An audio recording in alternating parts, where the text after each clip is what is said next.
hear me? Good morning, everybody. Welcome to X's and O's, Capital City Classic in Sterling, Virginia. We are here on Saturday, the main event of the weekend, Hatchet portion. We have 4 brackets today, split up throughout the day. Right now, underway is bracket number 1. Got some heavy hitters in this bracket, including Colby Dean, Mark Tishko, Brett Williamson, Dustin Wellman. If you're looking at the bracket, Uncle Willie, I don't believe he is here. He's taking it easy on everybody today. We got the final board changes coming up. We are taking the top 2 finishers from each of the 4 brackets and bringing them tomorrow to Sunday, day 2, the championship. So we're going to take the A bracket winner and the B bracket winner, move them along till tomorrow from all 4 brackets. So we're going to have carry the one. That's 8 total throwers for Sunday. We have 2 cameras on lanes 2 and 3. If you're following along with the bracket, you can see who we will have up next in lanes 2 and 3. We have the final touches on these board changes right now. My co-host Brian is also in bracket 1. He will be throwing. If you want to see less than stellar throwing, wait till bracket 4 when I throw. Be my first tournament in a while. First serious tournament for sure. Happy President's Day weekend. Lots of good things happened yesterday. We had knives and we had big axe. And we took the top 2 from those brackets. There was 2 brackets.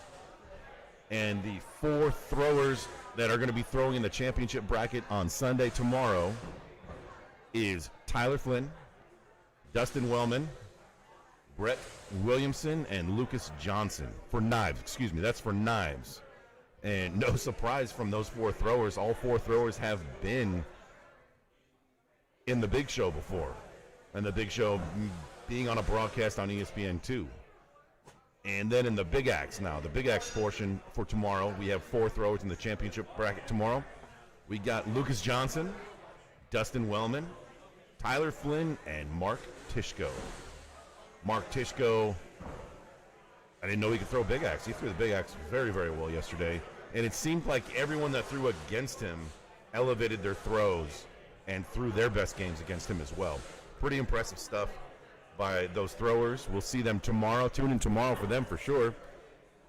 Meanwhile, practice throws are all done. We are about to get underway for bracket 1. Pretty cool setup here. Just on the other side of my computer screens that I'm looking at right now, we have our bar with a plethora of beers.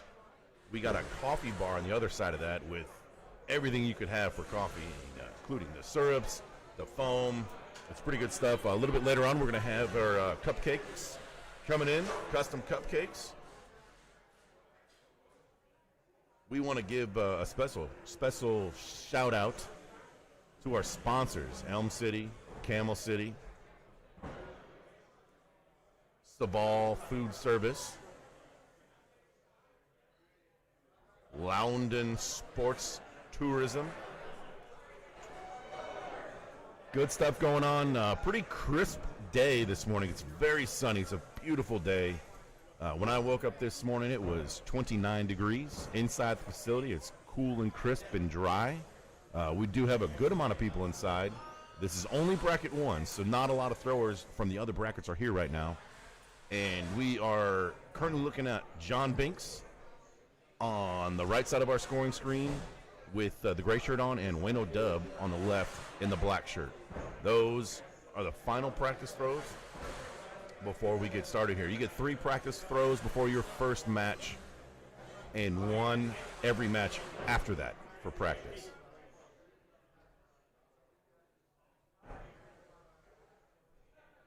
Taking a look at the bracket, you can find the bracket if you go to axethrowing.org, which is the World Axe Throwing League scoring site. You click on the menu tab, go to the venues option, search bar Axes and O's, and you'll know you're on Axes and O's once you look up in the left corner and you'll see their logo. Once you're there, go to the menu bar again, click on it, scroll down to the Tournaments tab, click on that, and you will see the list of the brackets a little bit lower. So we're in bracket 1, Hatchet 1, I think is what it's listed on the in the tournament. And we are underway right now. We have Colby Dean at the bottom of the bracket. We got Mark Tishko listed as the number 1 seed, so he's at the top of the bracket. Dustin Wellman has a first round bye. And then that's it. Mark Tishko, Uncle Willie, who is not here, and Dustin Wellman are the first round buys for this bracket number 1. We got also in this bracket, we have Zach Zeus Crawford. Expect him to make a little bit of noise.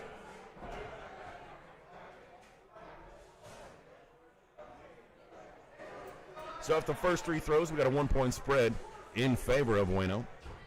You get 10 throws, as most of us should know. 10 throws, 2 shots at those kill shots at the top.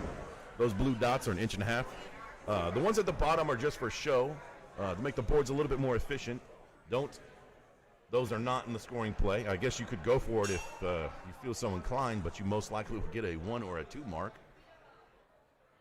So ignore those on the bottom. That bullseye also 1.5 inches, worth 6 points. That black line that they're standing at, 12 feet, hard footfall, no crossing. If you cross, it'll be marked as 0. Tap and switch lanes there. Throw number 6. We have a 2-point spread now. Bueno extending it slightly. Nice wiggly bullseye there by John.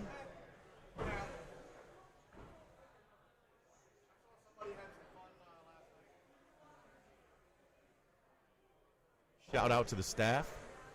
Tabitha's our head judge this weekend. The staff has been very incredible. The board changes are some of the quickest board changes I've seen in a venue. The wait staff, the bar staff, the food here is incredible. If you've ever been here, I highly recommend getting food from the kitchen here. Yesterday I had a flatbread pizza. Pretty incredible. Nice crispy crust. Good stuff. 1-point spread going into throw number 8.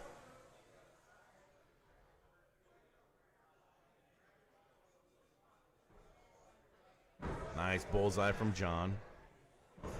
Bueno adopting the Ryan Smith cocked back setup. Minimizing his movements is kind of become mostly the norm, where instead of that wind up and bringing it back and then forward, a lot of people have started to, many good throwers are starting with the axe already cocked back to limit that movement. So on throw number 9 there, they opted to stay down. I see John pointed up. He's going up for that kill shot. Wendell's going to stay down with that 3-point lead. Oh, John looks like he just barely missed that kill shot. Bueno finishes strong with that bullseye. That is game number 1. This is best 2 out of 3.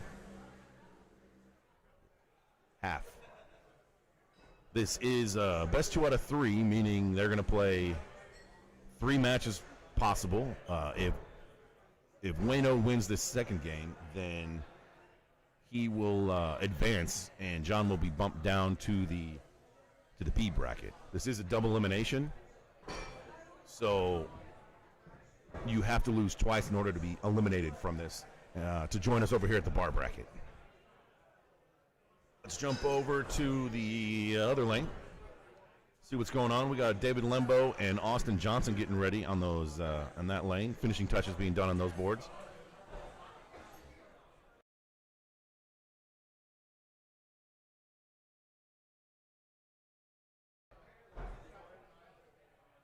So back over here to Bueno and John. This is game number 2. Bueno took that first one. A quick 1-point lead for Bueno. Must win for John here in game 2 to push it to a rubber match, game 3. John Cocktail Binks I believe throws out of here, X's and O's. This is his venue. Wayno Dub, I'm not familiar with where his home venue is. I should know this. We've spoken many times. If someone's out there in the comments that I can't see yet, let us know where Wayno home venue is. A couple of bullseyes. Thank you.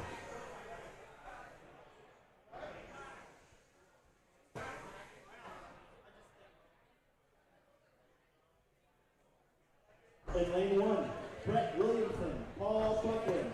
In lane 1, Brett Williamson, Paul Buckland. So we do have all the lanes active right now, and in lanes 2 and 3 we have cameras.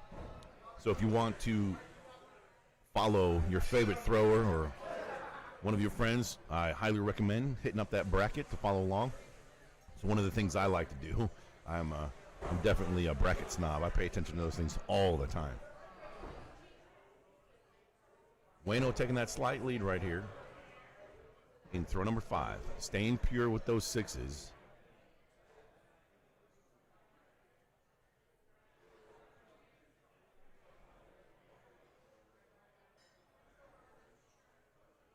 Tap and switch. Going in the turn. Throw number 6 coming up.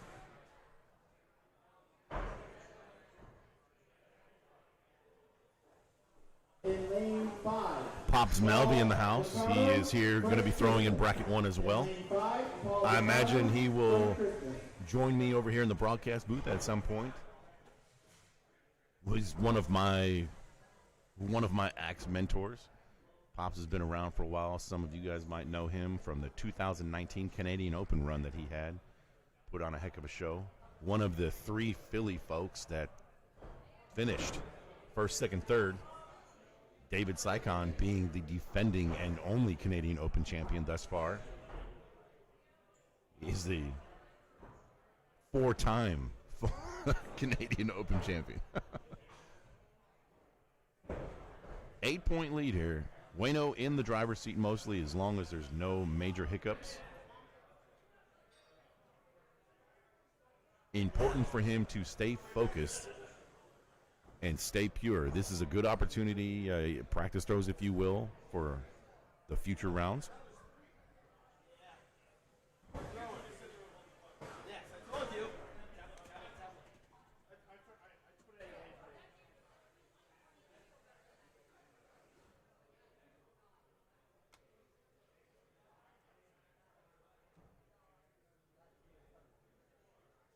One of our first matches finished.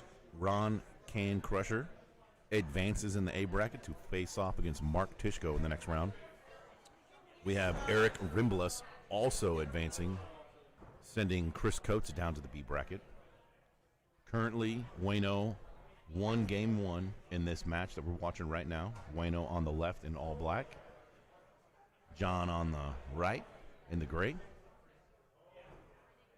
Hey, nice finish from John hitting that kill shot. Wayno stays down, stays pure. Good throwing from Wayno there. He had 1, 2, 3, I'll call them misses. They're 5s. He had 3 5s, but at the top level, a lot of the throwers just count a missed bullseye as a miss. Even though it's a 5, and 5s are hard to come by for me. So great throwing, 57-53. Wayno advances, knocking John down to the B bracket. Let's jump over to the other lane, see what kind of action we have over there.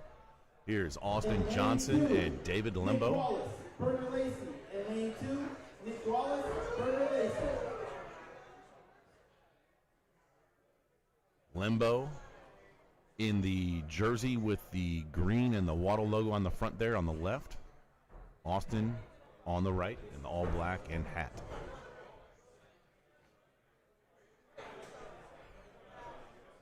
They'll be finishing up their practice throws.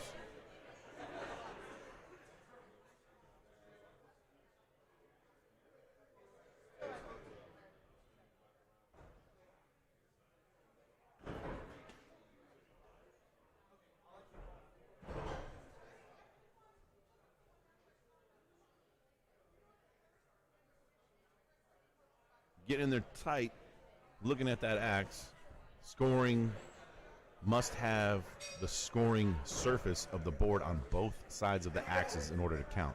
If you get in there close and look at that bullseye, that 1.5-inch bullseye, it is outlined in a ballpoint pen. So in order for that to be a 6, ballpoint pen has to be on either side of the axe blade in the wood. Marked a 5 on that first throw. Looks like we bullseye 5 here. 2 5s. He over-rotated that axe, and despite it being on line with that bullseye, it never came down. We've got a coffee sampler coming around. We got a platter of coffee shots, espressos, from our coffee bar. A lot of big names. I see, looking through the crowd right now, I see Sebastian Arnold over there. I see Leslie Wellman, Anthony S., our tech support guy. It looks like I see JT Malsevich over there. In lane 4, Kobe Dean, Joshua Babel. In lane 4, Kobe Dean, Joshua Babel. Colby Dean about to throw in lane 4. We don't have a camera on that lane. We see, looking at the bracket, I see that Jamie Hine advance. He's going to be playing Eric Rimbless in the next round. Dustin Wellman awaits the winner of Pops Malby, and Philip Curley is his nickname. I don't know how to pronounce his last name, so I won't even try. Lane 6, Michael Carissa, Jeremy Alexander. Good match going on right now between David Lembo and Austin Johnson. 1-point game. Into the turn, 6th throw, and both throwers jerk it to the left and throw a 4. Not a great turn for both of them, but no harm done since they both threw 4s.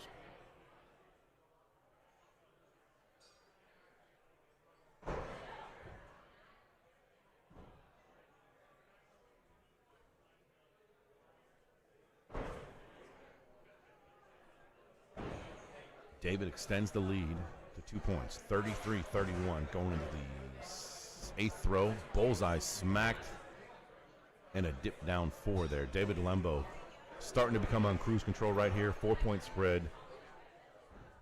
Pretty big difference on throw number 9. It looked like Austin had indicated he's going up. It's about the only way you can make some points at this point. David stays pure with that 6 and a missed kill shot, which will solidify this game.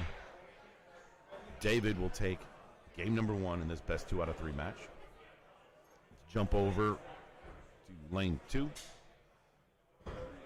Berger Lacey in the white. Nicholas Wallace there on the right in the black.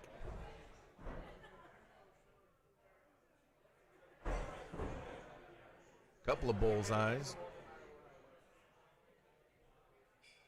Good match here, 35-34 in favor of Berger.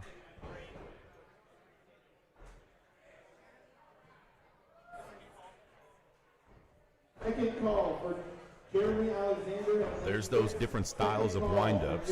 Berger with more of a windup, and Nicholas Wallace more of that set, already loaded windup.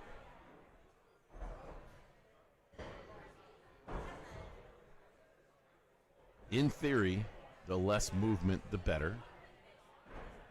But similar to, I guess, the variations of baseball swings and setups and stances for baseball. No 2 guys have the same stance in baseball, but everyone always ends up in the same spot to hit the baseball. Not an easy feat, hitting a round ball with a round bat. Similar to axe throwing, where your setup doesn't really matter. It might make you more comfortable, more confident. It just matters with that release at the end of your throw. In order to hit that bullseye, everybody releases at the same spot. Berger looked like he might have missed that kill shot, and a good kill shot from Wallace. A hit kill shot from Wallace to take the lead. We'll see if they decide to go up. Wallace is not really wanting to go up. Berger is forced to go up. He reached out to tack his axe for this 9 and 10 thing, which is a pretty standard practice in axe throwing. There is no rule about going up on 9 and 10. A lot of throwers agree to do it, and they agree to do it ahead of time, which I think is what Berger was thinking was going to happen there. Wallace did not agree with that and stayed down. Ended up throwing a 4. That would have been a big opportunity for Berger to win that match, but Wallace is going to end up squeaking out that victory. That's so the up in 9 and 10 agreement. Well, like I said, there's no rule about it. It can make some throwers get pretty hot. I think communicating is probably the best strategy. If when I throw later, I'm going to say it right now, I'm not agreeing to go up on 9 and 10. But I'm going to let the thrower know that before we throw. I don't want to surprise them with anything, and I don't want to get the impression that I'm trying to play dirty, so that's why I like to communicate with them beforehand. It's about the only chance I would ever have in beating a thrower like Lucas Johnson. If I hit a kill shot, he happens to miss on 9, I'd probably stay down on 10. It's the only shot I have. He clips along at 80% bullseyes and kill shots, and I don't even know what my percentage is. 40% maybe. But long story made long. Communicating with your opponent is the best policy in that. A drop there by Wallace. Looked like he landed. The boards are great. They're definitely nice and soft. He looked like he landed a little bit flat there. And maybe a slight angle, which caused his axe to drop. I cannot quite tell what he's throwing. Oh, it almost had another drop again. It wiggled in the board. He hit a bullseye, but it wiggled and nearly fell. The judge quickly goes up there to call that. And Berger, 24-16 right now, with that drop from Nick on throw 3.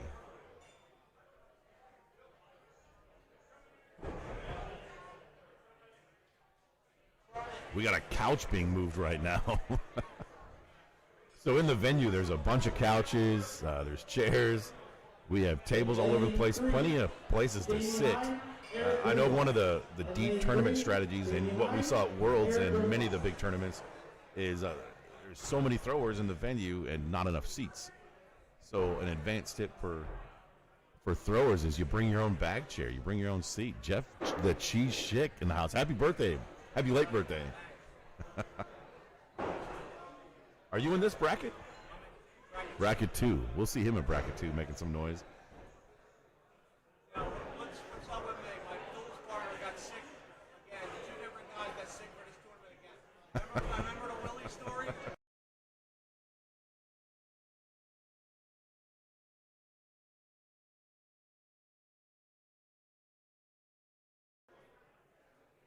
So we are going into throw number 8 here. Wallace decides to go up now. With that drop, he has an extra attempt at a kill shot.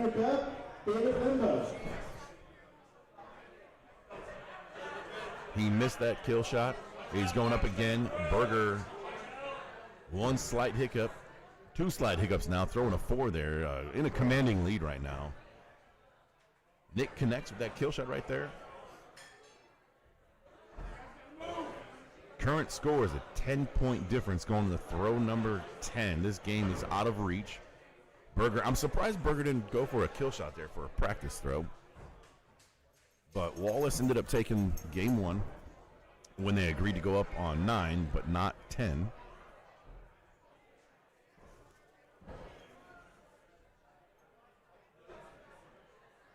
So this is the rubber match for this game. This is an A bracket match. Nearly all of the matches right now, we're just making our way through the A bracket. Looks like Tishko and Can Crusher Ron is going on right now in lane number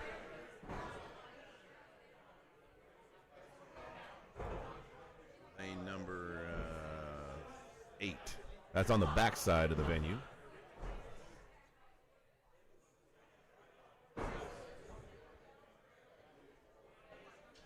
Couple of bullseyes. The judge didn't even have to walk forward. They were so good. Throw number 2. This is a rubber match. Wallace took game 1. Berger came back. Took game 2. So here we are in the rubber match. Best 2 out of 3. double elimination tournament. The loser of this goes down to the B bracket with 1 loss. The winner advances in the A bracket.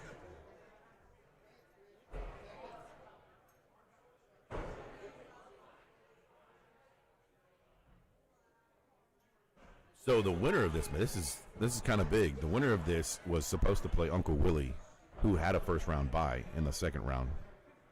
And Uncle Willie is not here, so that will be a ghost match for whoever wins this. So whoever wins this match automatically moves on to the third round.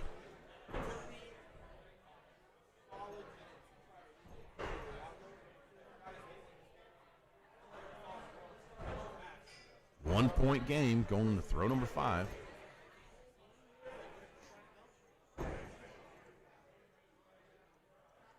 Berger on the right in the white shirt's not wasting any time. Grabs his axe, walks back to the line, steps up, and throws. Very little wait time there. Wallace, a little bit extra time, a little bit slower. Dips down for a 4 there. Couple of points gained on that throw, number 5. Extends the lead to 3 points going into the 6th. Nick over there, reaching onto the side. Looks like he was reaching for some chalk.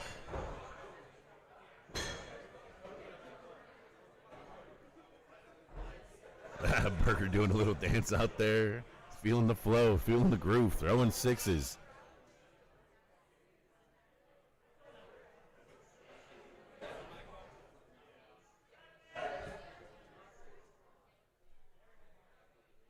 Four-point game, throw number 7. This is the rubber match. Nick gains a point back there. We're going to go back to a 3-point spread. 36-39. Throw number 7. Going to be interesting to see what they do on 9 and 10 here when they went up on 9 in game 1 but did not. There was no agreement to go up on 10. Berger went up on 10. Mike stayed down, which is how he ended up winning game 1. Going up indicated. Looked like Nick switched axes. So he has a bullseye axe and a kill shot axe. And he barely clips it. So he gained 2 points, 3 points on that throw. Berger looked like he hit that bullseye. Now the game's tied. They tap axes, which indicates that they're both going up. Now, Wallace, after hitting that kill shot he just threw, he has to change kill shots and go for the other one now. Berger, who hasn't thrown one, can choose whichever one. Berger, body language shows that he missed, and Wallace comes back and hits. So that's the importance of kill shots right there. They will make and break a game. And Wallace hits 2 kill shots there to win the rubber match and advance in the B bracket. Berger still alive, just down into the B bracket. Over here we have Jamie Hine on the right. He has green sleeves on. I don't know how well you can see that, but he is on the right.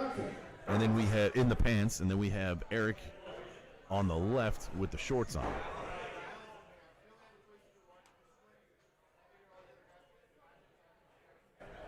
Looking at the bracket, just an update. We have Brett Williamson advancing. He's going to be playing Paul Blacano. We have Dustin Wellman, who's going to be who had the first round bye. He's going to be facing off against Pops Malvey. We have Zach Zeus Crawford advancing, who's going to be playing the winner of Brian Kramer and Richard Bueller. Brian is my co-host. Then we also have Wayno Dub going to be playing David Lembo. Mark Tishko beat Ron Can Crusher, so Mark advances into the third round.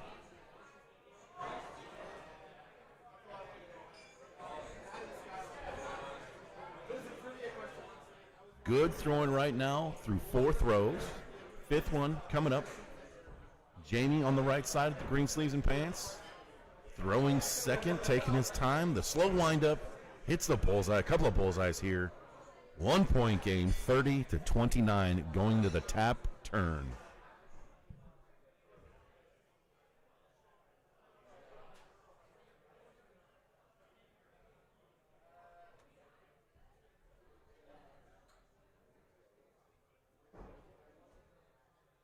In lane 4, Paul Buckland. Looks Frank like Christmas. Eric clipped that Lane 4, 5. Paul Buckland, Frank Christmas. Jamie gains an extra point there in that last throw. Jamie, a Timber Beast thrower.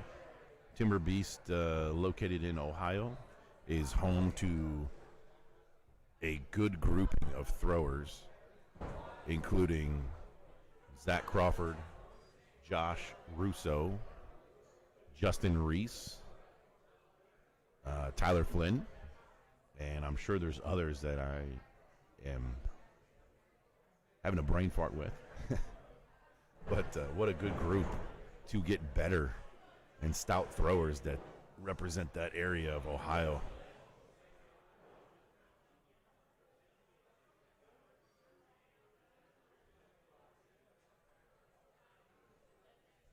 Throw number 9, they both look at each other and they both tap axes. Eric indicating he was going up much quicker than Jamie. Jamie was a little bit hesitant, but with a 2-point spread and your opponent going up, you're almost forced to go up with the lead if you want to take the game in your own hands and win.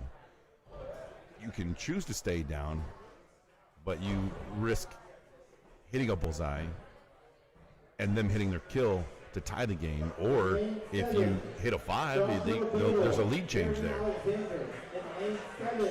Both kill shots are good. Eric wanted a closer look at Jamie's. Didn't look like it was that close. Looked like he smacked it pretty good, but they are evaluating. It is a 2-point spread with both kill shots hit on throw number 9 there. No harm done. And they tap, making sure the score was correct. Jamie agrees to go up. It is a must hit for both these throwers in order to win.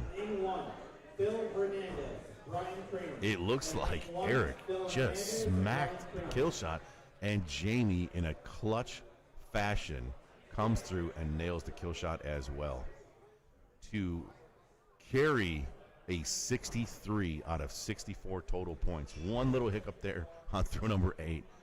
Missed the perfect game by 1. Those are 2 stout scores, 63-61. Wow. We'll see more of those scores as we move through the A bracket for sure. Kobe Dean ends up advancing. He put Joshua down to the B bracket. We have Colby coming up on lane 3. The camera that we're on right now, Colby's going to be coming on, so we'll jump back to that lane in just a second. In the meantime, we got Austin Johnson and John Binks. This is a B bracket match. So we'll jump down to the B bracket for a little bit as we move along. The B bracket needs to be caught up. So just as we move along, there's more one-loss throwers than not. So we'll have to give them an opportunity to catch up to the A bracket. Kobe Dean coming up is in the A bracket still.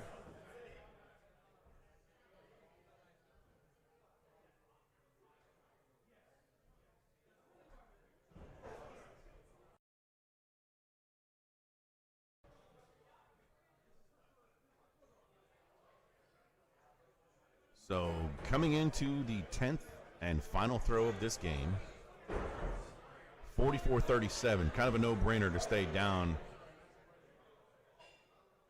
They tapped axes, which indicates they'd be going up.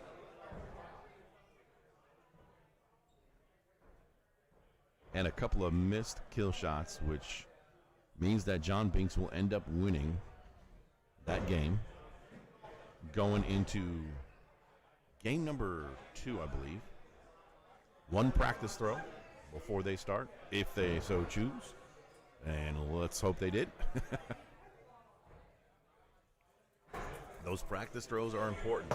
You don't want to get up to that line and be loose while you throw those. You want to stay focused, which can be sometimes very difficult to do. But that mental part of the game and momentum, more than anything, will help you get runs and beat some top-tier throwers and keep moving through that bracket.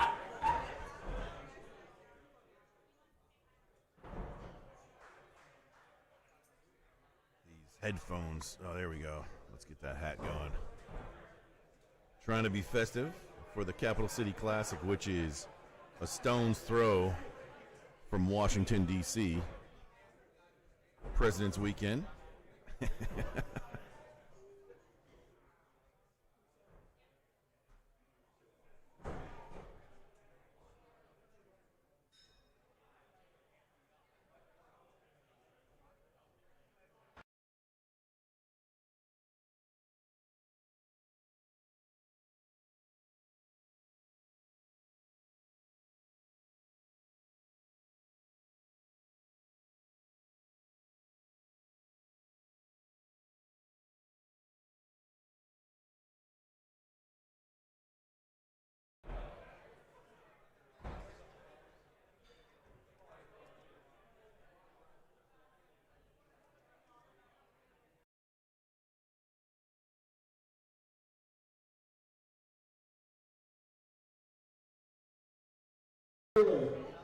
Moving along with this game number 2. A little bit of nerves might be coming out. Lots of fours being thrown. I know why you had that echo yesterday. You know what? I know why. Remember you said there was an echo? Yeah. Like a delay? When you talk, you'd hear yourself? Because this was running in the background? That explains a lot. It's not playing right Our now. tech support and setup man who set up this nice robust stream. Anthony right here sitting next to us. There's 34 watching, just no one in chat, that's all. Ah, nice. 34 people watching, no comments. I'll have to start some controversy, get some comments going here pretty soon. 27-26. Going into throw number 7 here. A 3 thrown by Austin there. Not really sure where his headspace is right now, but this is one of the important things of these tournaments is to stay in good headspace. This is a B bracket match, so the loser of this is eliminated. Meaning this will be their second loss in the tournament. Double elimination.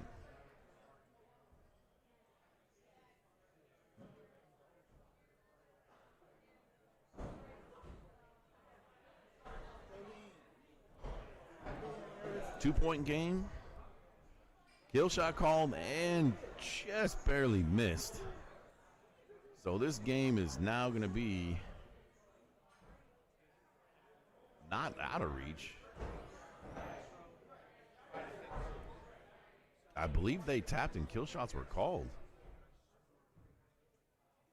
Wow, I'm strong.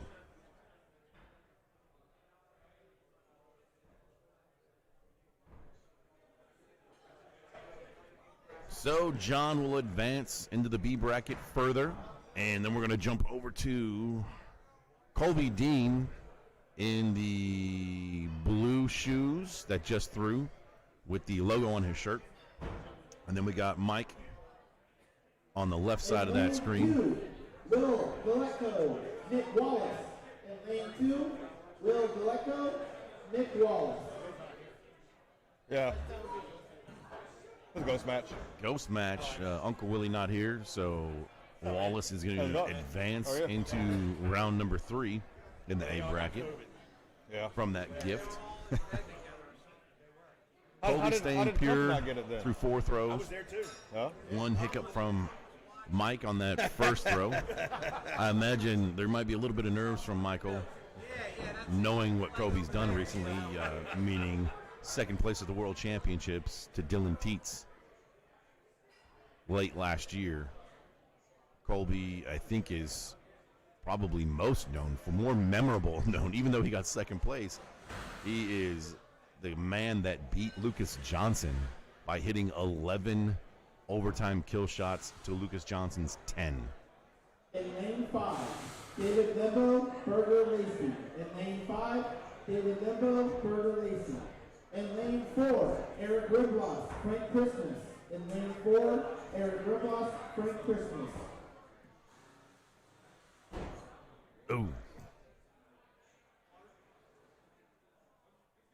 couple of 5s thrown there. It almost looked like Michael threw a 4, but no harm done. Both throwing 5 on throw number 7. Throw number 8 coming up, tie game. Michael is putting Colby to the screws right now. Colby is one of the quickest throwers I think I know. Seeing him and Dustin Knight throwing in a match, if you blink, you might miss because they both throw so fast. But Colby is by no means trying to fast pitch you at all, meaning trying to throw you off your game by throwing fast. That is his normal pace. He throws him and Michael Theodoro are newly acquired venue owners in Houston, Texas, just outside Houston in Pasadena. They are now the owners of Hurling Hatchets, Pasadena, and he also throws in a league with me on Monday nights at Hurling Hatchets in Stafford, which is also a suburb of Houston.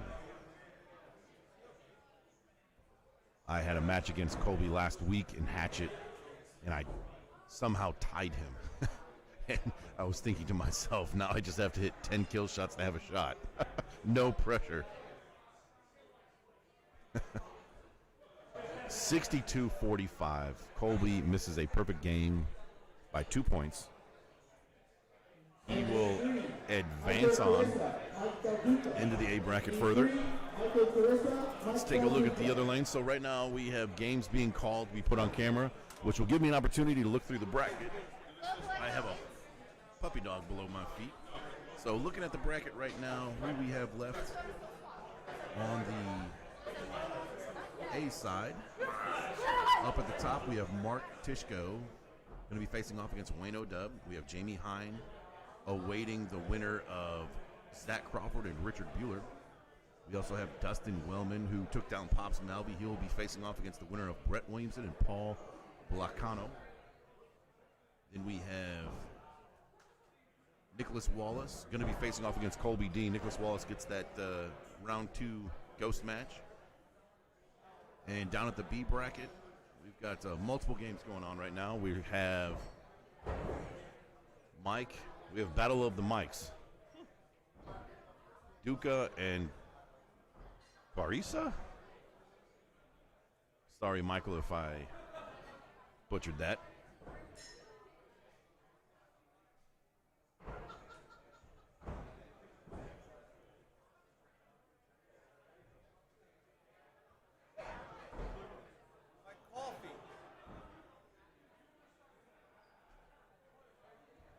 We had, so we have Mike in the, that's like he's in the shorts. Mike's in the shorts.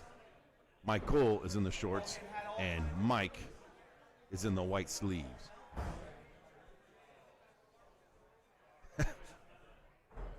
Mike and Mike, 11-9. Going to turn number 3. Lane 6, Paul Volcano, Chris Coates. Lane 6, Paul Volcano, Chris Coates.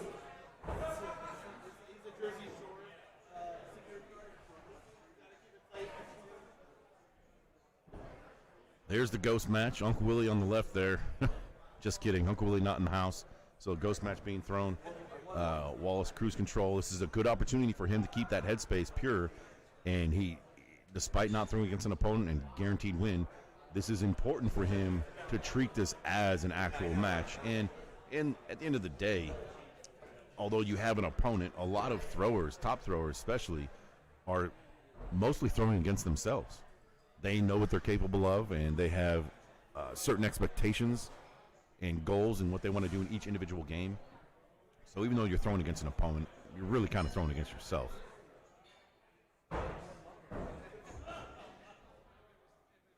Bullseye hit. Possible bullseye hit. It looks good on camera, but the judge is taking a closer look. It looks like a flashlight's going to be busted out to make sure there is that pen outline on both sides of the axe in order for that to be a good score. Now, once the judge makes this call, Mike can come up, and before he touches the axe, he can take a look and call for a second opinion if he disagrees, which he does not. He pulls the axe immediately. So Duca, again in the white sleeves, and Carissa on the left side of that screen in the shorts. Looks like 1 point gained there with a 5 and a 4 being thrown. Tied the match 25 all going into the turn. They tap the axe and switch lanes.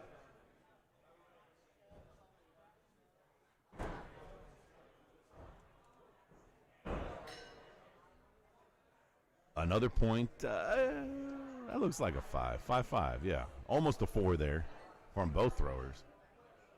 Tied going into throw number 7. Love the outfit. Thank you. You should see the pants. The pants are this pattern right here. Watch bracket 4 later. Hopefully they put me on the main lanes when I throw. Yes, I am throwing in this outfit. I'm going to have to, probably going to have to tape up this side so I can throw. It's an intimidation factor. That's what I'm going for. I think it's about the only way I can win these matches these days. 1 point spread going to throw number 7. Pretty important throw here. Having a 2 or a 3 point spread going to throw number 9 dictates whether or not you go up for a kill shot or not. Looks like a couple of 5s. A 6-5, okay. So 2 points. If Duca decides to go up, Michael's pretty much forced to go up. He thought about not going up. I think that's a huge mistake staying down if your opponent calls a kill down by 2. He makes a good strategic decision and goes up with his opponent. And the reason for that is those kill shots are worth 8 points. It's an all or nothing shot. If you miss, you get a goose egg. If you hit it, you get 8 points. So if you decide to stay down and hit it, and if you do hit a bullseye, they gain 2 points on you, and the game's tied.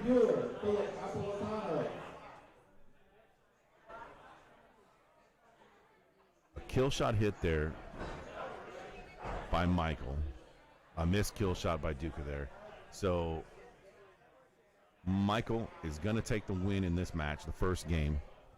We're going to go to game number 2. Best 2 out of 3. Both these guys, no tapping the axe right there is a good sign of this is a practice throw. We're going to jump over here real quick, see how Mike's doing against a ghost. Looking like he's throwing pretty decent. Back to Battle of the Michaels.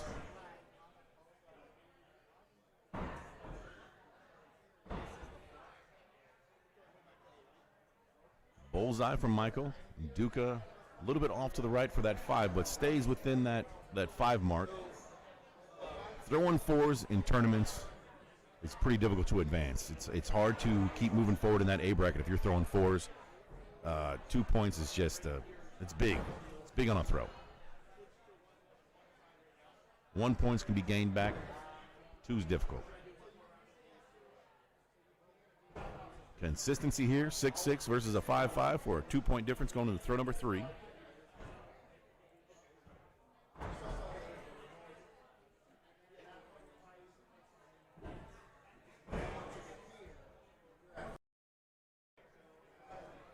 Taking a look over at the bracket real quick.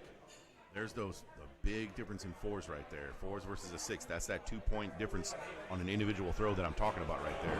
And now extends the lead to 4 points. Still early in the match, so there's a little bit of wiggle room to make it up. But still, mentally, momentumly, is tough to come back from.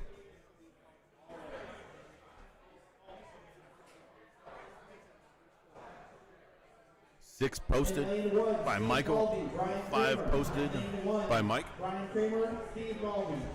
We have, in the A bracket, we have a Jamie Hine and Zach Crawford match coming up. Those guys represent Timber Beast.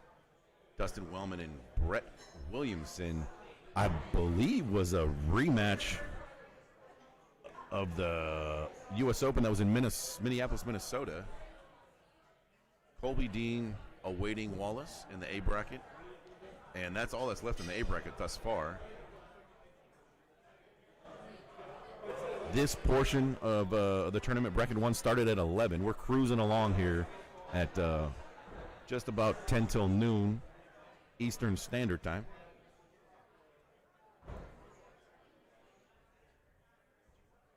Nice. Nice. 2 5s posted there. Almost looked like a bullseye there. King of Diamonds being thrown by Michael. It looks, I cannot tell what Duke is throwing there. Looks like a King of Diamonds as well on a custom handle. That looks like a stock handle there by Carissa.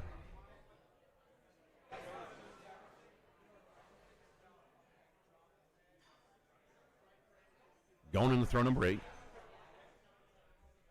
5-point separation. Slowly pulling away here.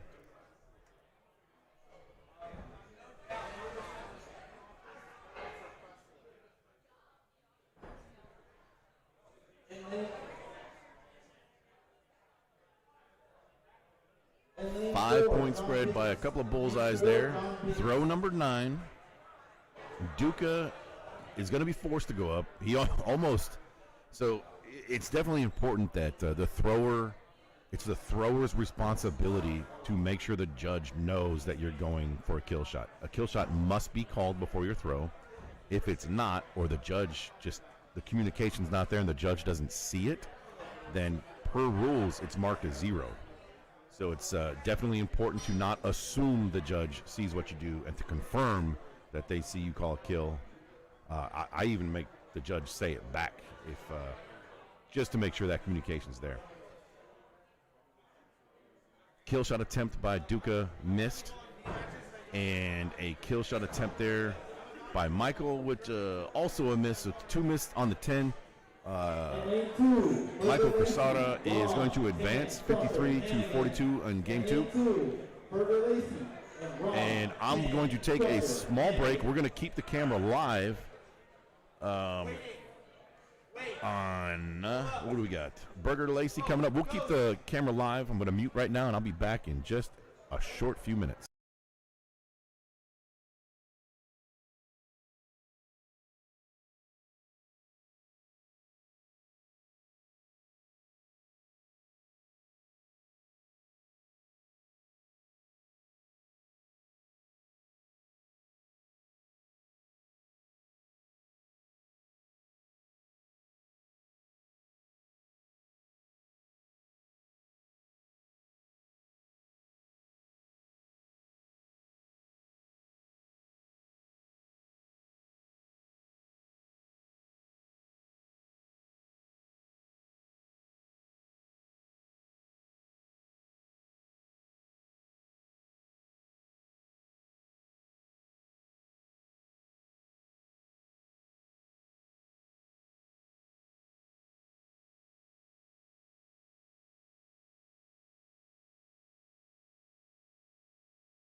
All right, we're back in business. Welcome back to Capital City Classic, being held at X's and O's in Sterling, Virginia. Roughly 15 minutes from Dulles Airport, extremely convenient to get to. A short $20 Uber ride.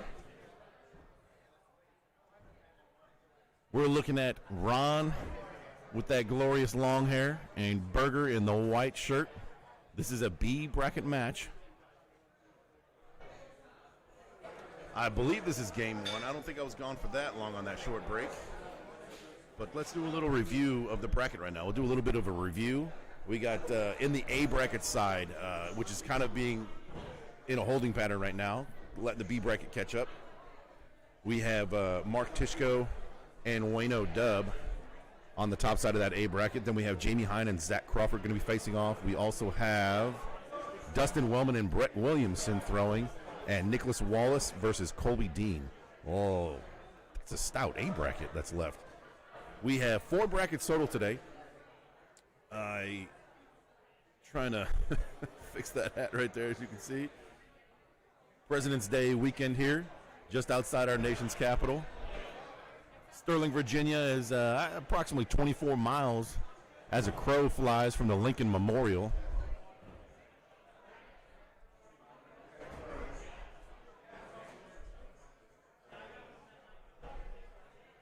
We got in lane 1, we got my co-host Brian versus Pops Melvy. Philip Napolitano. Lane 3, Philip Napolitano, Eric Grimlass.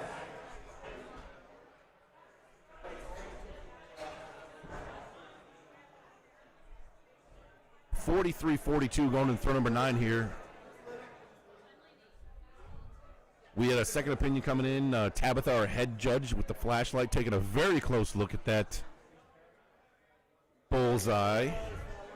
Rule of 5. It stayed 5. I think that's a good second opinion with the game on the line. It's a great second opinion. So Berger stays down there on 9.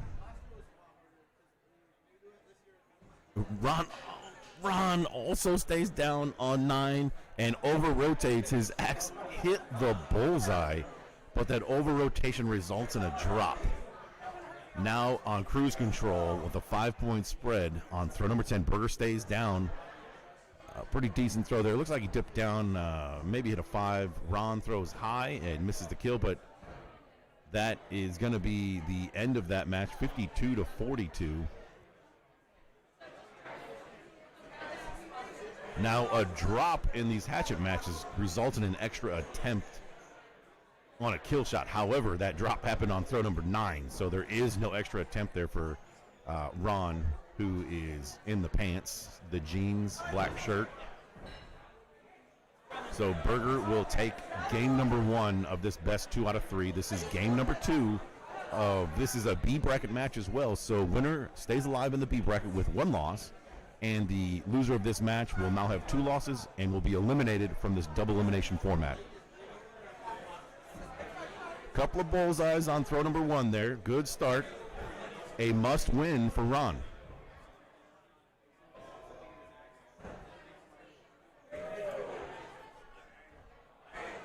We have 4 brackets today. This is the main event day, Saturday. 4 brackets of hatchet will be played today. And the championship for all disciplines will be tomorrow. Duels, the whole duels tournament will also be tomorrow. And we have the top 4 finishers from knives, the top 4 finishers from big axe, and then we will have the top 2 from each bracket for hatchet, resulting in 8 of the top throwers for hatchet, all being played on Sunday, along with duels. Duels will be the first part of Sunday, starting at 10 a.m., and after that will be the rest of the disciplines. So the main event today, this is bracket number 1. Bracket 2 will be starting in a little while. The individual breakdown I don't have in front of me. Bracket 4 I know is scheduled to start at 5:30. That's the bracket that I'm throwing in. If you want a good laugh, just make sure you watch me throw, and you will see what it's like to be a normal thrower and not one of these amazingly good throwers that we are watching today. We have Ron taking the lead there by 1 point going into the turn. Must win for Ron here in game number 2 to force a rubber match. His tournament life depends on his next 5 throws.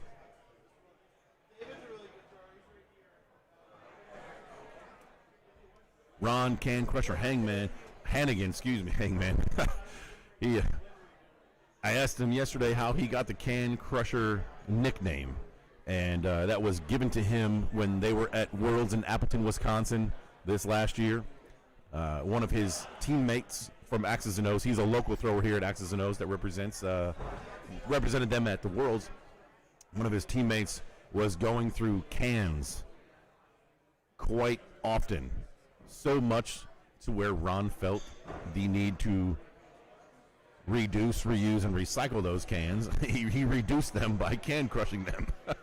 So his friends labeled him Can Crusher Ron. 2-point game going into throw number 9. Looks like Berger indicated a kill shot here. Ron is supposed to go up, but he stays down. And if Berger hits this, he's going to end up taking the lead. Flashlights being busted out by our judge. Berger a little bit nervous with his hands on his hips. The call is going to be solidified as a hit kill shot and a 4. So it's not a 1-point game. It's a 2-point game. Lead change. Berger's now in the lead. Ron is supposed to go up here. And per what our strategy was before, if Ron goes up, Berger's forced to go up. And they tap axes, which indicates they're both going up. Kill shots have been called on the scorecard. This is a must hit for Ron to even have a chance at winning. And he just misses. And Berger follows up with a hit kill shot, so it wouldn't have mattered anyways if Ron hit his kill shot. But a great match. Ron Can Crusher is eliminated from the tournament with 2 losses. Berger Lacey stays alive in the B bracket.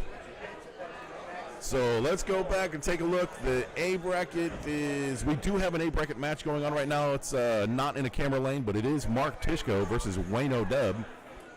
That is the only A bracket match being played right now. In lane 2, we have an A bracket match coming up. So we'll jump over here. I don't know what game this is, but it's a 52-44 on 2 missed kills. This match is over. Eric ends up winning.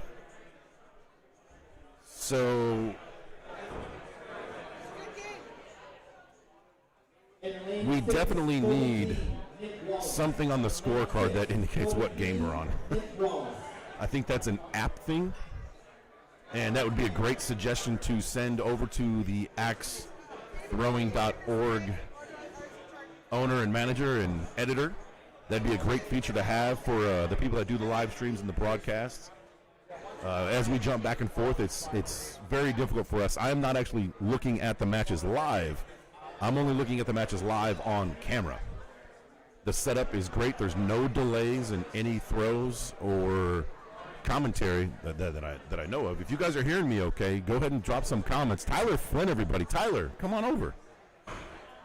I just called the Tyler Flynn over to the booth. He's going to be joining us. He's going to throw the headset on, and we're going to do a little bit of talking and analyzing. I'm going to pick his brain a little bit. What a treat from one of the best throwers in the world right now in the world axe throwing. I think if there was an award to go for the thrower of the year, I think there's probably just 2 throwers that are even in that conversation this last year, and Mr. Tyler Flynn is one of them, and Lucas Johnson the other. What's up, Tyler? Hey Rob, how's it going? It's going pretty well. How you feeling? Are you in, what bracket are you in? I'm in 2, so Bracket I should 2. be starting here in just a few minutes.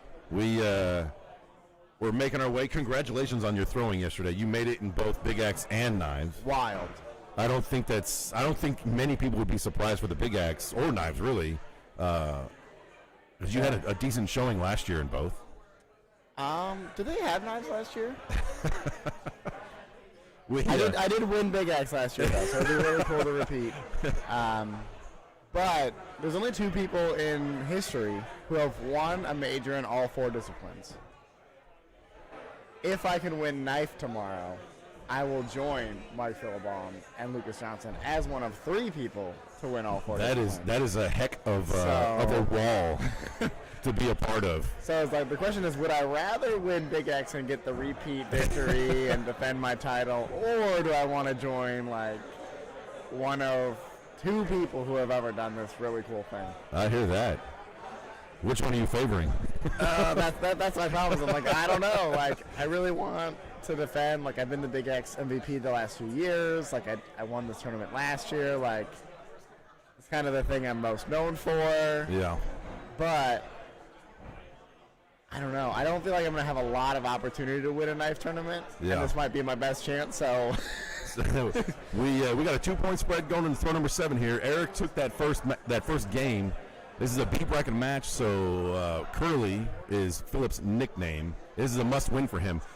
We talked a little bit about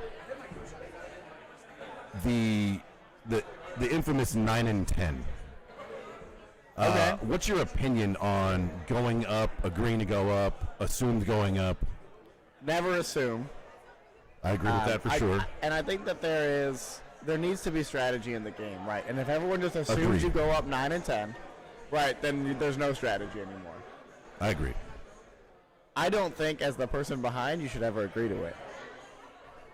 I also agree with that. I actually mentioned earlier, I gave me versus Lucas Johnson as my example because Lucas is a top thrower, one of the best, and me, I'm competitive. My game has slouched quite a bit. I'm very rusty. But if I was playing you again, I think the only chance I have is, if I go up on 9 and I hit and you miss, I got to stay down. And I was saying that I would never surprise you with that decision, though. No, I would let you know ahead of time, look, I'm not agreeing to anything. Exactly. I think that's just the clear point. Don't say you're going to do it and then not do it. Correct. And that, although it's not against the rules. I do not think you should ever, there's no shame in not agreeing to it. It's like, agreed. That's what I would just tell people. It's okay not to agree to it. Just don't agree and then don't do it. Yes, I 100% agree with that. But there is nothing against the rules in that ballpark. It's just a little taboo and not quite the best sportsmanship. Right. And I think that it's fine to, even if you just don't agree not to go up, that's fine. I will actually just make it clear that I do not intend to. I'll make it very clear the other way. Hey, I am agreeing. I'm going up on 9. I think for a little while there, last couple of years, everyone got so used to that agreement that it was just kind of became automatic. Yeah. And like you mentioned just a second ago, it takes away the strategy of the game. We'll say we have a hit kill here. But that was Eric, so I think he'll win if he hit that. Yep. Oh no, they're switched. No. That was Philip that hit that. All right, so and here we go. Did they agree? Is the question.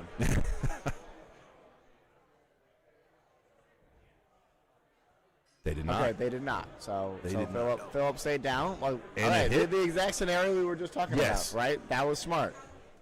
And a miss. So Philip stays alive. They go to game 3, right? Going to game 3. Nice. Let's jump over to the other lane real quick. This is an A bracket matchup. Brett Williamson right there with the phone, taking a very close look at his axe. I think this is game 1. I was also talking about how it'd be a good feature for the app to say what game we're on. It is. It does for the judge. It's on there, but I don't think with the OBS they put it on there. Nice hit kill shot there from Dustin Wellman. Wellman looks like he hit, yep.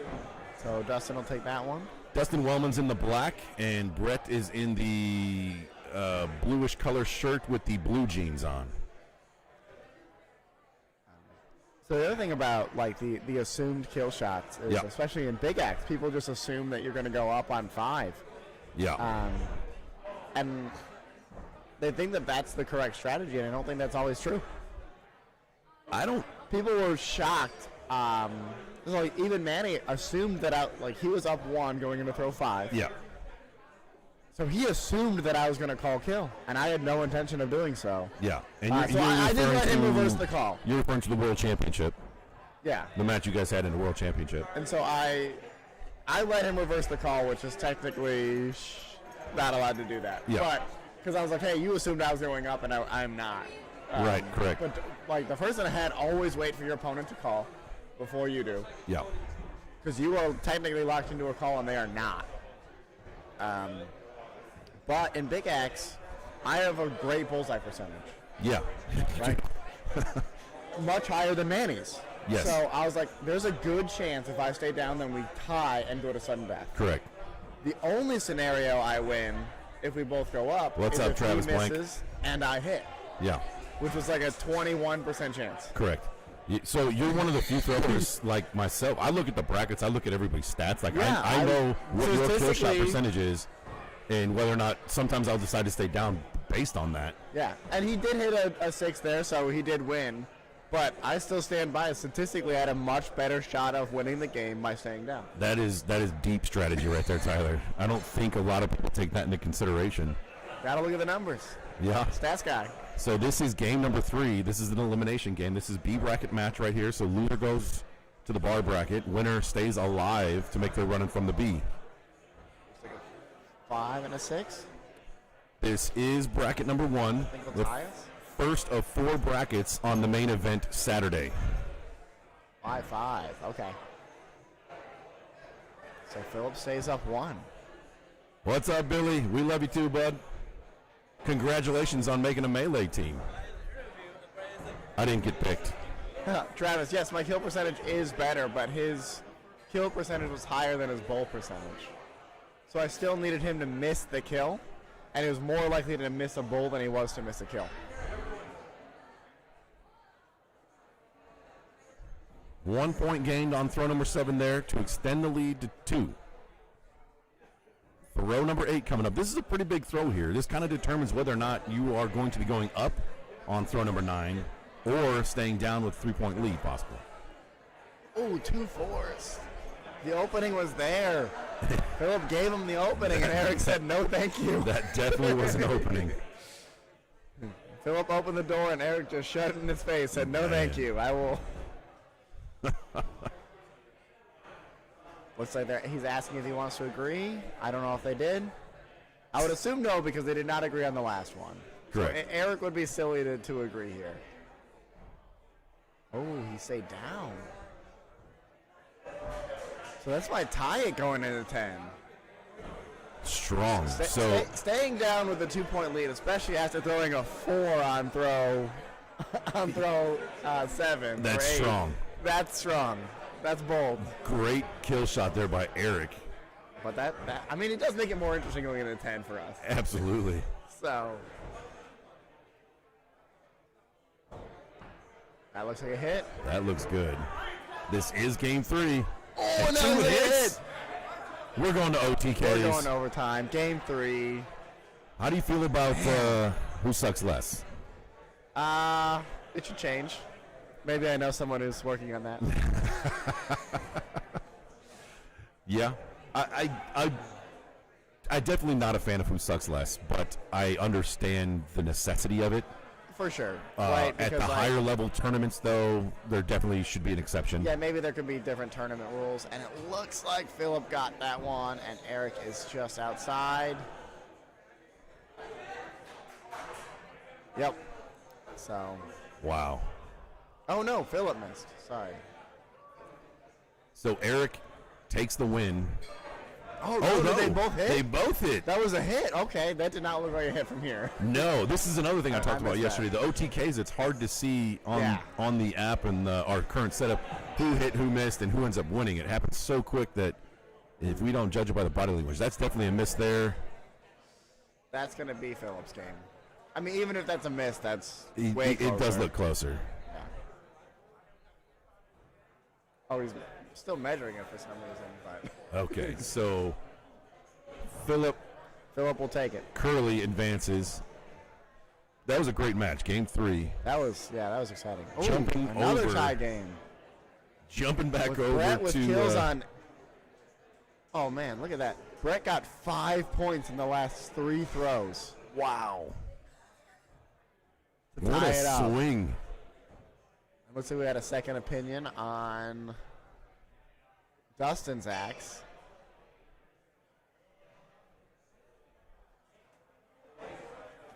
I think she called it no good still. Which means he will go to a, is he moving it to a game 3? Yep. All right, so now we're in a practice throw.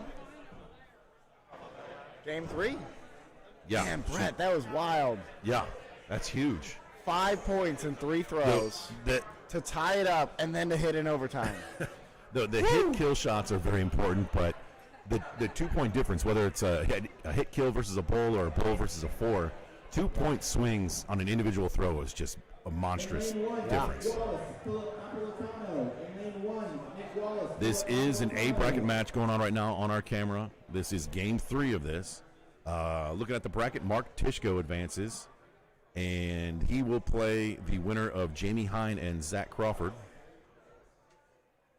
Dustin Wellman will, and Brett Williamson, the winner of this match, goes to face off against Colby Dean. In probably 45-ish minutes. Because after this, we'll be jump back down to B for a little bit. Yeah. We're in the brackets where the person from A will never be waiting on the person from B. It's always going to be the opposite, which is great. The person from B should be the one waiting for A, not the other way around. Correct.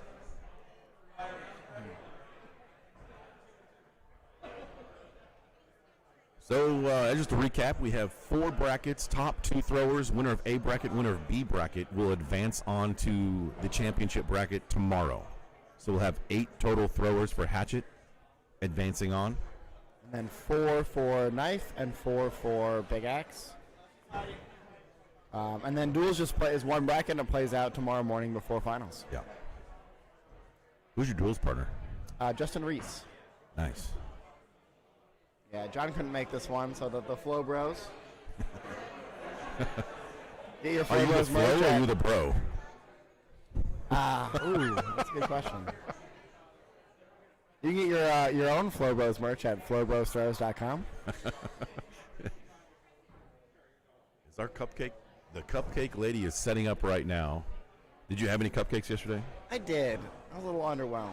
Really? They look delicious. They look really good, but you just have high standards for cupcakes. The flavor and the frosting was amazing. The cake part was a little. Now, I know there's different camps for eating cupcakes. Do you do any strategy for eating cupcakes? I've seen people, they lop the top off, turn it upside down. The sandwich method is the best method. Yeah, that's kind of the problem go-to is these days. like when you try the sandwich method, you don't realize that it's a filled cupcake. Yeah. and then it backfires a little bit. Yeah. So you got to be careful with those. We have some pretty exceptional throwing going on right now. This is game number 3 of this A bracket matchup. Just one hiccup from both throwers going into throw number 9 here. And with these two guys, it's almost automatic that it'll be 9 and 10 upstairs. Yeah, so here I think Brett probably did agree with Dustin to go 9-10, even though that was not a great idea. 2 hits. But it doesn't matter, because once Dustin hits, like, you have to go up on 10. Yeah. Anyway. Hatchet is different than Big Axe. Like, I talked about the Big Axe strategy. If you're down 1, going up isn't necessarily always the best. But in Hatchet, bullseye percentages are so high that you can't bank on them hitting a 5. Yeah. I would say doesn't hit bull, so it doesn't really matter if Brett's is in, and it looks a little bit out. But that'll leave Dustin with a 63. Dustin posting a 63 out of a possible 64 points in an individual match. And he will go on to face Colby D later on in this bracket. Dustin making a great run this weekend. Yeah, he is also in both Knife and Big Axe. That is correct. So 3 of the 4 competitors are exactly the same in Knife and Big Axe. Man. We just switch out. Tishka was the 4th in Big Axe. Yes. And we got you, Dustin Wellman, Brett Williamson, and Lucas. Brett is the 3rd, or the 4th in Knife. Yeah. Then Big Axe, we got Lucas, Dustin, Tyler, and Tishko. So me, Lucas, and Dustin all made it in both. You know, I'm pretty good at picking brackets, although I did bad in the one that you had. But like last year at the U.S. Open, I picked Tishko. Nice. This year, Teets was at the top of my list. Nice. I mean, I would not be surprised. Not even in the slightest. He almost made it in Big X, too. He was like one throw away from making Big X finals. Yeah. Oh. I think that's practice, yeah. In an earlier match with Berger, I think he made a little mental mistake and assumed his opponent was going up with him on 9 and 10. Oh, yeah. And he missed 9. Berger missed 9, and his opponent hit. And Berger went out to reach and tap, and his opponent did not.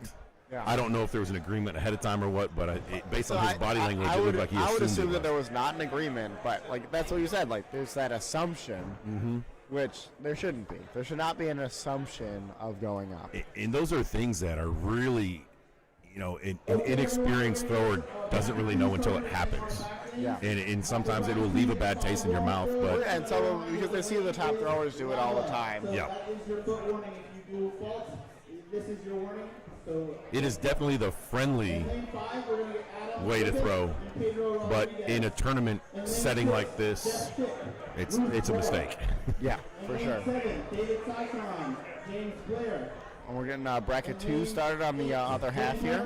We won't see many of those matches here yet, but once bracket 1 winds down, we'll move bracket 2 over to the front side here on the live stream, and you'll see at least the ending matches of bracket 2. So, Tyler, if you were to give like 2 or 3 tournament tips to some of the newer throwers that are watching, what do you got? Ooh. To a thrower. Say again? To a thrower? Yeah. Someone just new coming in, first tournament. I mean, low expectations is good, right? Yeah. Just realize that, like, no matter what, right? And don't lower the expectation of, I'm just going to lose, right? Sure. But, you might be the best in your venue back home. Yeah. But realize that you can learn at these tournaments. Like, even if you go 0-2, you will leave a better thrower. That's and that goes actually not even just the top, like just for people who go 0-2. I become a better thrower when I go to tournaments. Yeah, there's definitely a takeaway and experience from every tournament. Right. And there's little things that you'll learn through experience. Like if, for example, I've seen this, and it's happened to me before. When the boards are wet and there's water on the ground, and if you have a step throw and your feet are wet, you're going to slip. You're going to slip. I saw a terrible foot fault because of that. I believe in one of the last matches when we played in Fort Worth for the World Championship, it resulted in a foot they fault. did actually fix that. That in the rules, if it's like a slip, Yes, yeah. The judge is allowed to overturn that foot fault if like your foot's wet and you slide. Yeah. Past the line. Sitting down at a tournament is a good idea. Get off your feet. You don't. Oh, that's a really good tip. Do not stand up and talk to everyone all day. You have to take a break and sit down. So many tournaments I leave. I'm like, man, I did not sit down all day. Yeah. I am dying. You were standing on concrete mostly. You don't realize it in the moment because you're having fun. You're talking. Like you're not realizing that you're on your feet all day until like the end of the day, and you're like, oh. Every part of my body hurts. If you want to make a deep run in these tournaments, it's an all-day thing. In these big tournaments, it's nice with the format that we have right now with the 4 brackets broken up, so people in bracket 4 don't have to come to the venue until 5-ish, 4:30-ish. So they have the day to do stuff, which is also nice for a tournament experience. You're not just solely axe throwing if you don't want to. But taking a break is a big hint. That's huge. Stay hydrated. Drink water. Yeah. I'd forget to do that all the time. Every tournament. I was too busy talking. Who won that first game? I missed it. If anybody's watching out there in the comments. Yeah, get in the comments if you saw who won that game. Sometimes you just get wrapped up in talking shop that you miss.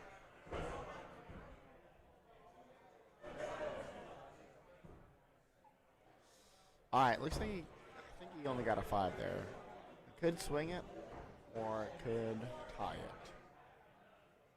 Swung it. So Brett's up 1 now.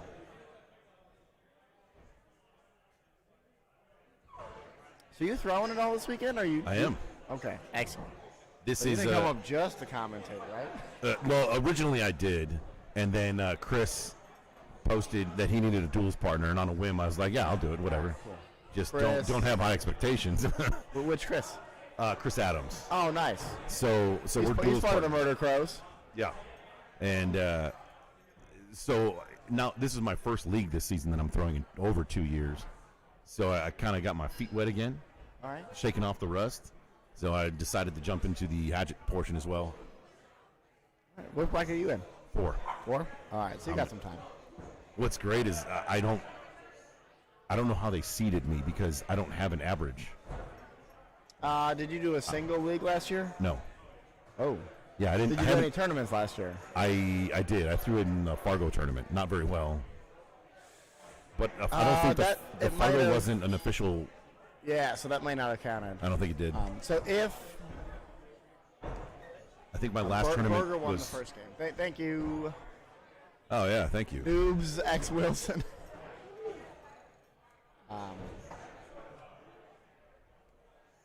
So I'm at actually, the this is bottom of just my good, bracket though. Good info for anyone out there. If there are truly no stats for someone, they get placed at the top of the bottom quartile or the bottom of the third quartile. Yeah, I think that's where I'm at. Yeah, you get placed about 75% of the way down. Because we don't know where you are as a thrower, we don't want to put you against like a top seed right away. Yeah. Because maybe you are a really good thrower, and that would be unfair to the top seed. Yeah. But putting you there puts you against like the bottom of the first quartile, which is like, okay, that's a good gauge for where you are as a thrower. Like, Yeah. hey, if you beat that person, then like that's kind of where you belong. Probably. Mm-hmm. You're probably not in the top quartile, but you're probably near there if you can beat that person. And if you lose, then you're probably in the right spot anyway. Yeah. So that second opinion was overturned from a 5 to a 6 from Brett Williamson there, which extends his lead to 2 points going to throw number 8 here. Big shot for Berger. Yeah. Okay, so he forces the kill at the very least. Brett's throw really didn't matter there unless he threw a 4. Yeah. So Berger's going to be. Berger's going Oh, there out? we go. I didn't see him. I didn't see him indicate he was going up, but kill shots have been marked on the scorecard. I think we have 2 hits. Berger's is good. It looks like Brett clipped it. Yep, 2 hits. Yep. So we'll do it again on throw 10 here. And we saw Berger win the first one on the 10th throw. Thanks again to those comments. Can he do it again? No, it looks like Brett got that. And Berger missed Berger anyway. misses. So. But I don't think it mattered because it looks like Brett may have hit. So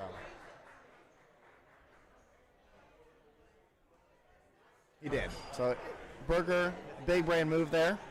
Yeah. Saves one of his misses. You know. Yeah. So maybe he'll hit the next time. So Berger took game 1. Brett just won game 2. We're going to the rubber match here. This is a B bracket match. So the loser goes to the bar bracket and awaits. I don't know, do you stick around if you lose in Hatchet? No, I guess I if mean, you're a duelist. I go disking for sure, but. But if you lose, do you? Well, you don't ever lose. So I'm asking the wrong person. Oh, you'll see me lose. Don't worry. But if say you get eliminated and I'm trash. It even says so on my hoodie. You see this guy? Did you hear me say trash throw when they're in the Worlds? No. Trash Trash of all trades? I like that. That's a great logo. Who did the logo? My wife. Awesome. That's a great logo. That's what the Flow Bros sunglass logo. Also available at flowbrosthrows.com. So the final 4 in the A bracket right now will be Mark Tishko versus Jamie Hine. Jamie, I think, flies underneath the radar. Not to me. I I think, throw with him. I throw with him every week. So yeah, sure. I know He's that part of the Timber Beast crew. But I think maybe I talked about this a little bit yesterday. There's certain throwers that kind of are in the shadow of the bigger names like yourself. The example I gave was Vin Crescenzo. Kind of flew in the shadow of the trifecta in Philly with Uncle Willie, Michael back in Kump, like and 2019 area. Yeah, and then all of a sudden in like, 2020, everything. he was a monster. But that's kind of a similar thing. A lot of throwers will fly underneath the radar. From someone who's been on the ESPN broadcast, Jamie is, in my opinion, one of those, an outstanding thrower. Oh, I don't think that should be playing. So the other match in the A bracket for the Final Four in A bracket is Dustin Wellman and Colby Dean. This is game 3 that we're watching right now. Berger on the left, Brett on the right now in the pants. We have a shorts versus pants game. Connor. That shouldn't be called, yeah. That shouldn't be called until B5s have both been called. Tyler stepping in and making sure the tournament is running in a smooth, flowing manner, and no one's waiting too long. Brett staying pure, coming in the throw number 7. 2 little hiccups. We're a 2-point difference right now in favor of Brett. Out on the live stream, probably. Berger looks like he's throwing the king of diamonds. I can't quite tell. Brett is throwing a king on a custom handle. Sorry, that was just doing a little bracket management here. This is the rubber match, right? Brett's up 3. This is game 3, yep. He maintains that 3-point lead. That lets him be safe on throw 9 potentially. Yeah. Now, do you ever go up with your opponent if you're up by 3 on throw 9? In Hatchet, no. Yeah. In Big X, I will sometimes. Nice bullseye there from It Brett. really depends on how I'm feeling in Big X. Yeah.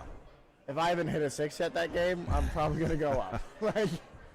But if I just drilled 4 6s in a row, yeah I'll stay down and So try to get that 6.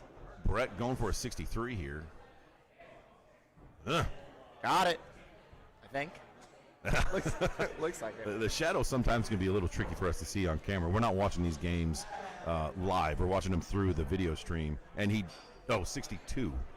Yes, my math. I guess that's still fine. Yeah, that's okay. So. But it's a perfect 62. Yeah. A perfect 62, yeah. So Brett will be advancing in the B bracket, and he eliminates Berger Lacey from this tournament. Good run from Berger. We are going to jump over to lane 3, where we have Wayno in the all-black about to throw right now, and Paul in the white shirt. Where does Wayno throw out of? Tribal. That's what I figured. Yeah, I was having a brain fart earlier. Threw a Smith for a long time, which is why you'll see Wayno's throw looks a lot like Ryan Smith. That's what I mentioned earlier. Yeah.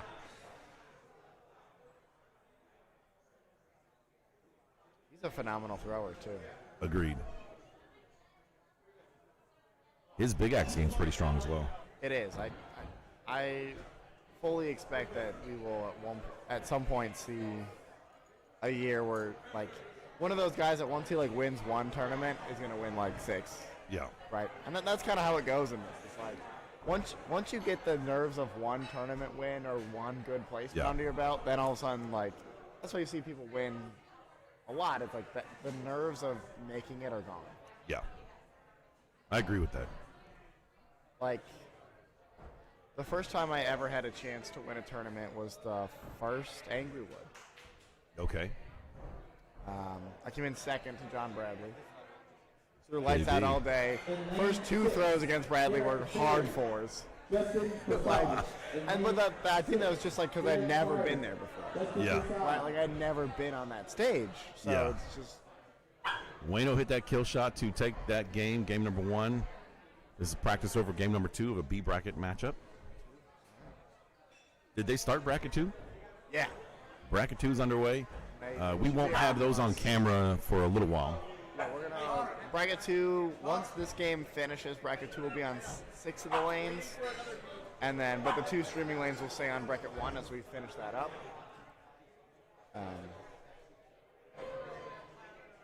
So you guys can see the finals of bracket 1.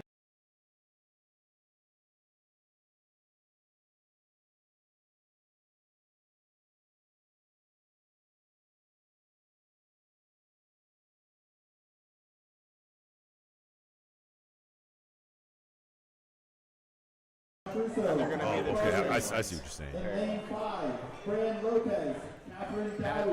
I don't think they are playing the Tishko match right now because they shouldn't have been playing it. So maybe it is playing somewhere else, but Yeah, it's playing right now. Leslie Woman, playing. Sam Yeah. Smith. In lane Oh, it's on 7, 4. Leslie Woman, Sam Smith. so that one's just gonna be a little bit ahead, but we'll,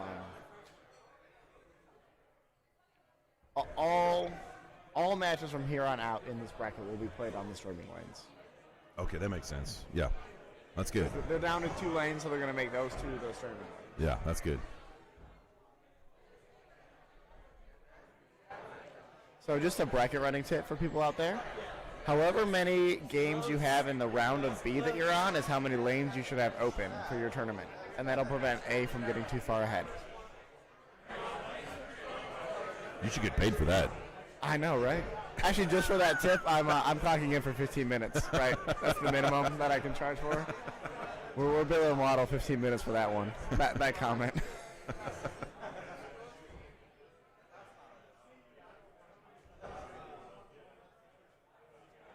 It is kind of crazy as like an employee how much time is spent doing work at these tournaments.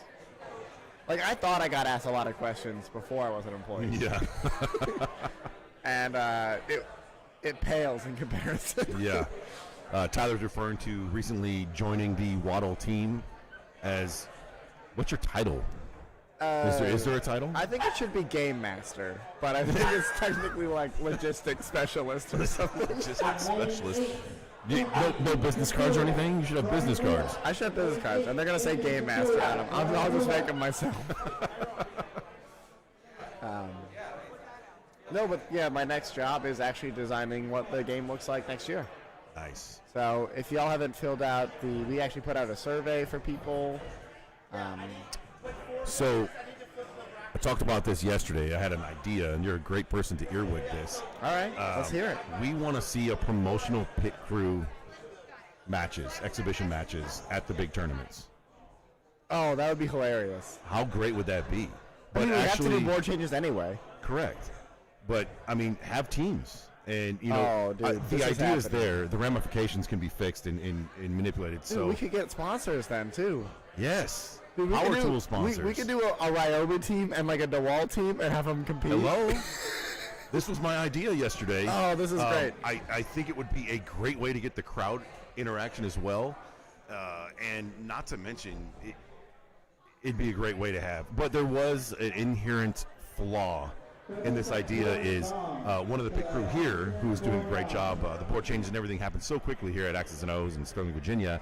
He said that, you know, I would not travel to the World Championship just for pit crew. For sure. Which is, you know, maybe we could get some sponsors on board and maybe I don't get know that Worlds has the time for it, but the U.S. Open this year is going to have interesting things. They're going to make it different than Worlds. Okay. And the fact that they don't want it to be, they don't want the U.S. Open to look just like Worlds. They want some more interesting things on there.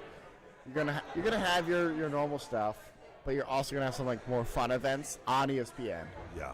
So I could see that happening even on at the U.S. Open or like a Commissioner's Cup thing. Yeah. Right. Or like. Yeah, that was a fun event to watch. So missed and a 4. So the door was open if you had hit that kill. It definitely was open. I had suggested to Mike Morton in like a random thought message that I sent him in a Pro-Am tournament at the U.S. Open. An auction Pro-Am tournament. Ooh. Where amateurs can purchase a pro to be their teammate, and the proceeds go to a charity, like a fun tournament. That would be really fun. I think it'd be great. How much do you think you're worth? $1. At least. At least $1, I think. I'd pay $1 for you to be my teammate, for sure. All right, sold. Lane 4. All right, so Paul takes game 2. Forcing a game 3 here, an elimination game. Did a lot of game 3s, especially in B bracket. Paul Bacano. In lane 3, Michael Carissa, Paul Bacano. Oh, no, that was it. I swear. I thought Wayno took the first one. We're doing a really good job watching the game. Wow. At least we're still talking about axe throwing. Unless that we're staying on track. Unless that was game 3. So Paul advances there. We're jumping over to Curly, nicknamed Curly on the right side in that white and gray jersey, and Brett Williamson in the blue jeans. Both throwers agreeing to go up on the first two throws. Wild. Is that a miss? Getting crazy here. Oh, we missed the first one, not that one. Two hits by Curly, posting an 8 and 8. No more kill shots available for the remainder of the throws for this game. It's going to be a tough one for Brett. You know what? I like the boldness of the 1 and 2. Yeah. I think it'd be more cool if, I don't know, say there was a way to like randomize which ones they went up on. Like, I don't know. I think a spinner or a 10-sided die. Oh, you yeah. roll like 2 10-sided dice, and then that could like decide when you go for kill shots. Or get extra bold and roll 3 of them and drop an axe on throw 1 and roll 3 dice. Oh, just a random idea I just had. So the 7-point spread exists because of those kill shots in the beginning. So it's gonna be Brett's gonna need like at least 2 4s, probably 3 from Philip here in the back. If you're Philip at this point, you're kind of on cruise control. We have a lovely bot in our chat now. Oh, all right. That's early. Early in. I don't remember how to remove those. Anthony showed me. I'm not even going to bother with it. Don't click those links unless you're into that kind of spam stuff. Those links. So look at this. Jamie Hine took down Mark Tishka. Jamie is good. I did not, I still think that is an upset. I agree. I mean, you're talking about a U.S. Open champion being taken down right there. You said you were surprised. Jamie seems like, kind of under the radar. I said I know he's a really good thrower. Yeah. I'm not so surprised to see him in the top. However, to see him take down Tishko, I think that's huge. So the winner of this match that we're watching right now will end up facing off against that U.S. Open champion, Mark Tishko, in the B bracket. Woof. Yeah, that's a tough. That's a tough sell. You think you're making a good run. You're like, I'm making a run and be, cool. The number 1 seed, excellent. Yeah. I think Mark and Lucas are the 2 people that had 60-plus averages.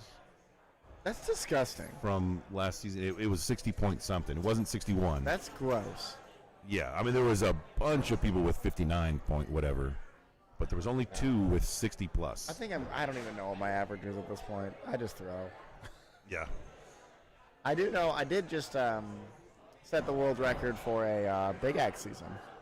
Yeah? Sure did. Lucas took it from me last year. He threw a 785 in the last season last year, so he stole it from me last year, which is fine, whatever. So Brett Williamson eliminated, going to the bar bracket. Philip moving on to face Mark Tishko.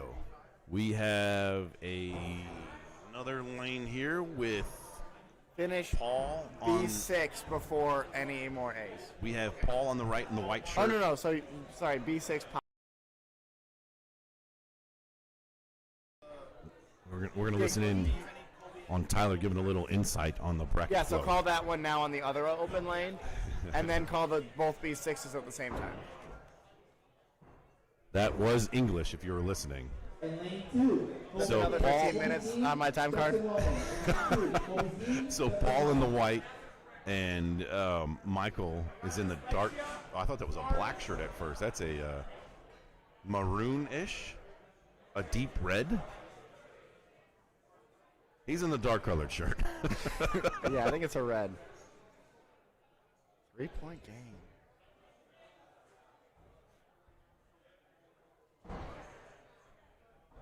It's like 2 6s. Michael started with a 4. That's why we got this. So Jamie Hine beating Mark Tishko puts him in the A bracket finals. And he awaits the winner of Dustin Wellman and Colby Dean. Man, Dustin's making a run in everything this weekend. He is. And he cut his finger, non-throwing hand. I mean, that's not even surprising. Dustin does that freaking all the time, I feel.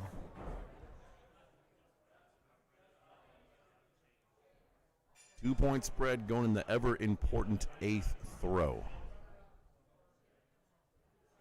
I say that because a 3-point game will dictate whether or not you go up or down. It could tie it. An untimely 4 there, and and he they does. will tie it. I was just going to say, Paul just needs to not throw a 4, and he's good, but... There's that There it 2-point is. There's swing that we were 2-point talking about swing. earlier. Now the game is all of a sudden tied. You feel like you're on cruise control, and then all of a sudden... So here's a situation where I would agree. If I'm Okay. if we're tied, I will agree every time. Sure. There's no situation where we're tied, I won't agree. I can understand that. I would not do that with you, though. My only shot is I that mean, you that's miss. fair. Yeah, like... My only shot at winning is you miss, and I have to hit 2, which is, at this point in my throwing career, is I don't think that happens very often. But, flip side, I hit, you miss on the first one. If you don't agree, then I can say down. That's true.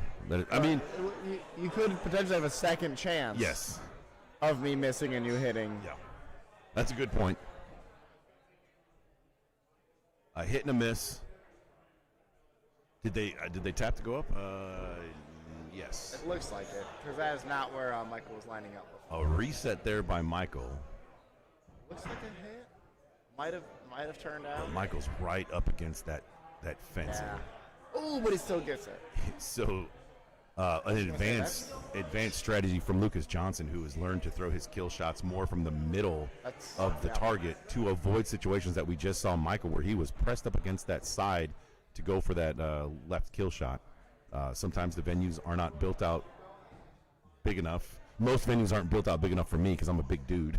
Yeah. So, No, I'm the same way. Like I adjusted my hatchet left kill yeah, to like where I throw more from the center. yeah. So it's different than all my other throws, but it still works. My big X isn't quite there yet. I haven't been able to hone it in. It's still okay, but it's my right percentage is so much higher right now in big X. Yeah. Lane 2 is Colby and Dustin. This is an A bracket. This is semifinals to determine the winner of this goes on to the A bracket championship. I think I'm going to be up soonish, so I might have to abandon you. 1-point game. Going into throw number 9. Tap the axis pointing up means they're going upstairs.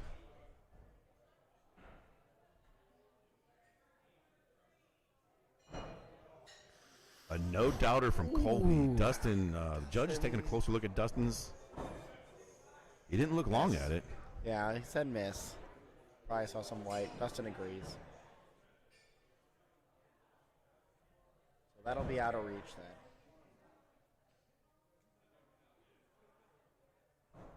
Not sure which game this is in this match, but Colby is going to take this one with a 62. Tough to beat a 62.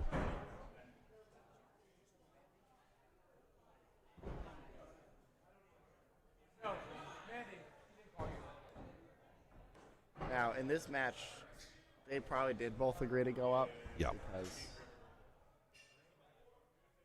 and there are a lot of people who would disagree with us about the whole 9-10 thing. However, I think that sportsmanship is extremely important, For sure. but it should not trump game strategy. Agreed. And again, there's nothing in the rules that say you have Right. to agree or whatever. Your decision's your decision. But Right, we're like- referring to sportsmanship and strategy. Yeah, like one play left in the Super Bowl, you're 30 yards away and tied. Do you kick a field goal and just win, or like, oh, well, it'd be more sportsmanlike to Right. go for a touchdown Yeah. and Similar give to what them a happened chance? Like, no, in like, this year's Super Bowl when he took a knee right at going into the end zone. right? Yeah, I mean, that's the smart thing to do. yeah, you gotta play smart, There's no shame in that. Those guys slug it out the entire game. right? I think if you talk from anyone from Philly, they might have a different opinion on that. Yeah. Oh, for sure. I know Ian hates it. It's like 9-10 every time. I'm like, no, that's not. Can't take game strategy out. Yeah. Now, okay, I've agreed before getting the game started too. Yeah.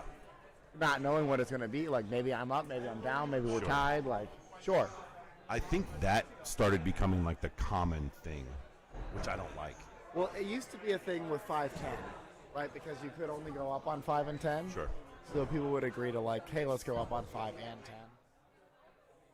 Because otherwise, if one person hits on 5, it becomes really boring for 5 throws. Sure. What Tyler's referring to is the old rule set. One of the old rule sets is the only opportunity for you to go up on kill shots was on throw 5 and 10. But the rules have since evolved from there. There's a lot of old funny rules. There's a lot of good ones out there. My personal favorite is the John Bradley rule that him and I had in the World Championship in 2018. What's that one? That was back when the kill shots were 3 inches. They were gigantic. But the kill shot was not an all or nothing shot. If you missed, you were awarded the points that you hit. Yes, that is true. And we decided to go up, and we both missed, but he threw in the 1, and you threw it at 2? I threw low, and it was in the 2. I So did you miss won. by more, Yeah, and I yeah. ended up winning. And then that's the problem with knife right now. That's why you don't Yeah. see people going up like 9, 10 and knife or on Yeah. 10 because they're like, oh, well, the worst thrower is going to win. Yeah. And that the rule changed immediately after that. Yeah. I mean, no one wants to win that way. I mean, I was ecstatic that I was playing John Bradley, and I was going to beat him anyways. But I didn't want to beat him that way. Right. That's when I first I had started throwing that year. The 2018 U.S. Open was my first big tournament. After These only both look really close. Yeah. John Bradley won the 2018 U.S. Open, so that's why it was like my Super Bowl that year. Yeah. I think we had 2 hits. Yep. Bailey tells us that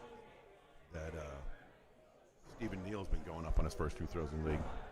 I do that all the time. Or I use spicy dice. Looks like Dustin will take that. Yep.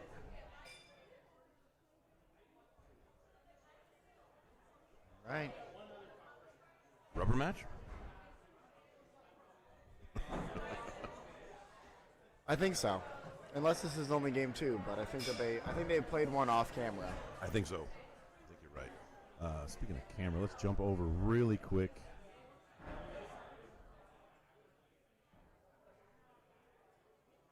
I guess we're coming down to the last few matches. Yep.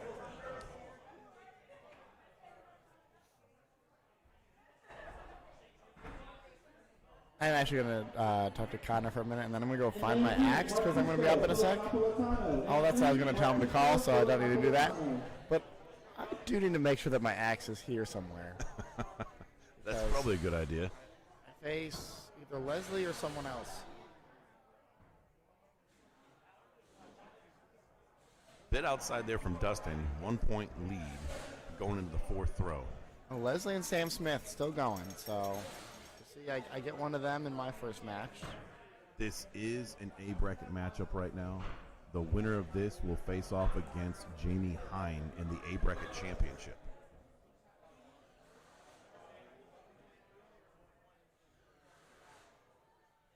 In lane 1, Adam Fortner, Pedro Rodriguez. In lane 1, We have Adam Fortner, this match Pedro as Rodriguez. the last regular A bracket matchup, and then we have the A bracket championship. The winner of that will be guaranteed to throw on Sunday's championship tournament. I am gonna sign off here in a sec. I might come back later once I go 0-2 or whatever. 0-2. I'll get someone to replace me. I see Pops over there. Oh, yeah, get Pops over here. Let's get Pops over here. He's Absolutely. a really good commentator. Tyler, thanks for joining us and all of your insights. Absolutely. Good luck. Tie ball game going into that 6th throw on the turn. And a couple of bullseyes there. Bullseyes are fairly routine for these 2 throwers. Very decorated throwers in both. Dustin Wellman, as we mentioned earlier, is making the broadcast tomorrow for Knives and Big Axe, making his run with Hatchet. Colby Dean, 2nd place from the World Championship this last year. Bested by Dylan Teets, one of the young bloods of our industry. 1 point game, throw number 8. 1 point doesn't really change much. We're going to end up going up on throw 9 here. And despite having the lead for Dustin, if your opponent who is going to go up, you're forced to go up in order to keep the lead and the win. It's at this point, it's a no-brainer strategy with 1 point spread, even with the 2 point spread. Both throwers hit kill shots. Still 1 point going into the final throw. 55 to 54. Dustin going for a 63. Colby dipped down and missed. Definitely aggravated with himself. Looks like Dustin missed as well, but Dustin will still take that win in that game since he had a 1 point lead going into throw number 10. So we now have Justin Wellman advancing to the A bracket championship to face off against Jamie Hine. Colby, that is his first loss because that was an A bracket match. He's just bumped down to the B bracket. Well, let's take a look. We got this is the semifinals of the B bracket. So we got Michael Carissa. Lane 2, Kobe Dean, Michael Carissa. Lane 2 just called, Kobe Dean and Michael. And then on the other side, lane 3, we're going to have Mark Tishko and Philip Curley. I think the majority opinion would say that Tishko is the favor in that match, but Philip was throwing pretty well earlier. And in these matches, one throw is all it takes to determine who ends up winning. So Philip is very much alive, despite being down some points right now. That 2 points spread on individual throw, pretty huge right there. 3 point throw, 3 point spread. Throw number 3, still some time to make up here. Against a thrower of Mark Tishko's capabilities, a lot of pressure is on. At any point, Mark can drop a perfect game. And if you have a couple, 1, 2 misses, your tournament life could be over against a thrower like Tyler that we just had here, or Lucas, or Mike Philibom. There's probably 20 throwers that just one hiccup could end your tournament life. Even no hiccups, you go to OTKs with 2 perfect games. Sebastian Arnold over here.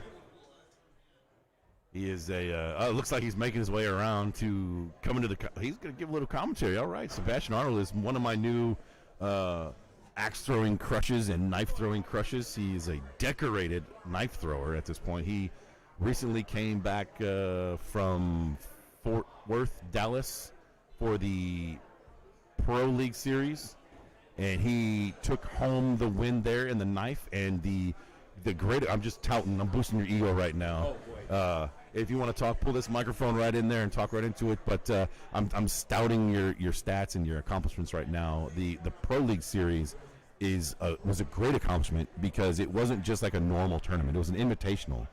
So every match was tough. Correct me if I'm wrong, but every match in that tournament weekend was a pretty tough match. Yeah, absolutely. So in order to go to that tournament, we had to be a part of our Pro League. Everybody was good at everything. Get in there. Oh, sorry. Yeah, everybody was good at everything. All the matches were tough. It was a great time. All the people there were fantastic. Big shout out to Drenger Axe Throwing. The venue was beautiful. Very well taken care of. And we had an excellent tournament over there. They've run an outstanding ship up there at Drenger. I don't know. I always get confused. I live in Texas. I live in Houston, but I always get the Dallas-Fort Worth area, Arlington. I get it all confused. It's like one big metropolis, but I don't know the geographic locations of things in that metropolis. So, but the venue was Drenger. Is that how you say it, Drenger? I'm not sure. Oh, Lordy. I just know that if you're ever over there, you need to go in there. Have Yeah. a great time. Just throw there. It's awesome. Yeah, great venue. Extremely good hospitality. They were hosts for one of the brackets for the World Championship in 2021. I believe so, yes. I think it was over there in 2021. So they are no stranger to hosting big tournaments there. This is what I was just talking about earlier. When you're throwing against a good thrower, there's a lot of pressure on you to not make any mistakes. And Mark Tishko is capitalizing on that right now, throwing 9 6s in a row with a substantial lead going to throw 10. He is going to get a practice throw here, so he's going to be going for a pure 62. A perfect game would be a 64 out of, and he hits a 62. So oh no, he missed. That looks good on camera. So one little miss there from Mark, but he takes that game one. This is a B bracket match. Yeah, you heard that right. Mark Tishko is in the B bracket. Jumping over to the other B bracket semifinals match between Colby Dean in the black hat and Michael. Give it a go. Carissa. That's pronounced Clarissa in I don't know. Carissa. We'll talk to Michael after this match is over.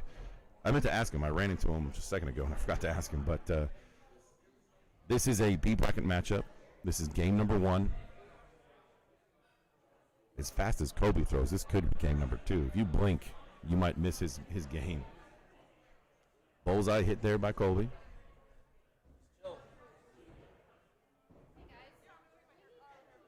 Michael taking a lot of time there for his setup. Looks like he put it a little bit.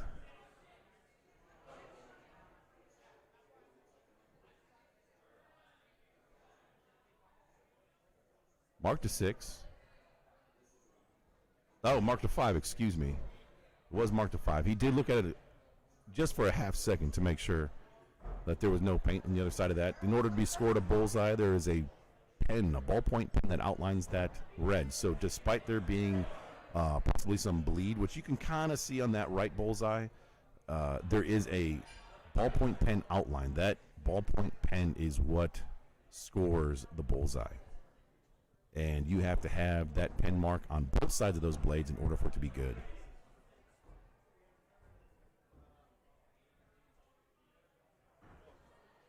So, Sebastian, in your throwing profession, you're looking at these two throwers right now. Michael is taking his time in his setup, and he's doing his thing. Colby throws fast. He's by no means trying to fast pitch anybody. That's just his normal pace. Does it throw either of them off? One throwing fast and one throwing slow, and vice versa. Do you think it bothers them? You know what? I had some pretty good experience with this at World Championships this past time. In 2022. I usually like to throw second, so I would have myself set up, waiting for the other person to throw. And I played Mark Tishko and Big Axe, and his dad goes to me after the game is over. I end up losing to him, and after the game, he's like, "Why are you waiting for him?" I was like, "I don't know. I like to throw second." He's like, "Forget the other person. You set yourself up, and when you're good and ready, just take your throw. It doesn't matter what the other person is doing. It's just you and the board." Yeah. And ever since then, I just started doing that. I was like, "All right, I'll get to the line. I'll take my time, whatever I need, set myself up, get my throw." And ever since that, I've been doing a lot better in every discipline. Knives, Big Axe, Hatchet. Duels is a little different because you got to work with your partner. But since then, ever since he said that to me, totally changed my throwing game. So in a situation like this, I don't really think they're paying attention to each other too much. Yeah. I think Colby Dean is just quick, and Michael takes his time, and it just happens to work out like this. I definitely understand what you're saying, and that's the way it's supposed to be. But for me personally, it's hard for me to do that. So I always took some work. I overthink things. I also like to throw second, but it's out of I can be very animated when I throw, and oftentimes when I hit a shot. No, we're still in the bracket 1 for right now. But I can be very animated, and if I hit a bullseye, I kind of fist bump and stuff, so I don't want to distract the thrower from throwing. So that's why I like to throw second. Yeah, every now and then I'll change it up. Like sometimes I'll end up throwing first, sometimes I'll throw second. When it comes down to kill shots, it kind of varies. Sometimes if I'm up or down, maybe I'm just kind of ready. It depends on how I'm feeling. If I'm feeling the kill, I'll just throw it. Yeah. If I'm kind of feeling a little iffy about it, maybe I might wait a second for them to throw it, just so I can get an extra second or two, take an extra breath. Yeah. Try to get it. Miss anyway, Doing your own thing is definitely an advanced tip and the goal. Looking at the bracket, Mark Tishko takes out Philip in 2 games to advance to the B bracket Well, I guess technically this is the B bracket semifinals coming. This is the quarterfinals, excuse me. Because we still have one A bracket match. So we are moving along. Colby took game number 1. The winner of this goes on to play Mark.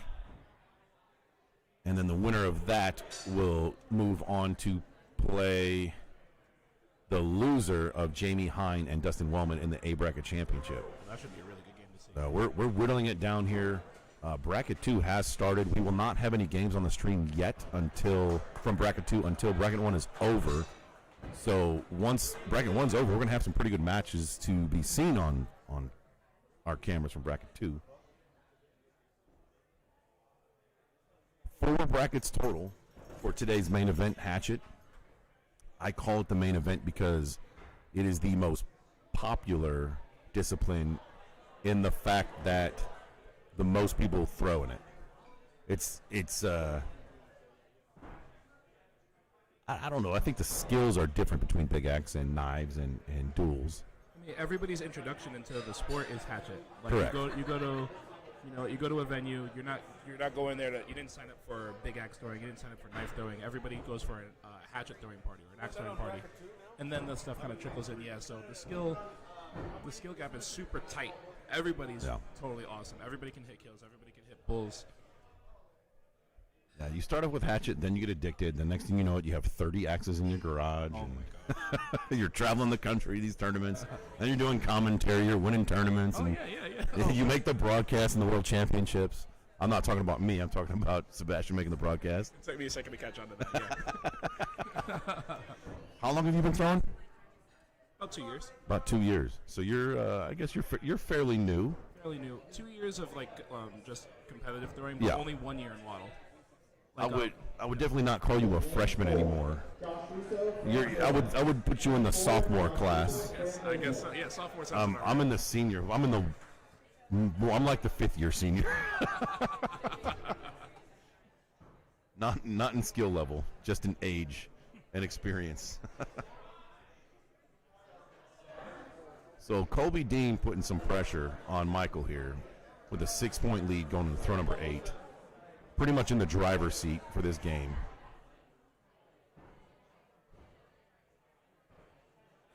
I think if you're Michael, you might be feeling a little bit of starstruck. I know I was whenever I had big matches against big name throwers. Colby's most recent big accomplishment is placing second in the World Championship this last year in Hatchet portion, losing to Dylan Teets. And a more memorable moment for him was eliminating Lucas Johnson from the World Championship by hitting 11 kill shots in a row in overtime. That was outstanding to look at. I was right there on the sideline with the other finalists looking at that. I couldn't believe it. That was incredible. 11 kill shots in a row. 11 kills in a row. Unreal. Oh, look, there was another one. I mentioned earlier, Colby is in a league with me on Mondays, and I played him, and I squeaked out a tie. And I said to myself, well, hell, now I have to hit 10 in a row in order to beat this guy. No pressure. How'd that go? We hit one, and then I missed, and he hit. Yeah. It'll come. It was great. He was rooting for me, too. He was cheering. I hit, and he was like, yeah, bro, this is great. So Colby Dean is going to advance to play Mark Tishko in the B bracket semifinals. I misspoke earlier. That was the quarterfinals, and now Colby Dean, Mark Tishko. To that point, something you just said about how Colby Dean was cheering you on, I think something really special about this sport is that even though it's competitive, highly competitive, there's money on the line, circuit points, chances to be on TV, but everyone wants to see everyone do a good job. Yeah. You know, nobody's looking, like if you lose in overtime, it's like, oh, okay, it's all right, especially in league or anything like that. But I want to see, if somebody's beating me, I want to see them get the best score that they possibly can. Or if I'm going to win, I want to see that other person still get the best score that they possibly can. I don't want to see anyone do poorly. I don't want to see somebody get disappointed. I want them to be happy. I want them to get their best game out. And I think everybody kind of feels like that. So if you're watching this and you haven't tried throwing, or if you haven't tried a tournament, it's a super awesome, extra healthy, great environment. You got to come down. And your point is the reason why we have such a tight-knit group and camaraderie in this sport. even when strangers come in or you're inexperienced or new, it's like one big family, and it's great support and a really awesome hobby. 1,000%. In lane 1, Mike Titus, Bradley Taylor. In lane 1, Mike Titus, Bradley Taylor. I was gonna say I want to see double 64s. I'm glad I didn't say it before that first throw. Oh, yeah. Hey, I didn't jinx him. Mark threw a 5 there, 1 point lead, going into throw number 3. Mark might be one of the tallest axe throwers. Oh, yeah. And Colby, I think, is one of the shortest. I asked him if there was any disadvantage. He said absolutely not. He goes, it's just throwing. Yeah, you just use a jack of clubs to get the little extra height. Yeah. He does want to see those bottom kill shots brought into the game. He's always like, I'm throwing straight at him. I'm at a huge advantage for those. Those bottom kill shots that you're seeing on our screen are not relevant in our current scoring system. They're just there to be efficient with those boards from Elm City, supplied from Elm City. So don't think those can be hit. I guess they could be hit in a match if the match is out of reach for funsies or a practice throw. Definitely been doing that.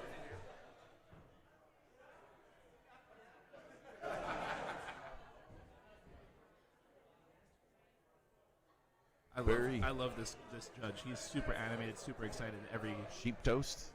Oh yeah. He's a really good thrower himself. Him and I had multiple matches during Quaddle, which was the Quarantine Axe Throwing League.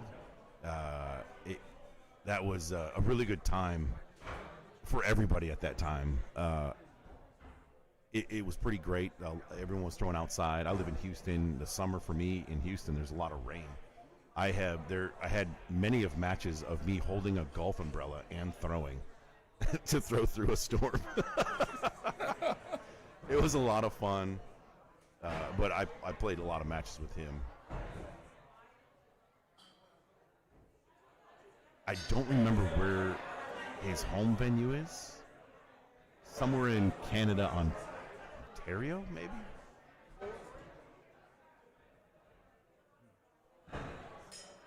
So 1 point game, the ever important throw number 8, and Colby almost throws a 4. Mark takes advantage, so now we're going to be tied going into 9 and 10. I imagine they don't agree to go 9 and 10, but they definitely agreed to go 9 here. I would assume they're going to go 10 as well, even if someone misses. And Tishko missed. So we're about to find out.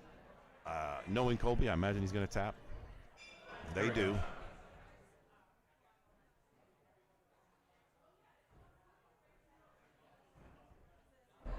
Colby just gets up to that line and grips it and rips it. It's great. He's outstanding. He's outstanding. Both of them. So 2 hits there. A good, strong finish from Mark hitting that kill shot, but a 62 posted by Colby to take game 1. This is a B bracket match. I know you watch these two guys and you're like, there's no way they're both in B. But this is the B bracket semifinals. And they might be having the A bracket going on. They do. They have. Let's jump over real quick. This is a 62-62 posted. I imagine this is game 1. Jamie on the right side of the screen with the green sleeves. Dustin on the left in all black. A miss from Jamie. It looks like a hit from Dustin. So Dustin takes that game. I believe that was game number 1. Practice throw coming up from them. Jumping back over to Colby and Tishko. Colby on the right side in the shorts. Tishko in the pants.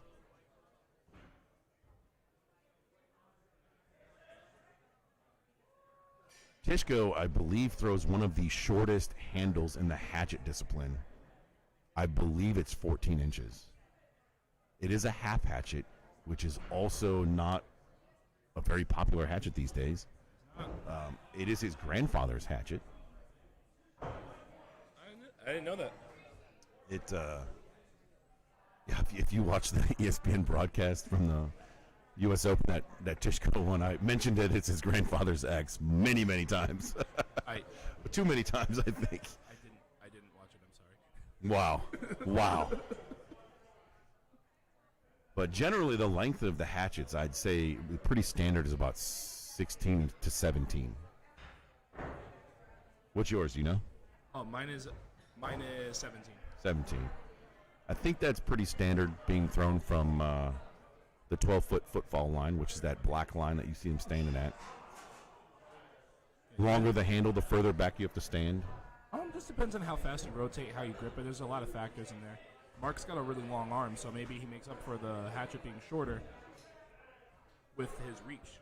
Yeah, Mark's a pretty tall guy. He's coming in probably 6'5", is my guess. I'd say about that. I'm 6'3", and I have to look up to him when I talk. I'm 6'2", and I never felt so short. He's a master of throwing that, though, like a half hatchet. I feel so bad. Everybody spends so much on custom this and the other thing. He's got, Yeah. half hatchet, and he can wreck everybody. It's awesome. I love watching him play. One of the things that we were talking on watching him throw yesterday, he might have, I wonder if he changed that handle, because he's landing his blade flatter than normal. Normally he tips it in, and the half hatchet's at a disadvantage, some would say, because the blade length is not the full 4 inches. It's like 3 3/4-ish. And when you tip that 3 3/4, you're only getting about 2 inches of coverage in the board. So that's just an ode to how precise he is when he throws. Everyone else is throwing hatchets. He's throwing darts. Right. So Colby hit that kill shot. And they agree to go up on 10. And again, it looks like 2 hits. And Colby's going to end up eliminating Tishko. There we go. Colby posts a 62 and moves on to face the winner of this match coming on. Tishko eliminated. Jamie, once again, in the green sleeves on the left side of the screen, and Dustin on the right. Who did we say won round 1? Game 1? I've already forgot. I just said it now. I already forgot. Oh, I think Wellman got it. He's hitting this, yeah. Wellman got it. Yeah, I think you're correct. So Dustin won game 1. This is game number 2 of the A Bracket Championship. Since this is the A Bracket Championship, that means neither one of these players have a loss. This is a double elimination format tournament. So the loser is still alive to go play in the B Bracket Finals. The winner moves on to Sunday championship tournament bracket. Looks like a hit. So gaining 2 points there. Jamie Hine with that hit kill. Jamie going up, down by 2, forces Dustin to go up. Jamie waiting to see if Dustin takes it in his own fate, and he looks like he threw a little high. The beard of his custom handle and axe that he makes himself just a little high. Jamie, Maybe. based on his body language, looks like he might have just missed. Too close to call. The judge has to get in with a closer look with the light. Taking a hard look. Now, just like those bullseyes, those kill shots have the ballpoint pen. The ballpoint pen has to be on both sides, and oftentimes you'll push it.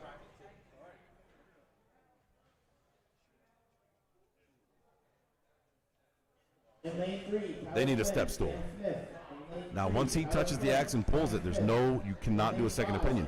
A second opinion is well within his right now to challenge it, but once he touches and pulls it, it's whatever it is marked. So it was marked. It was marked good. So Jamie wins game number 2 to force a rubber match, game number 3 in the A Bracket Championship. Yeah, I was talking to Jamie a little earlier today. He's been feeling really confident on his kill shots. So if he's ever down 1 or 2 points, I feel like he's feeling pretty good about his chances being able to double hit.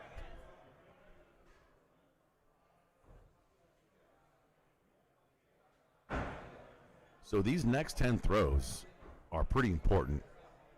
Jamie, I talked about earlier, kind of flies under the radar. He's an outstanding thrower, as we can see. He made it this far. But at Timber Beast, there's a bunch of other guys there that have all made the ESPN2 broadcasts, and you can kind of get overlooked, which I guess could be an advantage for him too. But making a name in this tournament for him, these are probably his most important 10 throws he's had so far. Absolutely. I've never even seen him throw. I only remember him refereeing or judging in there. I'm not sure.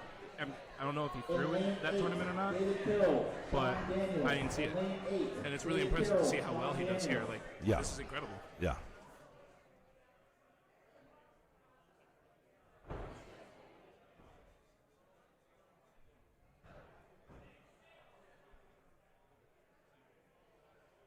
Barely missed that bullseye. Jamie made a 5 for a 1-point difference. Dustin Wellman's favor. Throw number 4. Jamie pushed it outside again. That's the second throw he had on the right side of that bullseye. At this point, you kind of just have to take a breath, regain your thoughts, come back and smack that bullseye.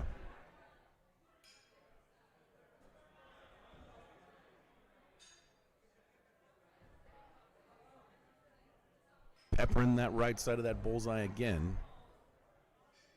for a 6, keeping it within 2 points.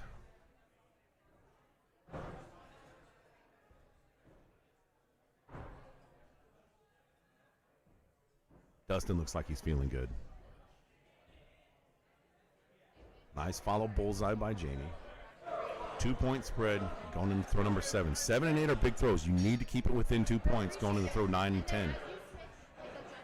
So force your opponent to have to go up with you.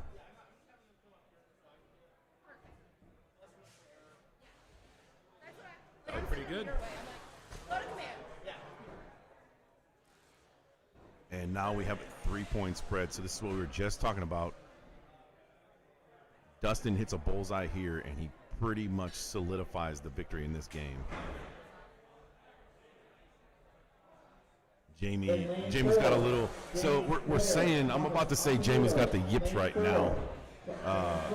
But most people would be ecstatic hitting a 5. But Jamie is counting those as a miss right now against Dustin, who's just destroying that bullseye. And Dustin does stay down. Jamie's forced to go up. A chance to gain 2 points.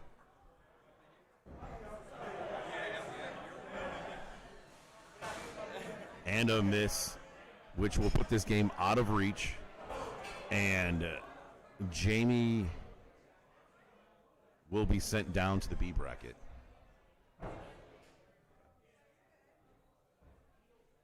Jamie's going to have a little fun here going cross court and nails the kill shot. Those are always the best.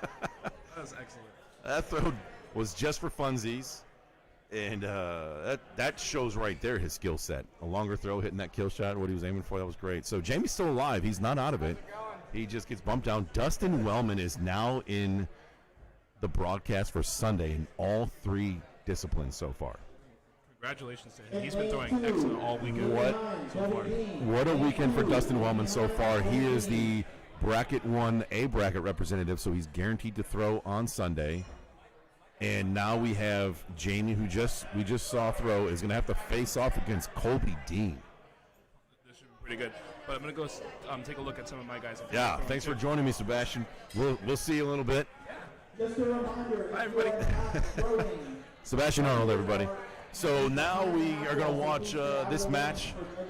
Colby Dean there on the right with the blue Crocs and Jamie in the green sleeves. This is the winner of this match will be the B bracket representative and will throw on Sunday. We're taking the top 2 throwers from each of the 4 brackets. A bracket winner, B bracket winner.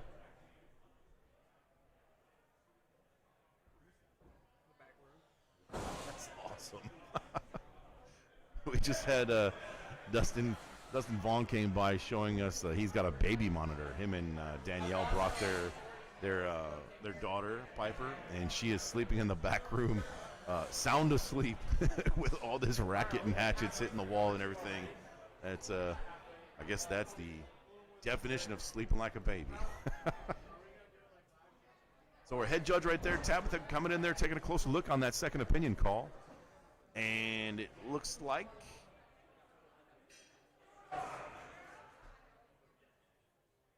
it's going to stay a 5.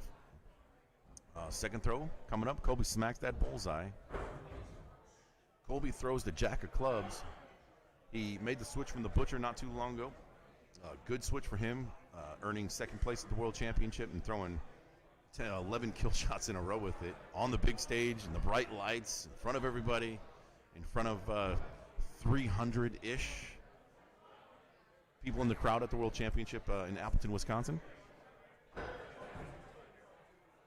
Definitely one of the most entertaining World Championships I think I've been a part of. We had locals come. We had the bar open. We had intense matches. We hoisted Dylan Teets up in the air, the champion, and Colby Dean. We had some drama in the knife championship where Michael Kump was the victor. Tony Luce having a mental mistake and smacks a kill shot, but with the rule set, the current rule set, he had to go for the other kill shot. The one he went for and hit was locked and did not count. That was a pretty intense moment in the knife throwing championship, but overall it was a great weekend up there in Appleton, and looking forward to the next one. 33 all, going to throw number 7 here.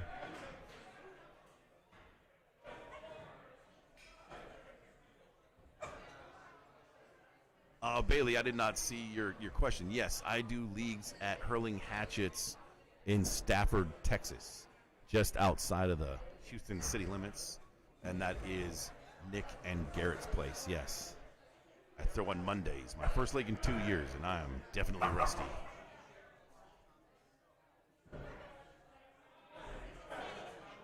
Colby gains 1 point there. Jamie calls kill shot. Colby also called kill shot here. 1 point spread going to throw number 9. Colby looks like he might have clipped. He steps outside to see if he can see any blue on the other side of that axe. Jamie definitely hit his center cut. Posted scores, 2 good kill shots. So an important throw here. Both throwers. Interesting to see if Jamie waits to see if Colby throws here.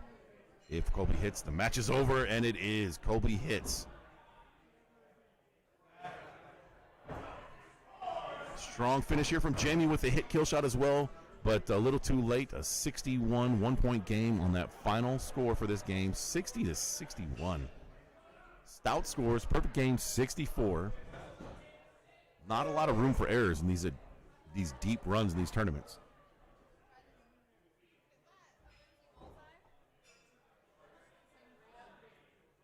So Colby takes that first game. This is game number 2 of the B Bracket Championship. The winner moves on to Sunday, and the loser will be hugged and will join the bar bracket.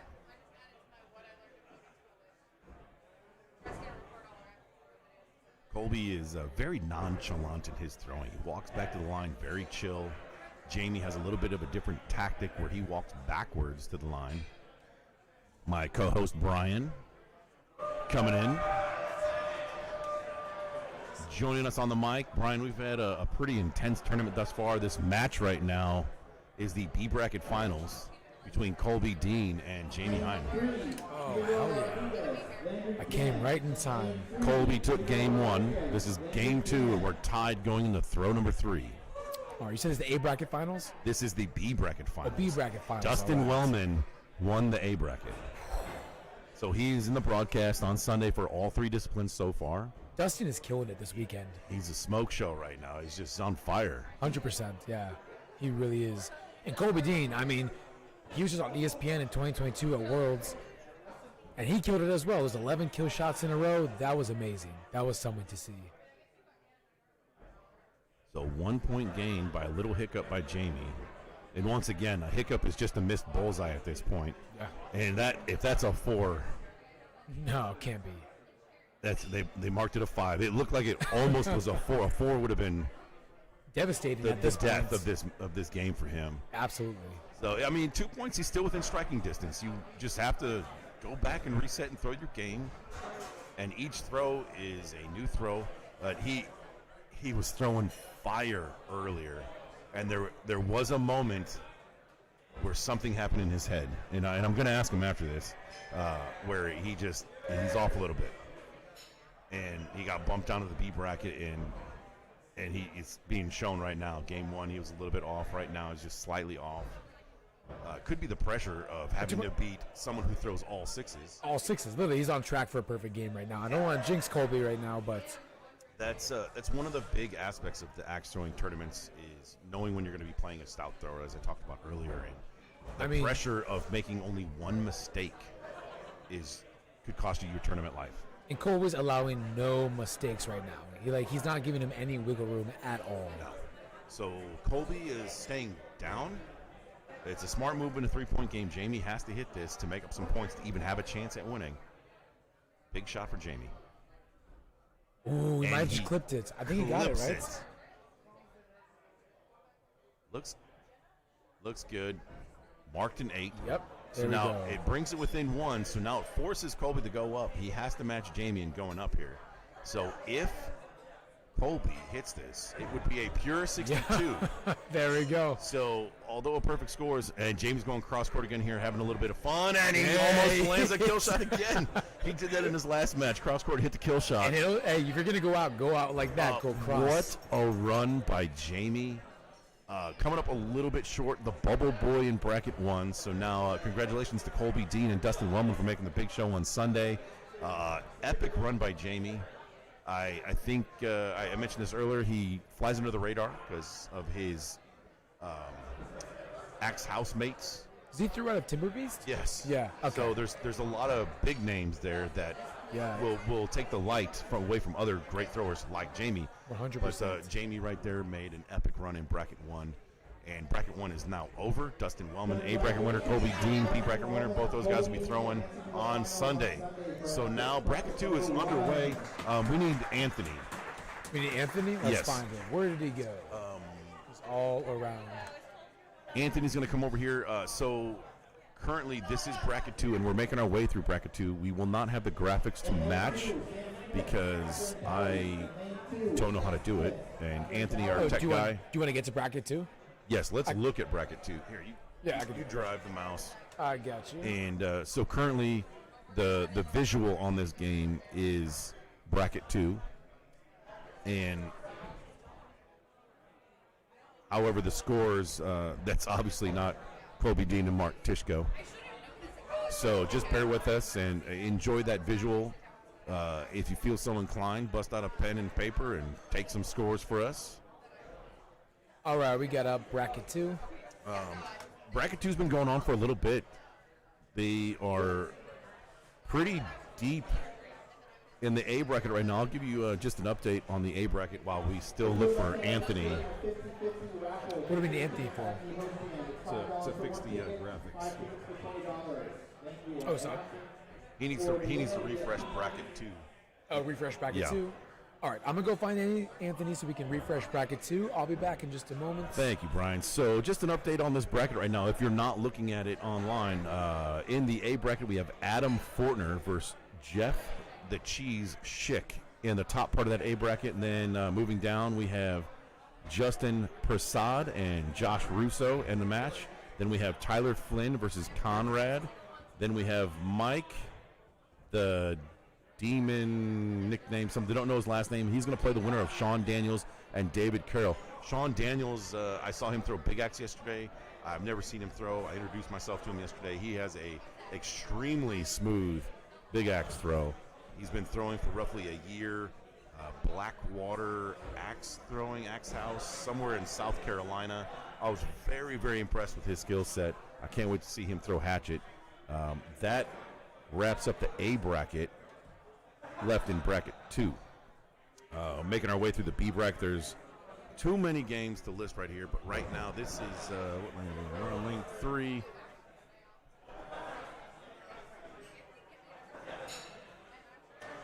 Lane 3. I'm trying to look at the bracket and watch. This is Pedro and Landry. Oh, this is Landry.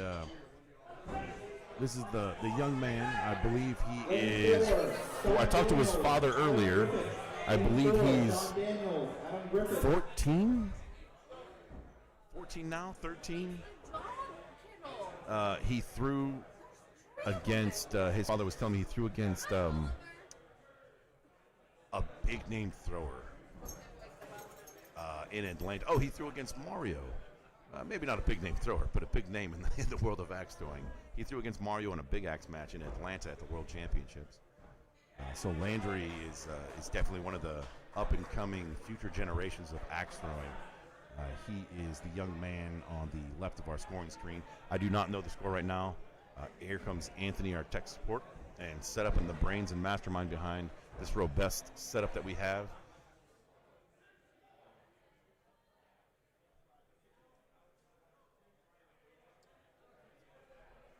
We have one A bracket match going on off camera. Anthony's coming over to refresh the scores for us. And the A bracket is in a holding pattern to let the B bracket catch up. Because as we move along, we have more one-loss throwers than we have no loss. So the goal there is to let them battle their way through the B bracket and get caught up. All right, well, what you guys can see right now, that is Pedro Rodriguez. I'm not sure who the other gentleman is at the moment. That's Landry. That's who? Landry. Is Landry? Landry Okay. is Landry Gann. Gann? Gann? Gann? Gann, I think. Landry, I think, yeah. I'm terrible with vowels. I say Detroit, and I think most people say Detroit. Yeah, like you really pronounce that E, like Detroit. Yeah, Like you get in it's there. just how I say things sometimes. I don't know. It's, You know, in like 2 days, someone's gonna ask. I'm gonna have to say that name. I'm gonna say Detroit. They're gonna wonder why the hell I'm doing that. I'm gonna blame you. I'm just saying. I also say pecan and not pecan.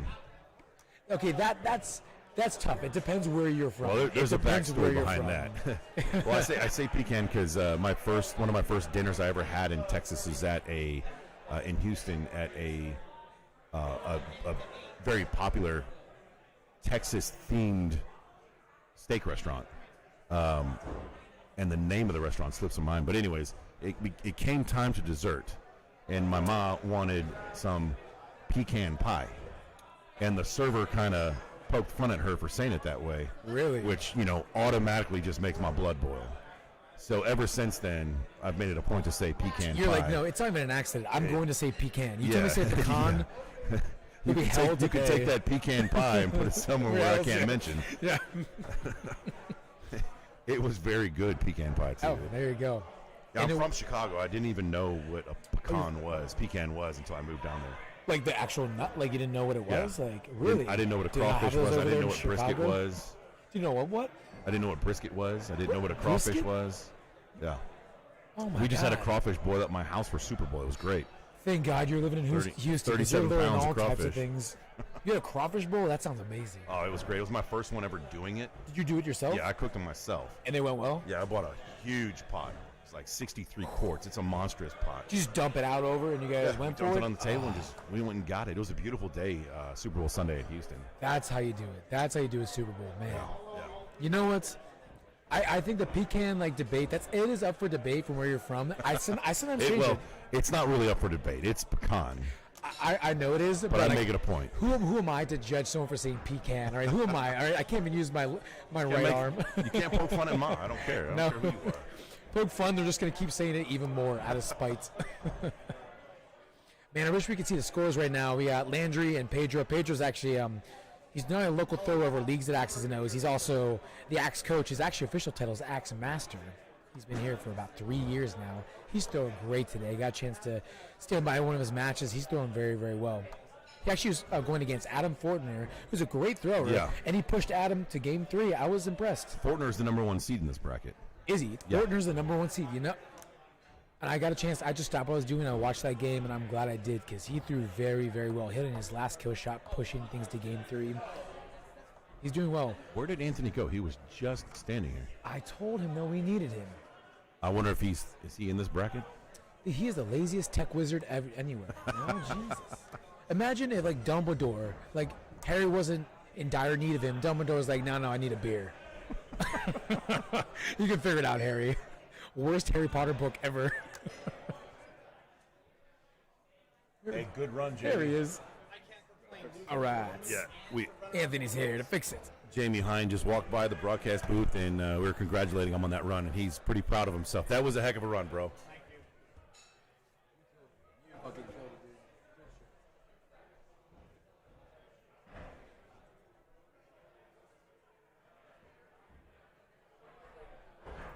So Superman just showed up. He's going to get things refreshed for us, and we'll be able to give you those scores. But once again, that's Landry, the young man, versus Pedro wearing the kilt. And if you've never thrown an axe in a kilt, you'll never feel more Viking. It's one of the most Viking things you can do, I guess, is amateur, as an amateur Viking.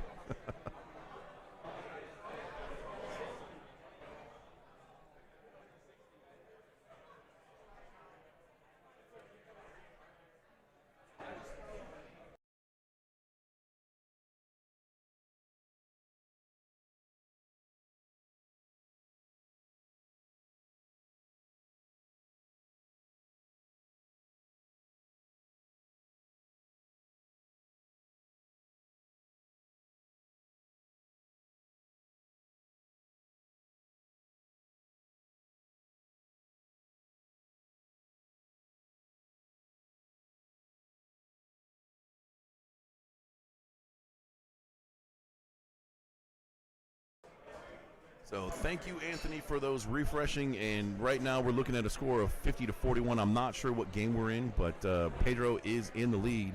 And looks like he just missed a kill shot, as well as Landry just missing. So throw number 10, 0-0, and Pedro will win that game. I believe that was game 2. The way the body language is telling me is Pedro will be advancing. And let's take a look at the bracket and cameras. And we'll see who's coming up next. We got Sam Smith versus Catherine Dowie, which is over. Sam is going to be facing off against our boy Anthony. On lane, I don't know. Wait, Sam Smith? Yeah. No, correction, not the singer. Correct. Not the singer. He didn't make it today. Yeah, he was supposed to throw, yeah. He registered and then canceled on us in the last minute. Not sure what happened. Yeah, he's too good for us.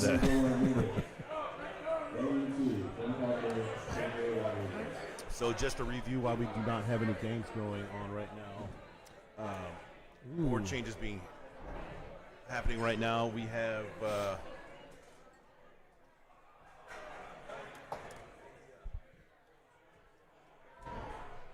it is getting quite warm for me right now. We're back here amongst a bunch of electronic equipment, which is producing heat. Plus, you wouldn't know this, but this outfit that I'm wearing, despite being super thin material, is incredibly hot. It's getting hot, I know. Just to show it's getting hot, Rob has a personal fan, Mystery Adam, and honestly, that is bougie. This is a bougie live stream right here. I'm a bougie kind of guy. I respect it. Finer things in life, baby. It is. All right, so let's look at the bracket again while we got some board changes going on. We got at the top of the bracket of A bracket, we have Adam Fortner versus Jeff Schick. Ooh, cheese. I like Jeff. He's a good thrower. He is. Be careful if you ever shake Jeff's hand. He has a hand that seems like it's made of metal. He has like his grip is tight, or he just has such a firm grip. Really? Yeah. Be careful. So don't grip him with your throwing hand. Go non-dominant. Just bump him instead. Then you might break your knuckles. Yeah. Then we have Justin Prasad versus Josh Russo in an A bracket matchup. Then moving on, we have Tyler Flynn versus Conrad. Conrad is a X's and O's thrower. Wait, Conrad or Connor? Conrad. I don't believe so. Connor Gabriel is a GM of Axis and O's and throws in right, leagues and here. Sitting right over there. He's sitting right like 5 feet from us. Conrad, to be honest, I'm not sure who that is. I misspoke there. That's okay. I don't have my readers on. And then we have Mike, the Demon. What's his whole name? The Demon Slayer. I don't know his last name, but that's a heck of a nickname. I really hope that is his last name, his legal last name. Demon Slayer? That would be badass. Wow. That escalated quickly. That's more of a flex than throwing a 3. the flex 3. So Mike, the Demon Slayer, is going to be throwing against David Carroll. That wraps up the A bracket where we currently stand. And, man, I want to see Sean Daniels throw his hatchet. I was talking big about Sean Daniels and his big axe throw, and a fairly new thrower for only a year. I think Anthony had a little bit of pull not putting his game in lane 2 or 3, which we have cameras on. he was embarrassed by his one match yesterday. No, but oh man, we know he had a great match against Mike Leslie's Kump. playing. He knocked yesterday. Anthony knocked Mike Kump into being. Leslie. This is here we go. So what we're watching right now, it's Ben Parker against Pedro Rodriguez, 2 local throwers in our leagues. Again, Pedro also works here as well as an axe coach. So I'm just going to jump. So we have Leslie Woman coming up. I definitely want to watch her throw a little bit. Okay. She's one of the top female competitors in the world, and a great person, and just fun to talk to. She gives good hugs too. Looks like Pedro might have squeaked his butcher into that 5. It's tough to tell. Possibly 5 or 6 for Ben. Again, this ankle is difficult to call.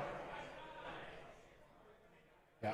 6 for Ben, 5 for Pedro. There it is. Oh no, a 4 for Pedro and a 5 for Ben. I was incorrect. We're on throw 8. Pedro might have missed that bullseye just to the right. Ben might have clipped the bullseye just on the bottom. We're going to find out in a second. And we got Sean Reynolds, also a local league thrower at Axes and O's. We got the whole gang here. That's so sweet. Is this definitely a bragging rights match right here? This is a bragging rights match of Axes and O's. And Sean's here as a witness to testify. This is awesome.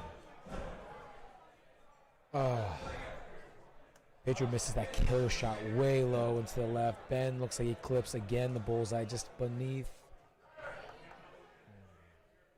All right, we're going to throw 10. It's a significant lead. 13-point lead for Ben. Pedro's going to go for his kill shot, I assume. Just for shits and giggles. Looks like he hit it. Might have. Let's take a little look. The pole of that axe and the handle are so thick we couldn't see. Yeah. We couldn't see the kill shot there. Yeah, and I know Pedro's throwing a butcher and Ben's throwing a king of diamonds, and it's really tough to see the coverage from our angle because they do drop down a bit and they can clip it from the bottom.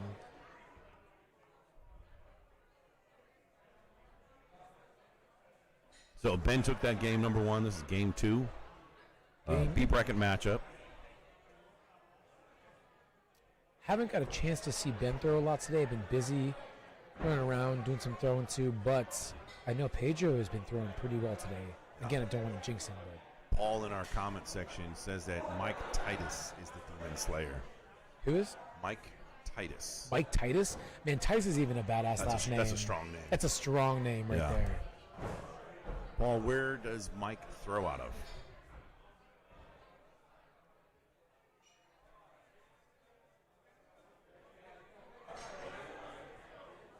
So just underway here is Thomas and Leslie. We're going to jump back and stay on the Axes and O's match. Our local throwers here. We'll get let some of their friends and family see them throw on the big screen.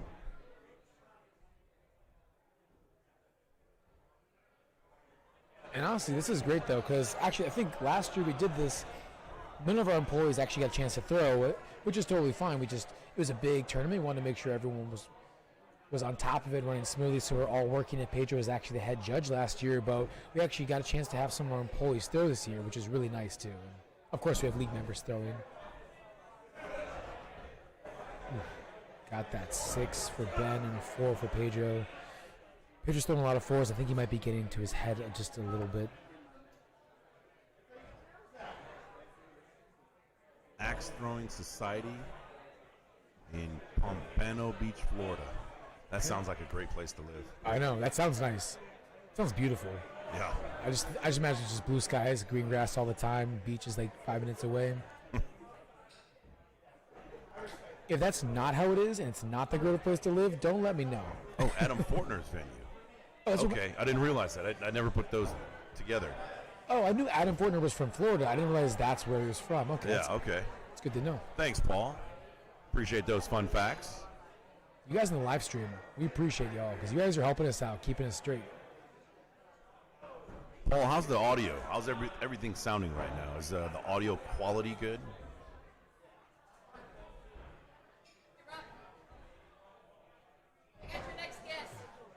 Heck yeah. Daniel Vaughn over there sporting her daughter Piper on a I don't know what those things are called. Just like a backpack The baby ones, carrier. the ones in the front are called like a papoose, right? That's the name for the ones in the front. Is I don't it? know if they're the ones. I never knew that. Yeah, it's like a papoose. Like Cool. that's the ones for the front at least. I don't know for the back, but essentially the same idea. How old is she? That little girl, by the way. I think she was about 5 or 6 months in December, so under a year for sure. Really, she would be a great guest. Yeah. She would be an awesome guest. Youngest live stream guest in Waddle history. We had Mandy's daughter. Good job, on- Pedro. I think he clipped that. Sorry, I'm my bad. No. I think he clipped that kill shot right there, and he did. What were you about to say? We had Mandy's daughter on the live broadcast for the World Championships at Ellie? the end. Oh, really? Oh, Ellie's so cute. It was. It was at the time. It was at the end of the day, but we did not know if they were going to be continuing throwing Big Axe. They were making a decision on the fly, so we were just killing time, her and I. Ooh. Wow. He hits his second kill shot as well. Ben hits a 6. What a good game. So Wow. 58-54. Ben still takes it, moving Ben forward. Pedro's going to get knocked out, unfortunately, but a good run for Pedro. And you know what? He's really throwing cold. He is out throwing in our Sunday Hatchet League, or Thursday Hatchet League, which he usually does. So Yeah. he practices very little, and he did very good for throwing cold in general. So those are the X's and O's bragging rights right there. Ben Parker's got him advancing in the B bracket. And a great game from Ben at 58. He's looked like he's throwing fire from what I've seen. So good job, Ben. Tyler Flynn, Conrad Andralis. In lane 2, Tyler Flynn, Conrad Andralis. So now we're looking at Leslie Wellman, of course, and Thomas. How would you say that? Antoniello? Is that Antoniello? Antoniello?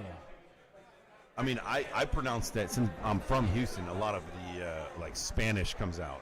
Oh, really? But that Sounds Italian. is more Italian. Yeah. Well, Spanish and Italian are pretty similar. Slight differences Yeah. in pronunciations, but You're not wrong, yeah. that's definitely more Italian. Yeah. Daniello at the end just sounds very Italian. Yeah. All right. Every time I say his last name, I do think of pasta now. A pasta? Yeah. Now you're making me hungry. We got some pasta. Next year, we should have a pasta cart. We got cupcakes and coffee. Yeah. We're going to add pasta to it. Yeah. Did you just go for her kill shot? Cross court kill shot there. I think they both hit there. and Leslie hits. That's hilarious. That is impressive, hitting a cross court kill, because normally you throw them from 12 feet, but when Yeah. you throw cross court, you're probably throwing from about like 13 and a half, 13 14. is 14. That's why you see when you do that, it over rotates a lot too. It's a further distance. Yeah. But when, it's Yeah. tough. So that was just game 1. So we're going into game 2 right now. Let's take a look at the bracket again. I think Thomas took that one, right? Yes. Okay. Thomas took that first game, moving into game 2. So we are now playing some A bracket matches, and it looks like Tyler's going to be on lane 2. Tyler Flynn and Conrad. Let's jump over there real quick, see if it started yet. And Not yet. Not yet? All right. Getting ready. All right, we'll go over to them in a second. Man, the bleeds on those kill shots, it's like a modern art piece. It trips me out a little bit. Yeah, we audio sounds good. All right, thank you guys for that feedback. Thank you, guys. Appreciate it. What are you guys using for the score display? That is not a question that I can answer. When we get Anthony back over here after he's done throwing, he's participating in this bracket, we will ask him, because I am not the tech guy at all. I don't know the answer to that. I have no idea. Sorry, If I CJ. tried to answer, no, you don't want to see that happen. Lane 5, Mike Titus, David Carroll.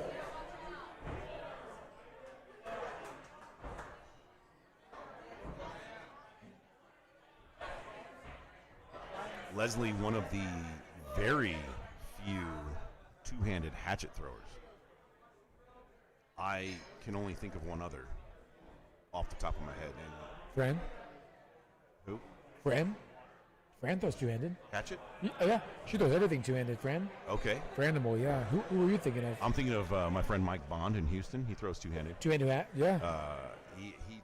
He has to throw two-handed because his throwing arm, his shoulder, is he says he'll throw his shoulder out if he throws So one-handed. just not worth it. So he physically can't do that. So he throws two-handed. He throws two-handed pretty darn good. Yeah, I mean, I see a lot of people throw some Hatchet really great two-handed. So Leslie Wellman, Fran, you said Michael, is his name Mike? Mike Bond, yeah. Mike Bond, yeah. And then also in our league, Brittany Klein, she throws two-handed. She in duels and Hatchet. And Big Axe, she's really good. She's a great two-handed thrower as well. I respect two-handed throwing. I've done a little bit. I'm not as accurate, but I respect it to see people super accurate in that respect. It's kind of nice, too. It's a nice change because most people throw one-handed. So Leslie doing a little joking around right here. I'm not really sure what she's saying. It's a blast to throw with her, against her. Yeah, she's just like she is right now. She's very talkative and animated and stays loose. I don't know if it's a little bit of nervous that makes her do that. I know that's why I do it. I get nervous when I throw. I mean, do what you got to do to cut through that nervousness, cut the tension. At the end of the day, it's about having fun. Yeah, it really is. I think it's, at least for me, it's easy to forget that. I can really get in my head or get super focused, and I'm like, well, I'm here. Yes, I want to do well, but I also want to have a good time. You know? So I almost have to remind myself in leagues and tournaments to, hey, have a good time. When you go up to throw, just enjoy yourself. Like, focus in, but yeah, enjoy it too. What kind of axe is Leslie throwing? I saw that earlier. It's really long handle. I imagine it's a custom Dustin Wellman. Yeah. Do you think, has she met Dustin Wellman in person before? I wonder. Dustin and Leslie are a couple. If you couldn't figure that out. Yeah. If my sarcasm didn't come through. Her handle, I just noticed it looks it's curved and it's also really long.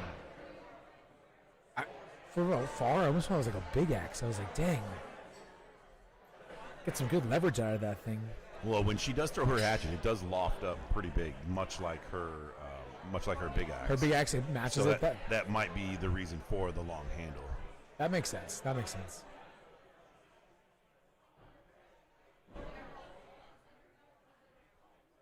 I do think Sheep Toast right there, whom I don't know his actual name, is the judge in that lane. He's very animated, and I think he is. That would be great for TV. Oh, for sure. Yesterday, the first time I saw him, in the very beginning, he is so animated. I love it. Yeah. And I will say this: he was getting a lot of compliments during the World Championship because he was one of the judges during the very, very long 256-person Hatchet tournament. And a lot of people were saying how well of a job he was doing, specifically with announcing what the score is, letting the throwers know where they stood on the throws, whether or not their kill shot was open or not. He was just very good at what he was doing. He's just very on point, very specific. You know what? And out of all the judges, and there was a lot at Worlds, a lot of volunteers, to get just compliments and praise, just one person picked out of all those people too. That says something about his judging. So tied up going in the throw number 9. They both agreed to go up. Kill shots have been called. And I unfortunately have to leave to go judge. Duty call, so I'll leave it to Rob. You guys are in good hands. Hopefully I get back to commentate with you guys a little bit later. All right, Brian. We see Leslie doing a little bit more bantering there before she sets up the throw. I love it. A little bit of a miss from Leslie on the outside, and as well as Thomas. 2 misses on throw number 9, so we stay tied going to the throw number 10. Kill shots have been called. The tap of the axe is not law, but it is a code of conduct amongst axe throwers. It means multiple things: handshakes, agreements, a promise, friendship, good luck. So if you're a new thrower out there, it is important to tap axes before a match. Usually, almost every thrower I know taps on the turn as well after the 5th throw when they switch lanes. We're tied. This is sudden death. This will be who sucks less. And if that's not a hit by Thomas, he is butted up against that kill shot. So a hit is a must from Leslie right here. And it looks like she might have caught it in the beard. A hit a double kill shot in OTK 1 right there, which pushes it to an OTK 2. Still who sucks less. They have to switch kill shots now. Whoever's closest to that kill shot, if they don't hit it, and just a little bit outside from Thomas, this is certainly doable here if a miss.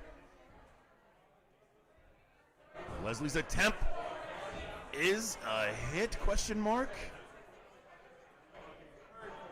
Sheeptoes gets in there with a width of a finger. A miss, and he awards the match to Thomas.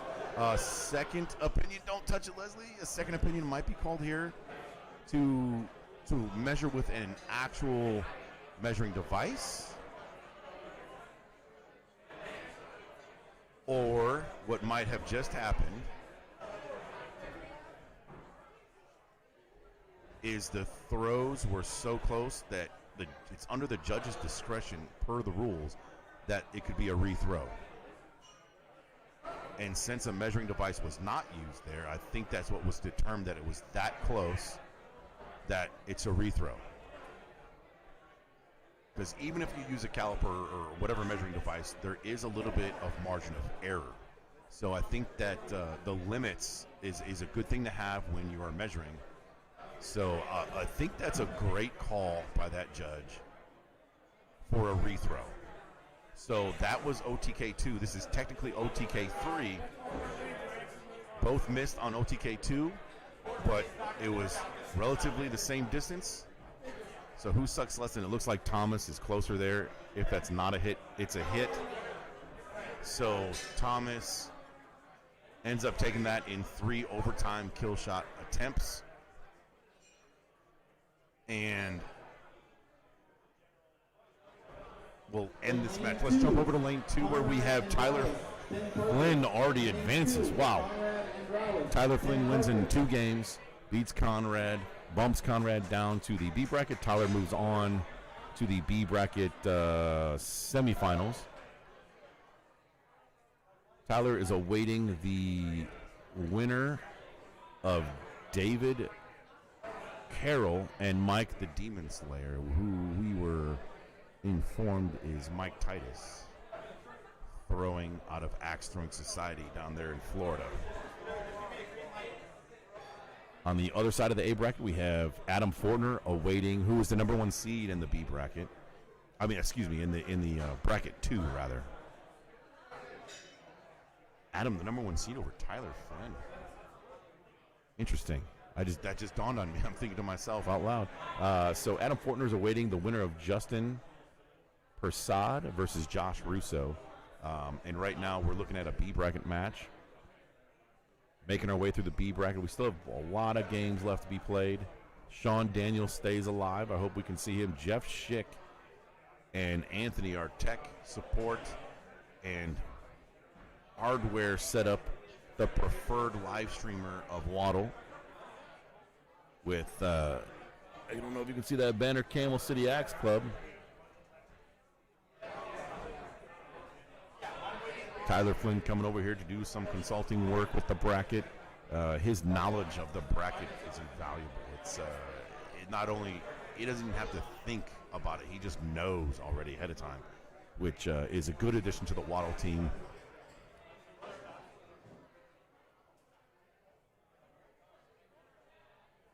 Ben Parker is in the white jersey representing Axes and O's. That's an Axes and O's jersey. Conrad Andros in the black.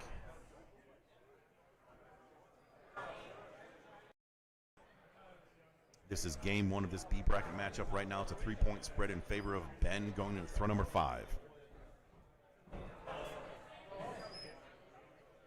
Conrad pushed a little high and to the right. Meanwhile, Ben gains another point or 2 by smacking that bullseye.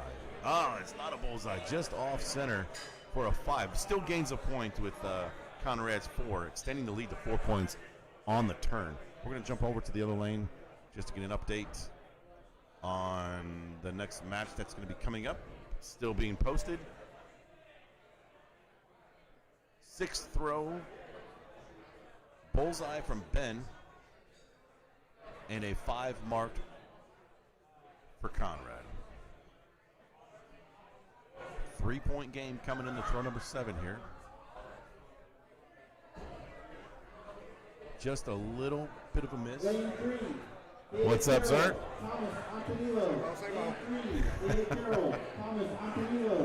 How was the nap? How was Piper's nap? She slept good here?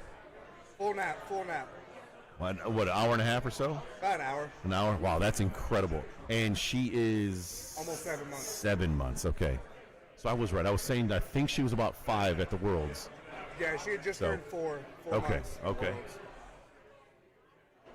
So the Vaughn daughter, Piper, in the house, 7 months old, took a nap in the back room. Was it loud in the back room? Could you hear the thumps? It's pretty quiet, Okay. but she sleeps through most anything right now anyway. That's awesome. We got her sleep trained real well. That's awesome. Going into throw number 10, we have a 1-point game. That hit kill shot keeps it alive. A big bullseye by Ben. Was kind of surprised he didn't want to go up there. Kill shots have been called for throw 10 right now. These guys are standing fairly close to each other because they're going for the same inside kill shot. Not the same kill shot, but respectively their kill shots. Slight miss from Ben. Conrad looks like a very relieved kill shot hit there to end up taking the win. Those 2 kill shots push him to the victory in that game. Game number 2. This is a rubber match now. Practice throws right now. Jeff Schick, just an update, winning versus Anthony, our tech guy, Shimkoviak. Jeff Schick is awaiting. Just a reminder, please stay out of the lanes if you are Looks like Jeff will face off against Sean Daniels. I hope we can view that on camera because both those guys are. I love watching both those guys. Jeff, reigning out of the Philadelphia area. I'm not sure if he's Philly or New Jersey. No offense, but great guy, outstanding thrower. I've thrown with him at Choppers Hatchet House in Cherry Hills, New Jersey. One of my favorite facilities that I've been to, and one of the best tournaments I've ever been a part of. Over there, those guys have a great crew, great efficiency. So the A bracket, an update while we're watching game number 3 here between Conrad in the black and Ben in the X's and O's jersey. The white to faded to pink, light blue on the side trim. Those jerseys were worn at the World Championship in 2022 and 2021.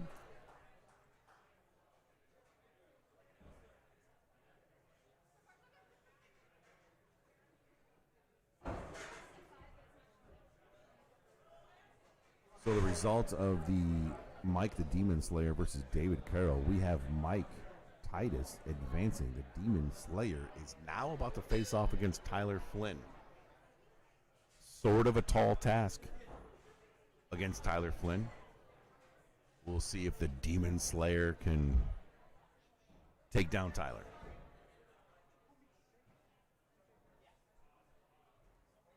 Tie ball game going to throw number 7, 33 all.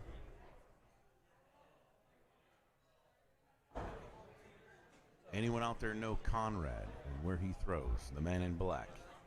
I'm unfamiliar with his name. Someone in that comment section, if you know him, give a comment. Let's get to meet him. Another one of the throwers that I have not met, so at some point I'm going to walk over there and introduce myself. The bar is full. The restaurants are slanging flatbreads and burgers. The cupcake ladies over there. We got the coffee bar right next to it because what better pairing than coffee and something sweet? We got just on the other side of me, we have Connor, the GM of X's and O's, doing a great job calling lane assignments. I see Lucas Johnson walking past Jeff Schick right now. Lucas, I believe, is in bracket number 3. That's coming up. Dustin Wellman over there. Congratulations for winning A bracket, bracket 1. Throwing in 3 disciplines, I see Ryan Gustin, an OG, just walked by. He is the owner of the Flying Squirrel, and Sean Daniels walking by, one of my new axe crushes. Fairly new thrower, smooth delivery, still alive for him.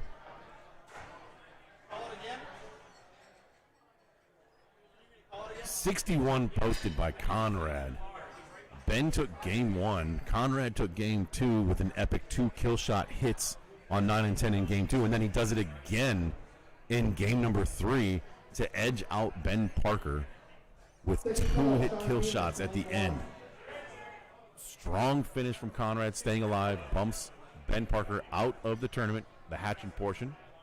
Let's jump over to lane number 3 and take a look at David, Carroll, and Thomas. Thomas is in the Waddle jersey with the green sleeves. David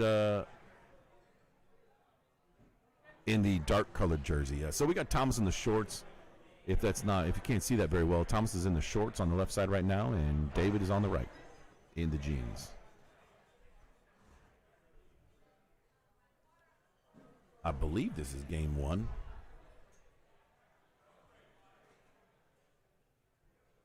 After 2 throws, we have a 1-point game. A 2-point difference on a 6 and a 4 on throw number 2. That's huge. So the lead change after 2 throws. Let's see what happens here with a bullseye by Thomas and a bullseye by David. Nothing changes going to throw number 4. 2 bullseyes posted.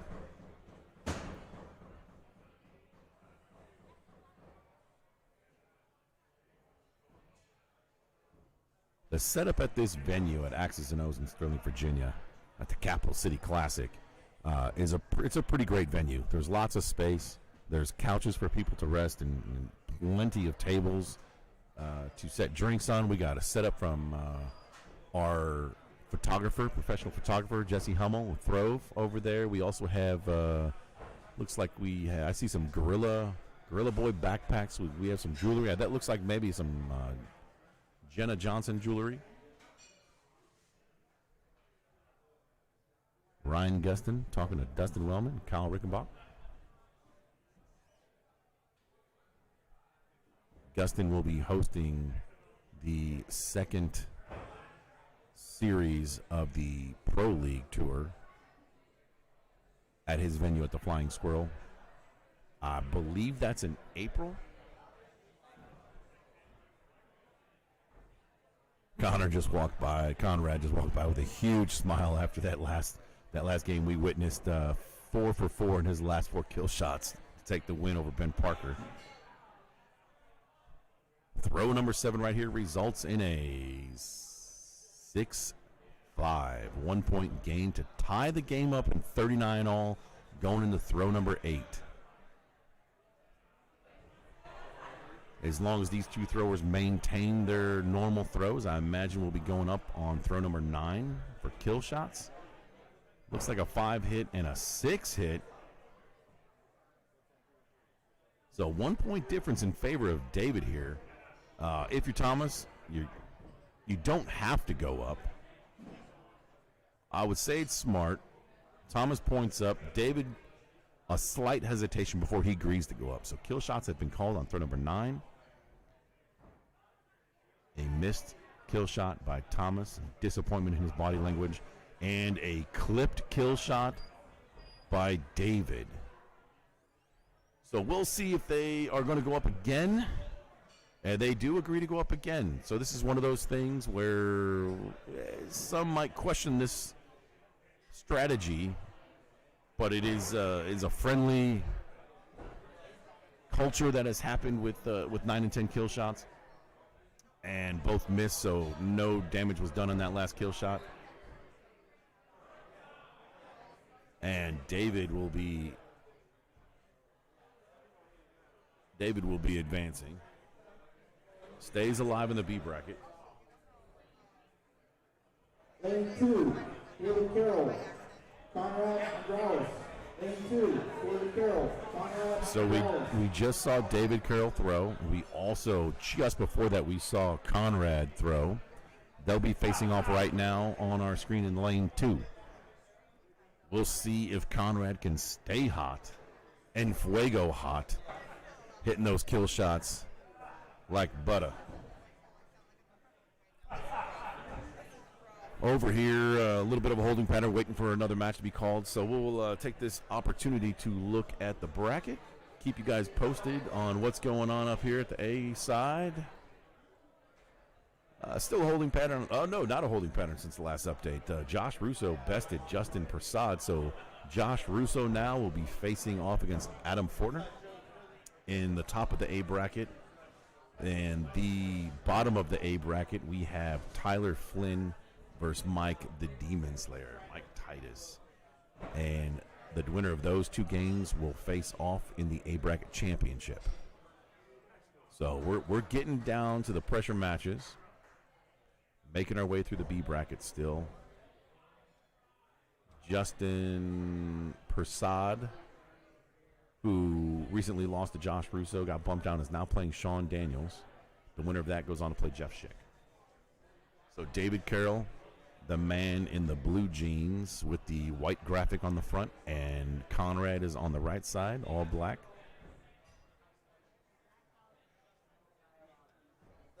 That after two throws, we have a 1 point game. Conrad in favor.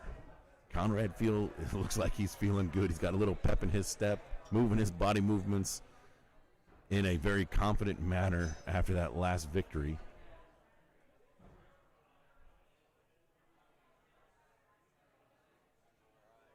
A 4 thrown from David. Not happy with himself, hands on the hips as he went to retrieve his axe.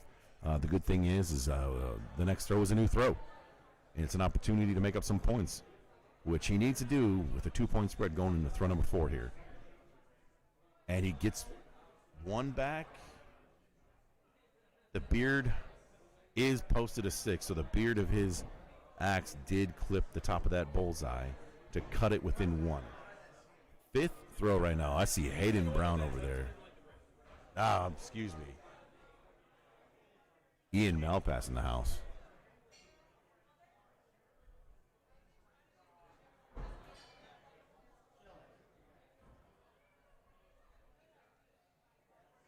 Ian, I believe, is duels partners with Lucas.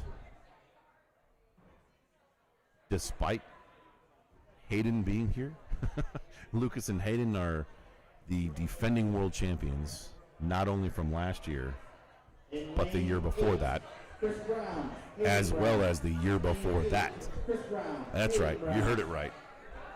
3-time world champion, Brown Johnson, the tandem of Lucas Johnson and Hayden Brown. Something that I'm not sure will ever be done again. We will not know for at least 3 years. There is Hayden Brown over there. Hayden Brown in the house. He's my horse for this tournament. He's my pick. He is in bracket 3, I believe. Lucas Johnson, I believe, is in bracket 3. Bracket 3 is going to be a tough bracket. I'm seeing the people show up ready to throw. It's going to be a tough bracket to win. And a tough bracket, I mean, it's the A bracket winner and the B bracket winner, that the only 2 throwers that advance from each bracket.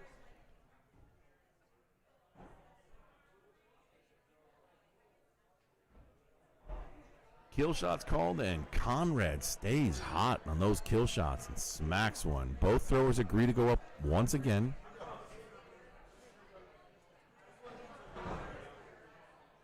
David on the right side of the screen, Conrad on the left. Looks like David hit, and Conrad hits again. So despite being 2 hits, Conrad edges David out 59-51. 64 is a perfect game. It is a perfect 8 bullseyes and 2 hit kill shots. 59 is a stout score is where I'm getting at. So throw number 1 there. Conrad didn't know it was a practice. He thought it might have been throw number 1. But the judge was not even looking because it was a practice throw. David Carroll quickly walks up to get it because he knew it was a practice throw. So this is throw number 1 of game 2, a B bracket match. David, this is a must win for David to push a rubber match since Conrad won game number 1.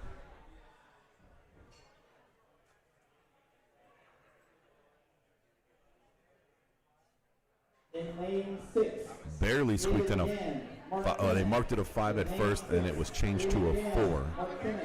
So Conrad still staying hot. David throwing that 4 to move the lead in a lead change, much like game 1.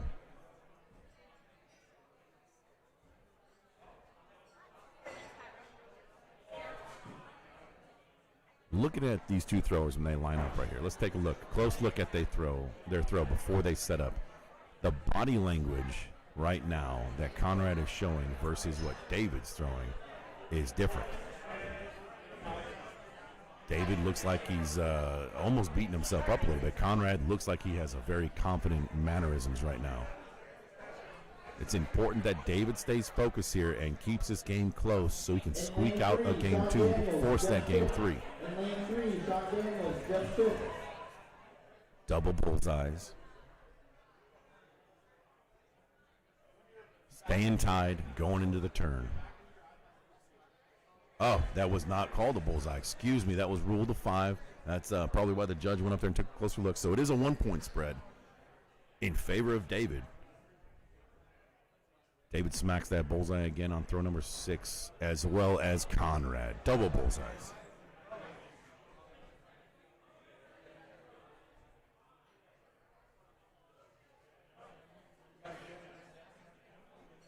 So we've switched sides at that turn. Now David is on the left side of your screen, Conrad on the right.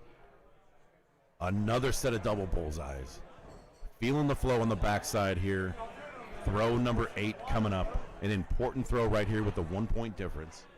It dictates what happens on throw 9, whether you need to go kill shot or not. Looks like another set of double bullseyes on throw number 8. 1-point spread going to throw number 9. David looking. They look at each other. They agree and tap to go up.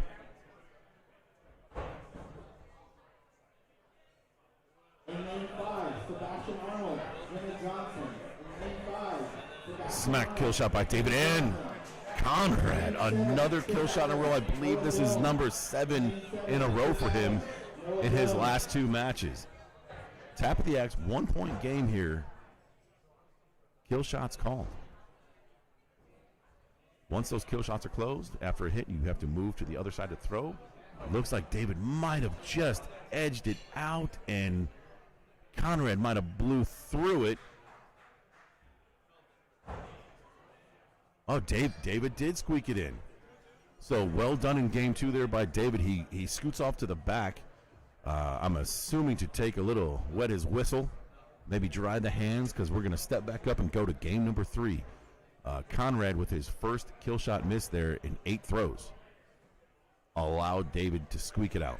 Game number 3, rubber match of this elimination match. The loser of this is done in the Hatchet portion of this tournament.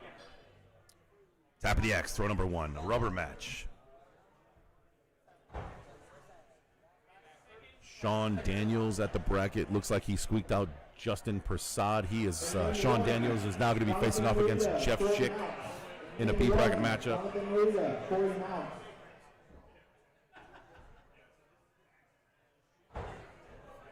Still a holding pattern for the A bracket right now. They're awaiting a couple of matches to be finished in the B bracket before we kick those off again.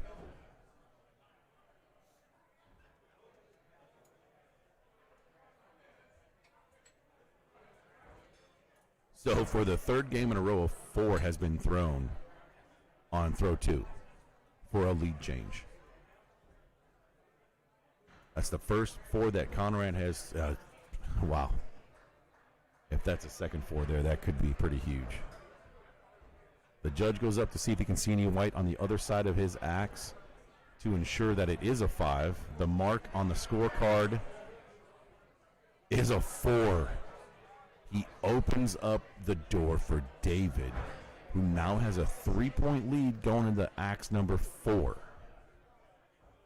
This is one of those moments where you just cannot get too comfortable with a 3-point lead so early in the match. David comes out a little bit wide. Meanwhile, Conrad hits it to make up 1 point. It is now a 2-point game going into throw number 5.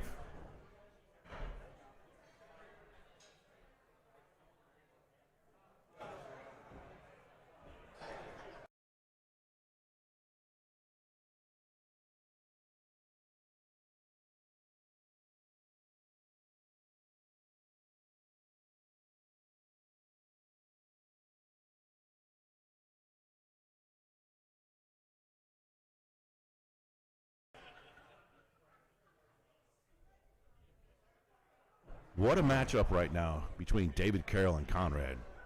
David on the right side of the screen, Conrad on the left. This is the rubber match, which is more importantly an elimination match because it's the B bracket side of this tournament for them. So the loser of this is out with 2 losses. This is a double elimination tournament, best 2 out of 3 match. This is game 3. Conrad won game 1.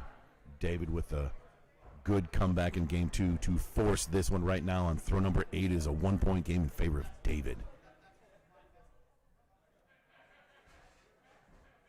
Bullseye, bullseye. 1-point game going into throw number 9. We have to take the elevator up. There it is. Tap.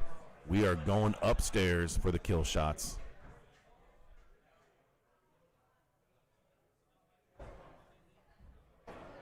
Colby Dean, everybody. You coming this way, Colby? All right. Colby Dean in the house. Let me hop on. So the kill shot attempts, a hit and a miss. Conrad has just been on fire in this match, including his last match. He is now 8 of 9 out of his last 9 attempts. This is throw number 10 of the rubber match right here. They both agree to go up. And hard to tell from our angle. It looks like a conceding fist bump and hug. Do we know where Conrad throws that one? The scorecard posted. Conrad hit another kill shot to squeak out that win. You got to pull this thing real close. I do not know. I asked our audience to. I've never seen him before. I don't recognize his name, but he has thrown 3 matches now that I've watched that have been very, very good showing. You know, hell, he's 9 of 10 for kill shots. That is way better than me. Better than I threw today. So Colby, you made it, right? Yeah. Day 2. Okay, that's what I thought. Through B. Oh, the B bracket. That's Yeah, right. yeah, through B. That's right. We were watching those matches. I aspire to throw like you, dude. What, You're just short? so nonchalant. Short. No, not. You're just so nonchalant. Like it almost looks like you're bored. The more you care, it's. Yeah. I was a little annoyed after I lost. Like not to Dustin. Dustin threw better. But it's one of those like if I just hit all my kill shots, I win. Yeah. Like I did the hard part of throwing the bullseyes. Yeah. And so I was kind of pouting a little bit. So right now we have Jeff Cheese Schick in the shorts, and Sean Daniels is.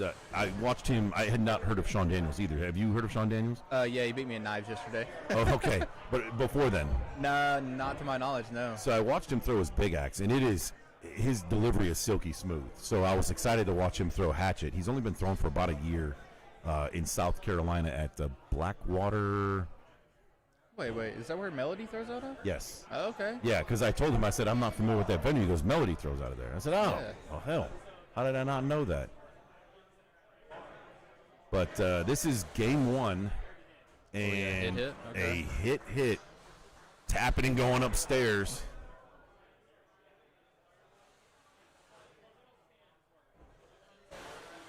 Looks like cheese is good.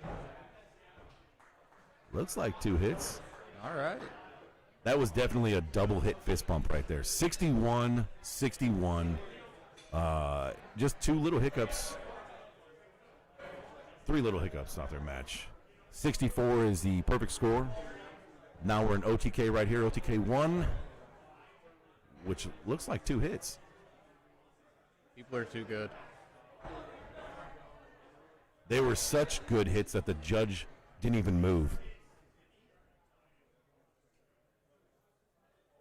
So switch the kill shots. Another OTK. This is who sucks less. And Sean dips down there. Looks like Jeff hit. So Jeff will take game 1.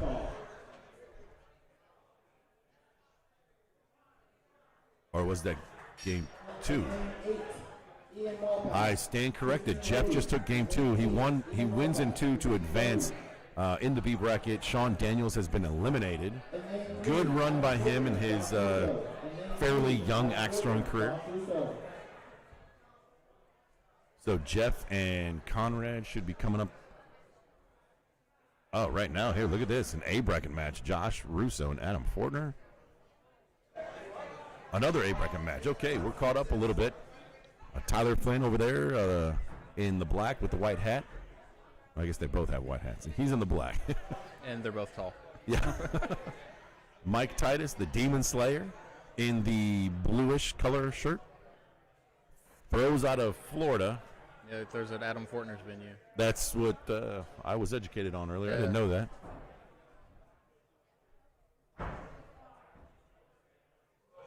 Couple of bullseyes. 1 point game going to throw number 4. There's so many people nowadays that are really good. And, you know, casual people, like if you don't make TV or something, people just, they don't pay attention. But it's like if Mike Titus shows up, he could beat anyone. Yeah. And the deeper we go in these tournaments, I would say 95% of the matches are determined by one throw. Yeah. Whether or not it be a kill shot or what have you. Or solid 5 on throw 8. That's my favorite.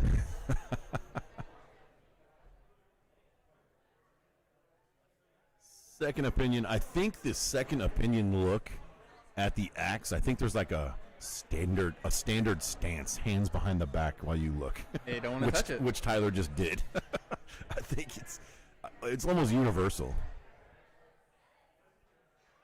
So there's a good look at our head judge getting in there, Tabitha, and is going to confirm the 5.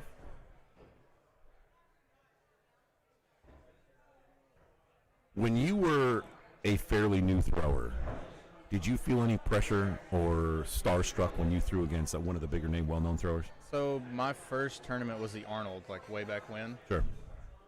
And I didn't know anyone at all. So I made it through A bracket and played Ryan Smith. Got demolished, but I had no idea who he was. Yeah. And then I went to B bracket and played Tyler Flynn. Well, that, I think, was the tournament that Ryan Smith kind of made a name for himself, right? That was before his championship. Yeah, and Gustin won. And so that kind of just, Gustin became like, I guess everybody's Lucas Johnson nowadays. Yeah. So we kind of looked up to Gustin, and then once you get to know him, it's pretty cool now, all the people that you came up with watching, and now you're friends with them. Yeah. It is definitely weird, though, when people treat you differently because of what you've done in axe throwing. Yeah. It's very weird. Do you find that happen a lot more after your performance in the World Championship? Yes. I don't like it. Does anyone randomly reach out to you on Facebook or anything like that to talk to you or pick your brain?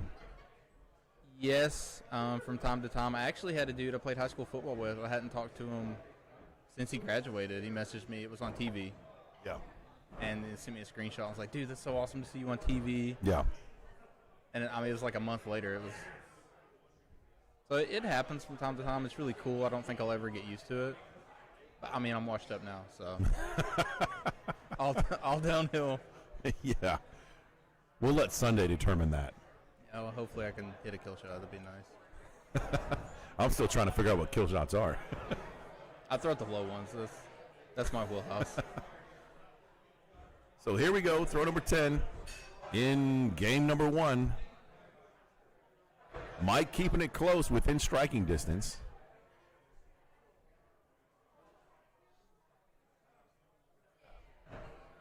And buries that kill shot, and Tyler answers. So a strong finish, a momentum finish from Mike, hitting that kill shot despite losing that game number 1. That is, I think, a confidence builder going into game 2. Yeah, I mean. And strong. Because you're like, if I can just throw one more bullseye, I'm good. A 59 is a pretty hard score to post. Not many mistakes happen when you throw 59 plus.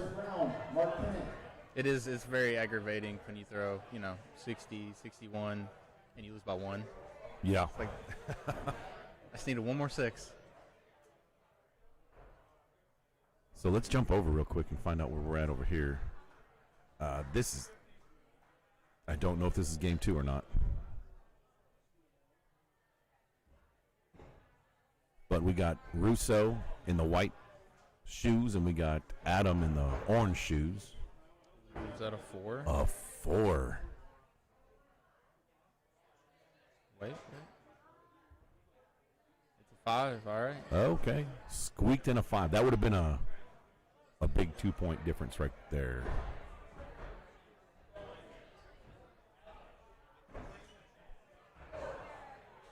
I never realized how pure Adam's throw is. Oh, that's great. I mean, there's nearly no movement in his core and just a very small flick in his wrist. Oh, I guess it does help. He's gigantic. Yeah. Like 6'4", 6'5". I have to give a lot of effort because I'm short. If I throw it straight, it's low.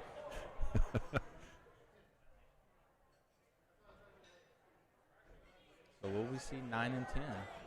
So that bullseye sits 60 inches above the floor, and the kill shot sits 72 inches above to the center of the kill, center of the bull.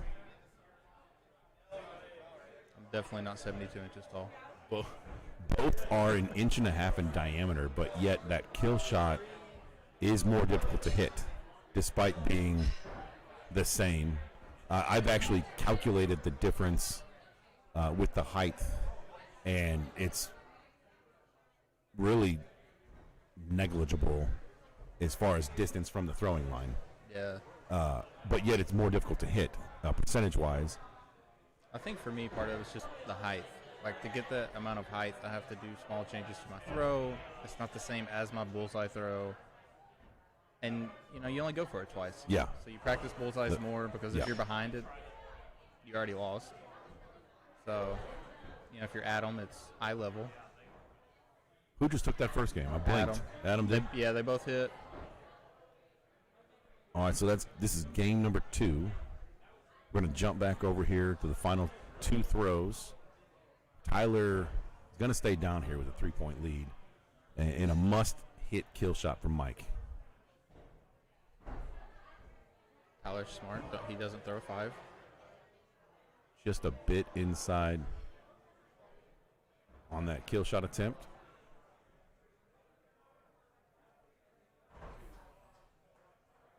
So we might see a cross-court kill shot here from Mike.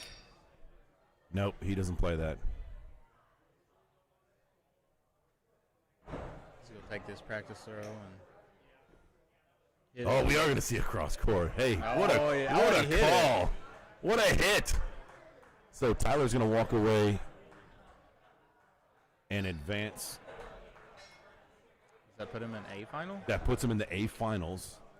That does not guarantee he makes it yet. But we'll jump back over here to Adam and Russo with a quick 2-point lead after 2 throws for Adam.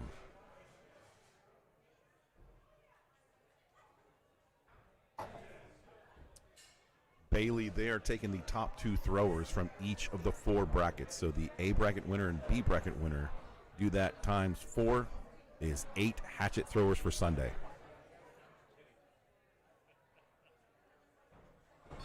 Knives has the final 4 throwers. So does Big X. And Big X also has 4 throwers for Sunday. Mike Titus, Jeff Schick. Lane 2, Mike Titus, Jeff Schick. I was just getting ready to brag on Adam and throw 5. So for bracket 1, it's 5, 8, and under. Who won A bracket? Dustin Wellman. Oh, that's right, Wellman. Yeah, short people.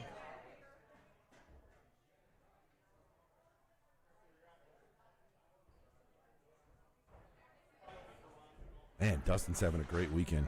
Yeah, he is.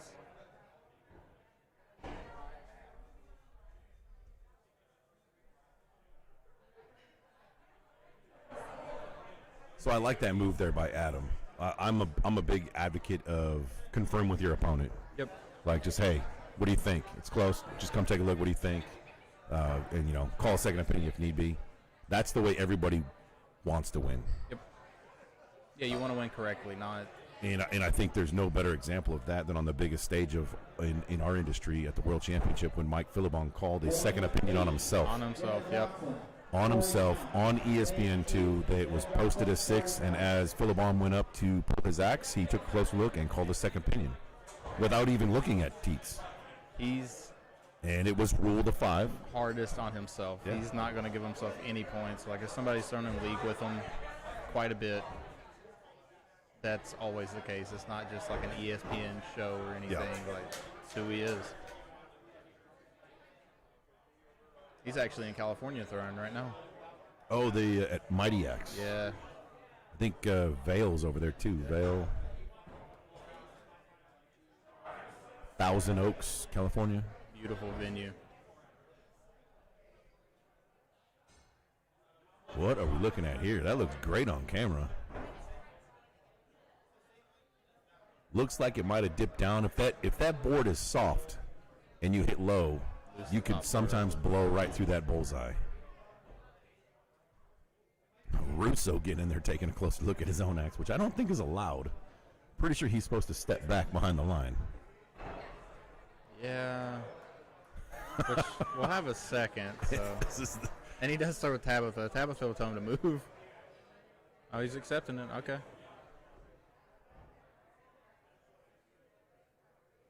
I like your security down here. Yeah.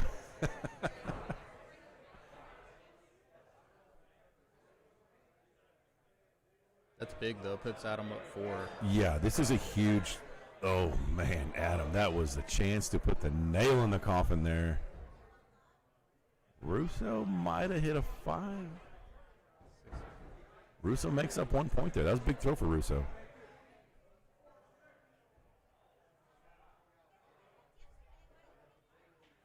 Now, 3-point spread going to throw number 9. Adam's going to be staying down here. Russo is going up.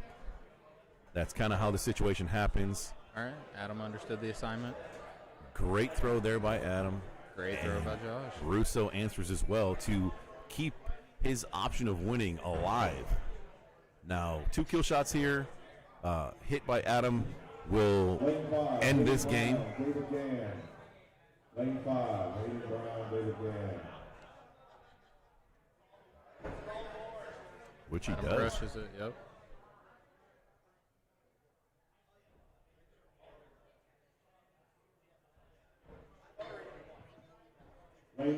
So Adam Fortner will face off against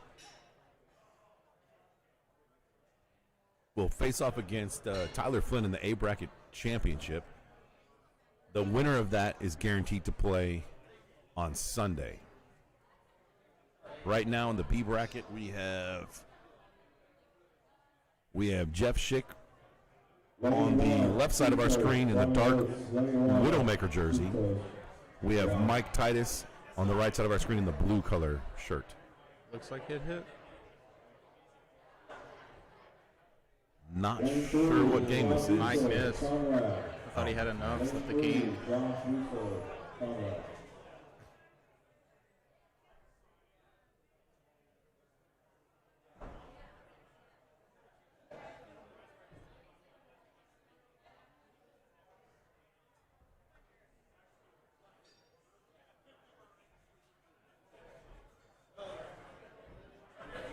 Yeah, Jeff and I were talking earlier. We want to throw duels one day so we can be Colby Jack Cheese. I like it. So Jeff told me that his duels partner wasn't able to make it, got sick. For the second year in a row, he got the bad end of that for duels here at Capital City Classic. Yeah, middle class cheese. Yeah, I don't know if they're going to let him. They said no. Because comps? They said no per Waddle rules. Like, they can't add him at this point. Comp's teammate isn't going to be here either. That's a bummer. Yeah, so no Uncle Comp. No middle class cheese. Oh, that's right, Uncle Comp. Yeah. Lane 6, Susie Bassett, Sean Pino. Lane 6, Susie Bassett, Sean Pino. And lane 7, Ryan Gustin, Vincent Ingalanera. And lane 7, Ryan. A 1 point spread going into throw number 4. Not sure if this is game 2 or game 3, but Jeff Schick won the previous game that we just saw.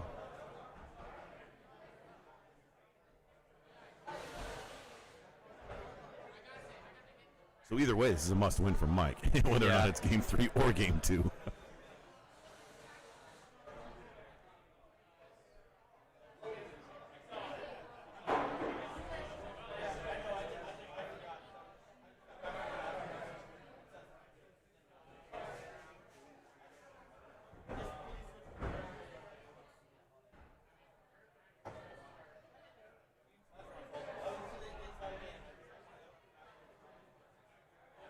Double bullseye going into the turn.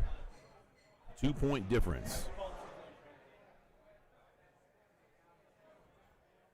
Mike just picked something up off the ground. I think he's using a marker because on those lines where they're pretty new, there's no scratches, dents. Okay. Anywhere to notice where to put your foot. Are you allowed to mark the ground with, say, chalk? I wouldn't see why not. Because it comes up. Yeah. I mean, you don't want to do anything that would be permanent. Yeah, But I don't think there's any rules against that. I'm not sure either. Because I know, like, Kyle Rickenbaugh has, like, a little, almost like a token. Yeah. That he sets on the ground. I was just lining up off my eye and just kind of, like, hoping and praying. Couple of bullseyes there on throw number 8 to keep it at the same difference. Going to throw number 9, we have Mike staying down and Jeff going up for that kill shot, which he hits. And Mike answers with a 6. So looks like we'll have 2 kill shots going into 10. 2 points gained there. Yep. What are they throwing? It looks like they're both throwing kings. Jeff is throwing an ace of spades. Okay. I think. You got miss. Miss. The door was open for Jeff. So it looks like, based on body language, we're going to game 3. We have our answer. Yeah. Who's on the other side? Russo and Conrad? Russo and Conrad, yes. And they are in lane 3. We can jump over and see where they're at right now. I think they're just starting. Conrad's throw looks good, too. I don't know. Somebody find out where this man throws out of. Billy wants to know what I'm wearing. Any chance we can get a fit check? You want to see a So I have a President's Day nation's capital attire for the weekend. You could go stand in lane 3 behind the judge. Should I go stand in the lane real quick? I mean, everybody be able to I'll see go your stand fit. in the lane. I feel like I'll distract Russo. I don't want to do that. I'll be right back. Rob will be right back. You all asked, you shall receive. You're going to have to scoot in, man. I got you. I'm a big man, and I'm going to think skinny. Hi. All right. This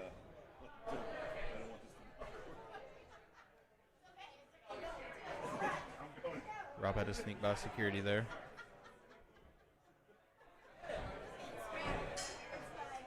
But yeah, wait about 15 seconds. You'll see a star-spangled man. 3.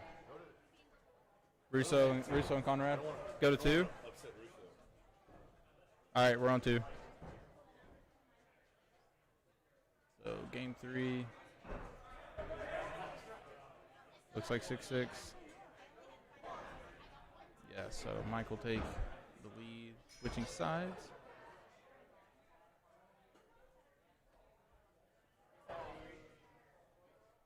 I don't see Rob yet.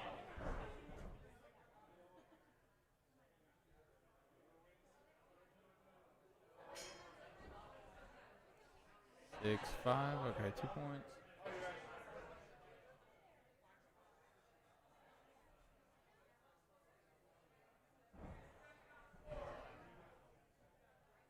Throw number 7.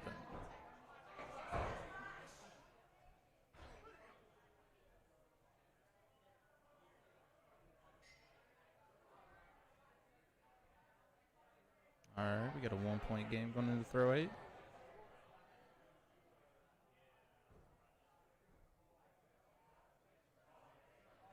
All right, I don't know where Rob went. Cheese did his part. Big bullseye from Mike to keep the lead.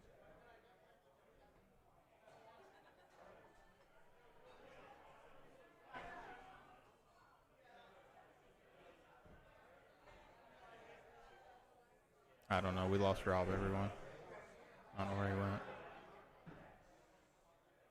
Both these are close. Judge just shakes his head. It's pretty quick on Jeff's.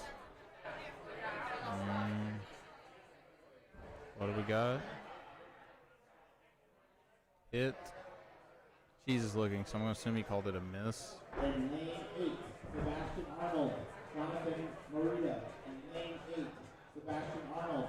So we get a hit miss. That'll end Jeff's day. One final throw.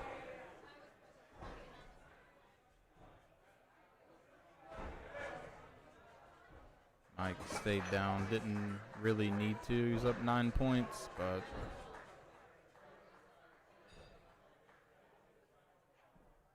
everyone here knows where I stand on the 9 and 10 thing. I really don't know where Rob went.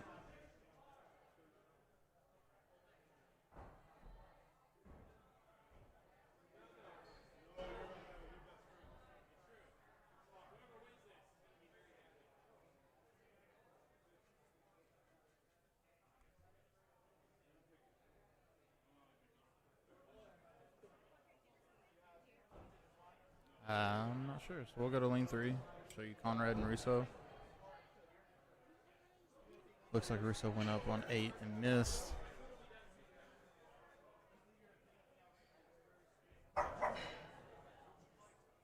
The winning raffle ticket for the 50-50 is 8, 4, 4, Rob, 5, 7, 9. We didn't see it.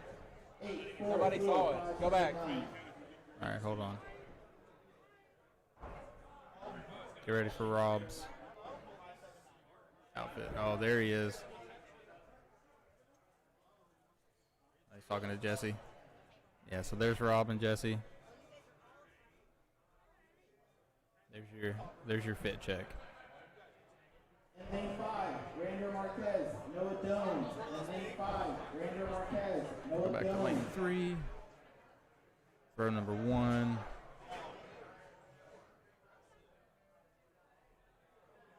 So I know Conrad has won a game, so I'm not sure if this is game 2 or game 3.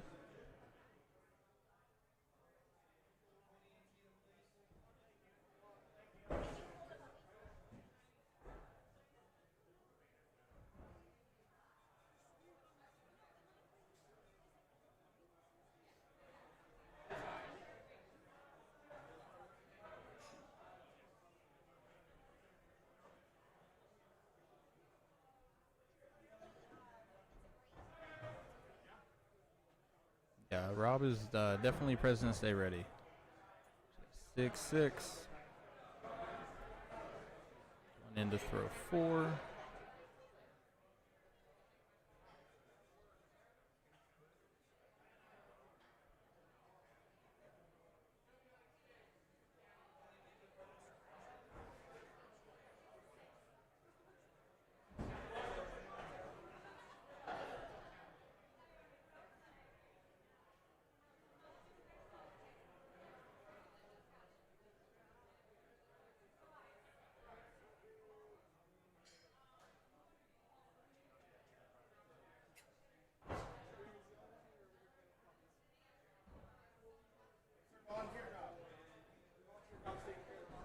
People are too good nowadays. Lane 4, Ian Malpass, Dan Godfrey. Lane 4, Ian Malpass, Dan Godfrey. Huh? They can't hear you. Oh. Louder.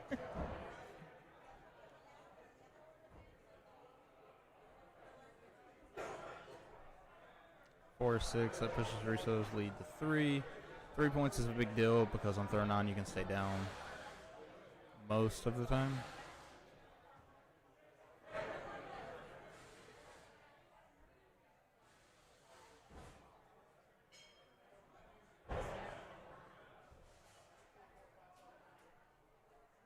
Still 3-point lead, very much in reach. Raffle ticket for the 50-50 is 4, 4, 5, 7, 9. Whoa.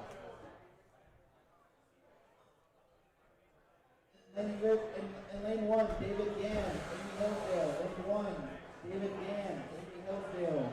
In lane 6, Paul Miller, Brian Adams. In lane 6, Paul Miller, Brian Adams. You made it. They liked it. They like it? What's not to like?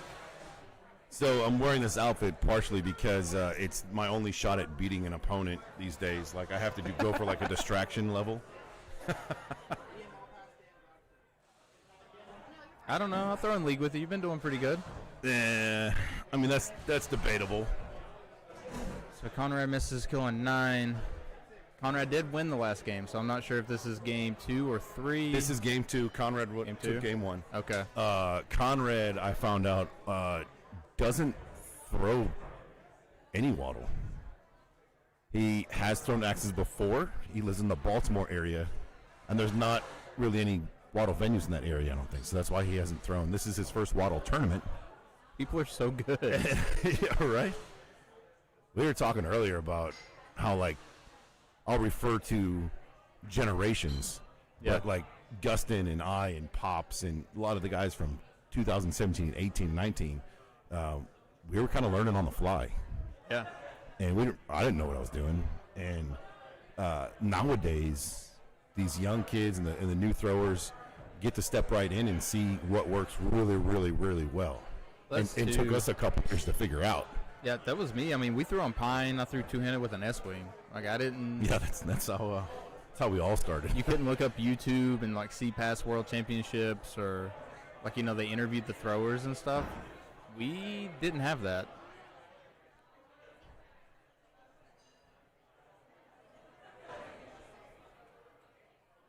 I mean, Conrad's got a really good-looking throw. So, obviously, Russo took game 2 just now. I didn't see what the final score was. I'm also looking at the bracket. Jeff Schick loses to Mike Titus, and Mike is awaiting the winner of this match.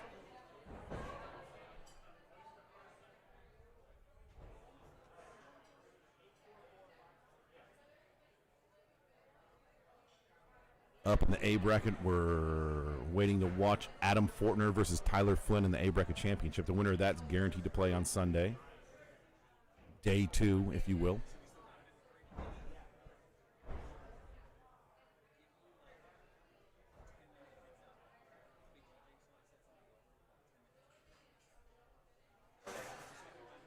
I like watching Conrad throw. He's got that little bit of a swag to him. Yeah. He's actually showing some emotion and animation, which you don't really see from many throwers, especially top-level throwers. And I think the reason for that is you want to stay calm. Yeah, you don't want your heart rate to... You don't want that adrenaline boost. That's mine, too. I try to stay calm, like when I throw a 5 or something, because I don't want to give people any hope. Yeah. Like, if you see someone's frustrated, like, it kind of... You're like, oh, yeah, they'll throw another 5. Yeah. So we do have bracket 3 underway. Lane assignments were called for that, but we're going to stay on bracket 2, which we're watching right now, until we finish that, and then we'll fill in bracket 3, which is also good because we'll get to move right through some of the first and second round matches for bracket 3. They just called our A bracket championship here.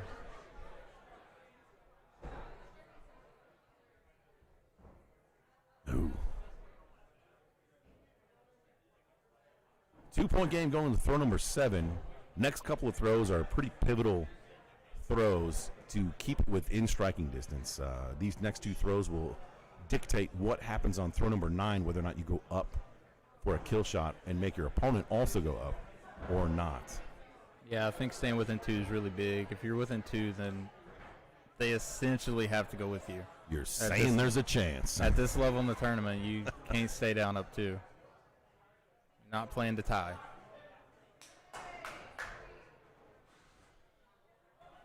So keeping it within 2 or 1, not that big of a deal. All Russo needs to do here is just get a 5. Yep. Yes, Conrad threw a 6. You're not getting a 3-point lead, so. All right. I can't imagine any situation where Russo stays down here. No, you can't be scared of getting 9 and not 10. It almost looked like he was contemplating a strategy there. Yeah. And really, it's a no-brainer.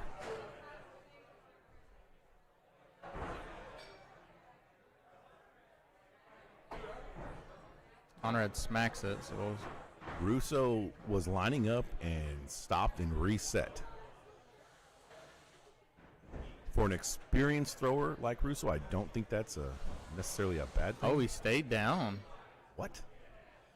That's interesting. They tapped, so I thought they were going up. That's just really hard. I mean, when you're this deep in the tournament, you have your own destiny in your hands. Don't bank on someone missing. I think if Russo would have seen Conrad's kill shot stats from the last 4 matches, he might have not done that. But that was, even if you're playing someone you don't know who they are, you're pretty deep in the tournament. Like, for them to make it this far. I mean, that. Conrad missed. So, if Russo hits, then all's well that it ends works well. out. Yeah. He's low, too. It's a miss. On overtime. So, sudden death here. Also, too, maybe he was afraid Connor was going to 9 and not 10 him, so. I mean, if you're in that situation that we just saw, if you're not mentally ready to hit a kill shot, then I guess maybe stay down is the right move. Yeah, I mean, the game's not over. Yeah. I mean, where I stand, I'll always go up. You don't have to tempt me very much at all. I'll miss them, but I'll go for them. Lane 8, Sean Beamish, Nathan Brown. Lane 8, Sean Beamish, Nathan Brown. I don't think either one of them hit it. If those are misses, they are awfully close. I will say this, there was a judge earlier. She said Josh. Russo's in, Conrad's out. Wow. Oh, they both missed. Yeah. There was a judge earlier who called a rethrow. And I think that should be done more.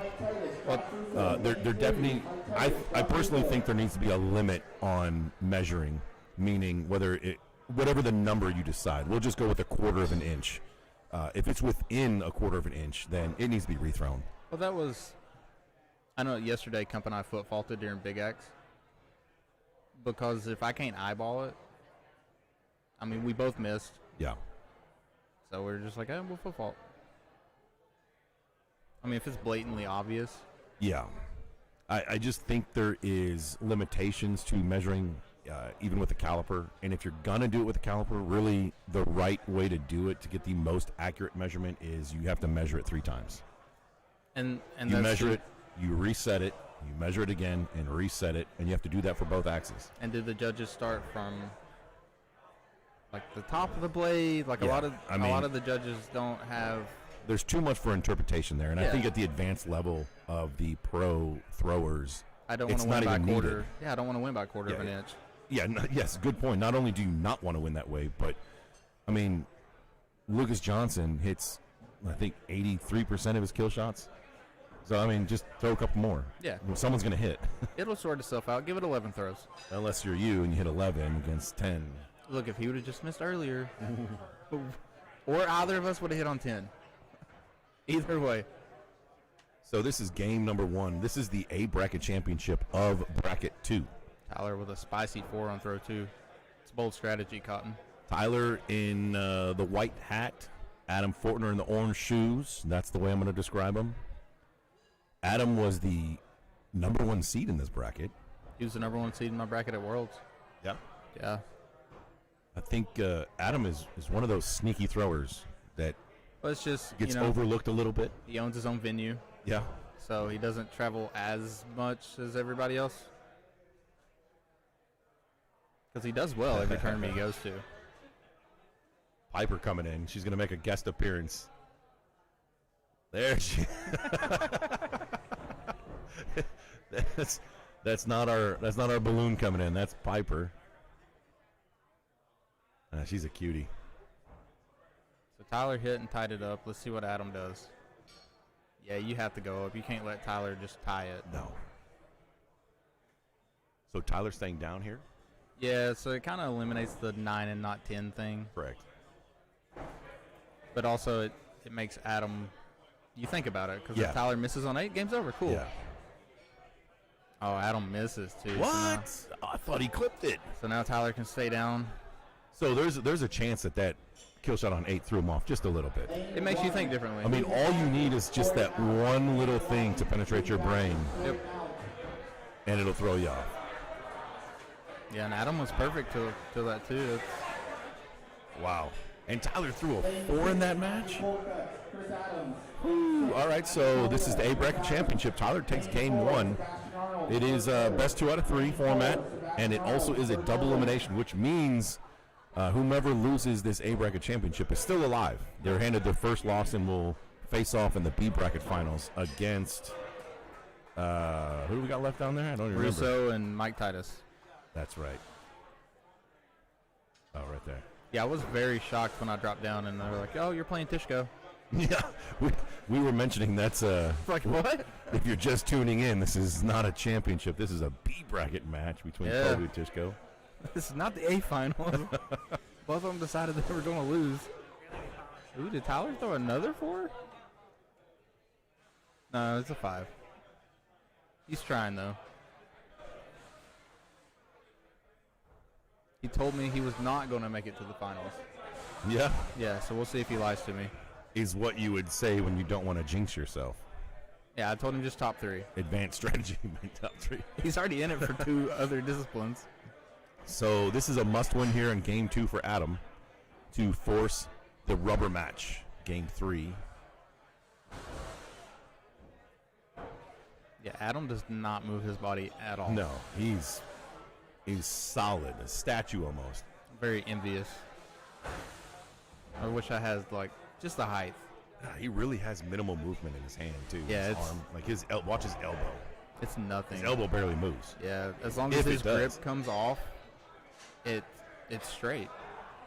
But even his kill shot misses, they were just a little high. They were dead straight. I'm curious to know what length handle he has on his axe.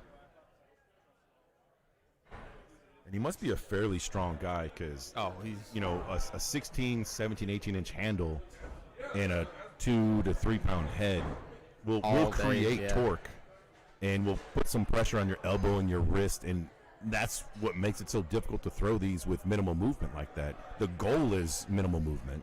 Well, that was Tyler. I don't know if he still does, but his hatchet was almost 3 pounds. Yowza. It was 3 ounces from being his big axe. Huh. But his thing was, if I can throw my hatchet, like my big axe, vice versa. So you throw. What made you switch from a butcher to a club? Dustin made it for me for a duals axe, Okay. and the hatchet I was throwing, Theodoro took and was like, I want to throw this one. I was like, oh, you can. I'll throw this one. Yeah. So Okay. just pure luck. And you just liked it. It just worked out good. Yeah. Dustin right. made it in like 30 minutes. So a double drop there allows for. I'm assuming with a drop we have a 9 and 10 agreement. Yes, I would think so. Is Adam low? I can't tell from that angle. Judge Joe getting a good look at it. Dustin, Mark Tennant. In lane 5, Ryan Dustin, Mark Tennant. What did he call it? They're looking, so I'm assuming he called it a hit. A hit. Hit. All All right. right. Tied going in the 10th throw.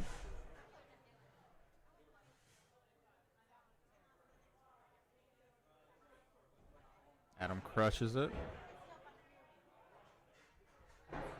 Tyler crushes it. Wow. All right, so we'll go to Who Sucks Less. What's your over-under for this? 2. All right. Also, they go 3. Don't disappoint me. We don't know the score of Lucas and Brian's match. Did they both miss? All right, Okay, the here we go. footfall. Now, see, this is one of those moments where the measurement, it's tough. Yeah. It should be within that limit and then rethrow anyways. If you want to know the scores, you can sign on to the axthrowing.org website and go to venues, search Axes and O's, and once you get to the venue, you click on the tournament tab, and then you can scroll down and find Hatchet Bracket 2. Adam crushes that one. They threw at the same time. All right, they're at 3. Yeah, Lucas is in bracket 3. So search bracket 3 for Hatchet, and you can find out the scores. I cannot do that right now with our current setup. Nor is he on one of the cameras. Tyler definitely hit. I don't know. That's awfully close. It was quick. Very quick. He's back again. Did they hit a hit? Looks. All right, Okay. so they're going to 4. What did I say, 2? Yeah. Wow. Undersold it. This is a final. I meant no disrespect to Adam and Tyler. To be fair, they missed the first one. Yeah. Tyler hit again. Hit. Adam looks like I don't see any space from the camera. He's making Joe work for it. Oh, he said Adam missed. So Tyler is the A bracket representative. Lied to me. For bracket 2.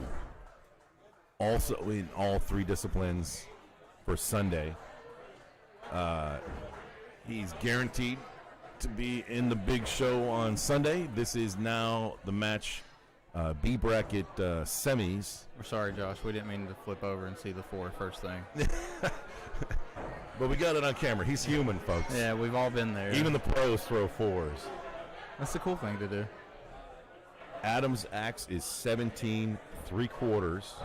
That's long. 2.18 pounds. That is a pretty long. So, Long handle. you know, the reason why I was wondering is because with that minimal flick, It's going to have to be longer. It has to be longer. Yep. We should have took an over on the length and the handle with his throw. That would have been a good bet. I think Russo's throwing a stock King of Diamonds.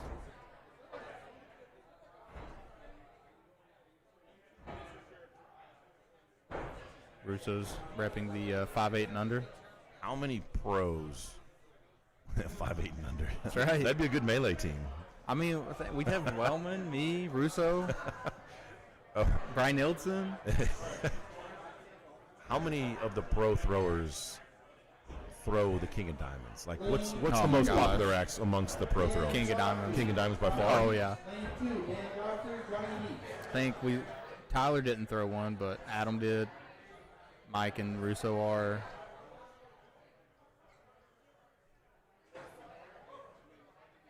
I'm one of the only ones who throw a jack that I know of. Theodoro throws a king. Lucas.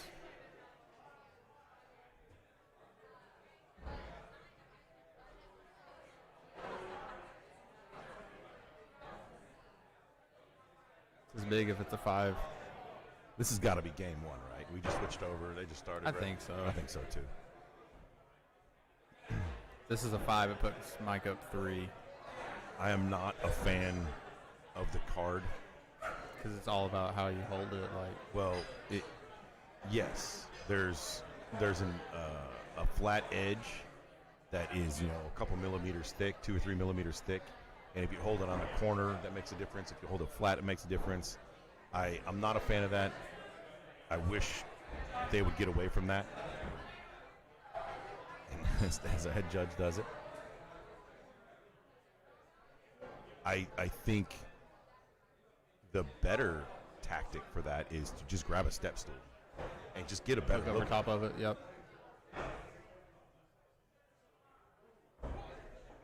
It's hard too, especially on a bullseye. It gets even a little chewed up and you start smushing it in. Yeah. So those bullseyes and kill shots are traced with a ballpoint pen, and that is the limit of the scoring area for those respective targets. So the ballpoint pen has to be on both sides. Regardless, if you're looking at the camera right now, both these bullseyes, which could be a little bit off of the cameras, but the one on the left looks slightly bigger than the one on the right. Even might be zoomed in a little bit. But my point is, if one looks bigger than the other, it doesn't matter if it's outside of that red, the ballpoint pen mark. It's the pen mark is what matters. So a hit kill shot from Mike Russo with the miss, who gets up right away. Going for the low kill. I like it. I wanted to see a cross court low kill, something we haven't seen yet. Right. Not yet. I've seen Give me time. 4. Wait till tomorrow. We've seen 4 cross-court kill shots, and I think 3 of the 4 have been hits, including so one by Leslie Wellman. That was it. I guess that was game 2 or 3. That's it. So Mike and Adam Fortin are facing off in the B bracket finals. But they've never played each other. And yeah. And the winner of this will be the representative of the B bracket from bracket 2. So they'll be guaranteed to play with Tyler Flynn on Sunday, day number 2. We have a bunch. This is so the scores on the bottom are not accurate. This is now bracket 3. And I do not have the know-how to change the graphics, but we'll keep it on this right now before the big bracket match happens. I don't even recognize these throwers. I can't tell. I know the dude on the right in the long sleeve is from Canada. I believe his last name is Godfrey. Okay. And the gentleman on the left, I believe his last name is Heapster, I think is what's on the back of his jersey. I've talked to him some this weekend. I'm terrible with names. Sure.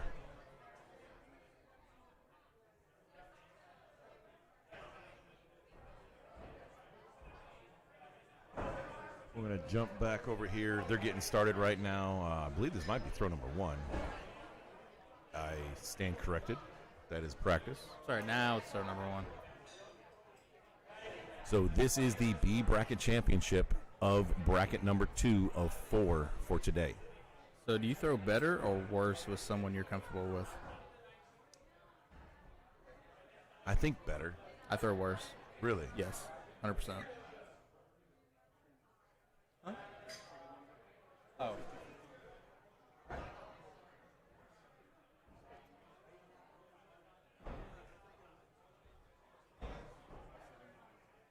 Didn't win. Oh, looks like a 4 thrown from Adam there.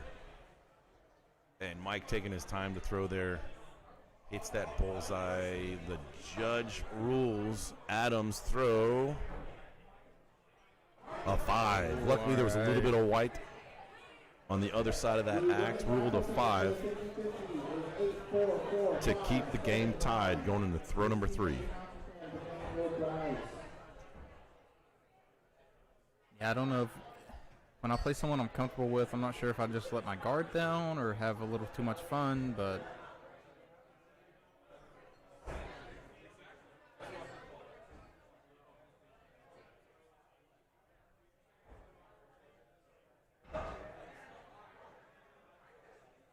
Couple of bullseyes, pushing it on.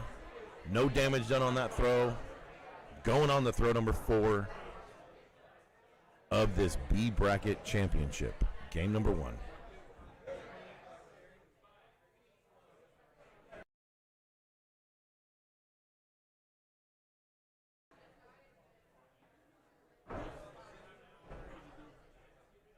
friends throw 5s together.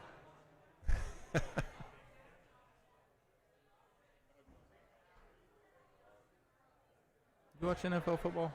Yes. You a Cowboys fan? Absolutely not.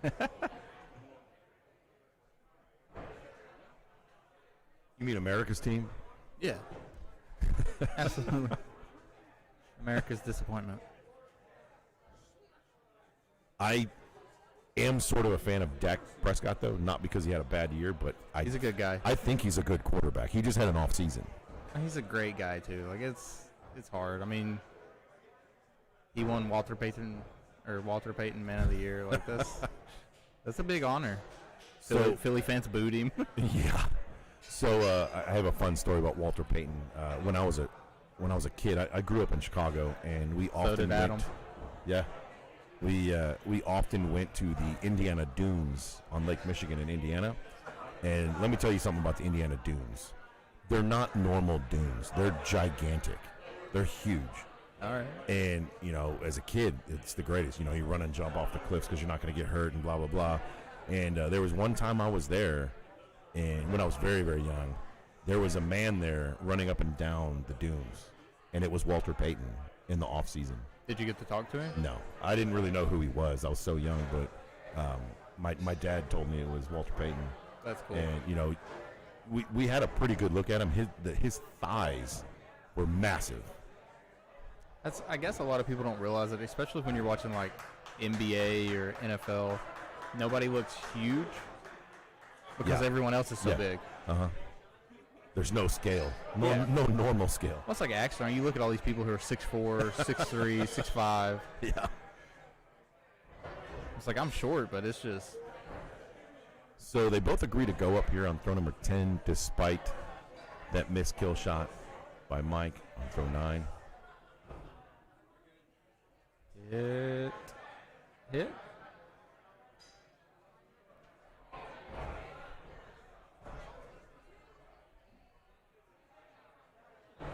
Miss hit. Okay. Either way. So Adam takes game 1.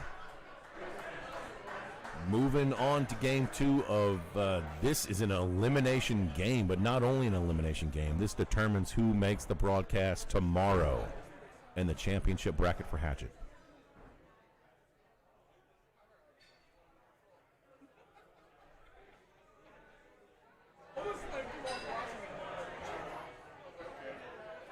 How do you feel about the talk that's been going around lately on our forums about handicaps? Personally, I don't like it. I think you do what everyone else has done who's gotten better, and you practice, you put the time in for it. Sure. You know, you're able to reach out to all of these people now. They're pretty accessible and they're pretty helpful. And you just put your time in. There's no shortcut to being great. I absolutely love the idea of leveling the playing field a little bit. I'm not saying it's for every tournament, or every league. But that being said, the current scoring format doesn't allow a handicap. The scoring format for us right now is too basic. Yep. And what I mean by that is, you know, there's a 6-point and an 8-point, and one throw, 8 points is too much. That's if you play someone who has a 6-point handicap and they hit both kills. Correct. It's going to be essentially impossible to beat them. So, I mean, unless the game moved into like 30 or 40 throws. Well, that's kind of like golf. That would make a difference. A long enough game to where over 18 holes it evens itself back out. The only way to change that, I think there's a couple ways. You have to make a variation of the scoring, adding something or two things, which I would love to see for the pros. Anyways, I mentioned this before. I loved in 2019 when they changed the bullseye size on everybody, or was it 2020? They changed it the day of. I think as a viewer, it was amazing. I think I want to see you guys tested all the time. I want low kills. I would love to see them throw a curveball at every World Championship. You just show up. But I understand from a thrower standpoint that is completely not fair. I mean, you've been practicing something the whole year. I understand the argument there, but we are aiming. Sure. So theoretically, wherever they put it on the target, we should be able to hit. The only other thing I think you could do to even the playing field is to make the bullseye bigger for the amateur, and the kill shot slightly bigger. Yeah. Now that is an easy thing to find because there's so much data out there. All you got to do is go back and look at any 5 in the last year that somebody hit versus a 6, and you can see what it would do to their score. Yeah. I mean, you know, we'll take you and I for example. If we play each other 7 times, you would probably beat me 7 times. No, you're great. Stop it. But my point is, you give me a little bit, and, you know, it evens the playing field, not to mention it does a lot to boost. It gives you hope. Yes, the intensity of the match. Like, no one wants to come in just knowing you're going to get slaughtered. Yep. Now, let's see if Mike goes up with him. But I think it would be a fun promo tournament or something like that. Not a standard tournament. Yeah, like a non-major. I definitely think it would be something, and you try it. Worst case, it doesn't work. And that's fine. But at least you would, know. So Mike takes game 2. We are going to the last game of the B Bracket Championship here. This is it. These next 10 throws will determine whether or not you're throwing tomorrow in Hatchet. Did Mike? Oh, my. I didn't see his axe up there. I thought Mike didn't throw. I'll have to say, I respect that game. Yeah, should have gone low kill.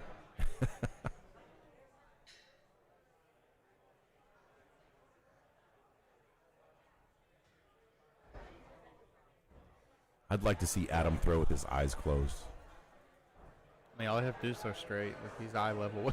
Right. Well, I bet he could, like where it's just a flick. Yeah. I mean, you know, with muscle memory, ultimately that'd be kind of like the goal, is to be able to refine your throw so much, or have the muscle memory so well to throw with your eyes closed. Yeah, you're so good, you literally throw with your eyes closed. You would have to be a very stable base. Oh, yeah. To do that, because once you shut your eyes, your balance goes way off. Yep. I couldn't do it. Where I lean forward, there's no way. Yeah.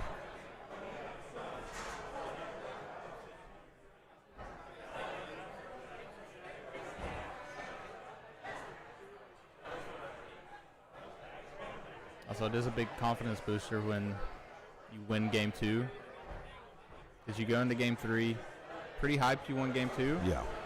And the other person goes in pretty aggravated that they didn't close it out in game 2. So you're saying there's a definite advantage of winning game 2?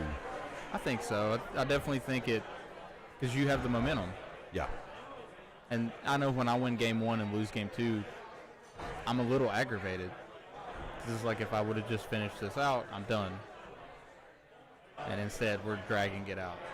Yeah. But the good ones, you know, they learn how to shut their emotions down and throw and not let it affect them.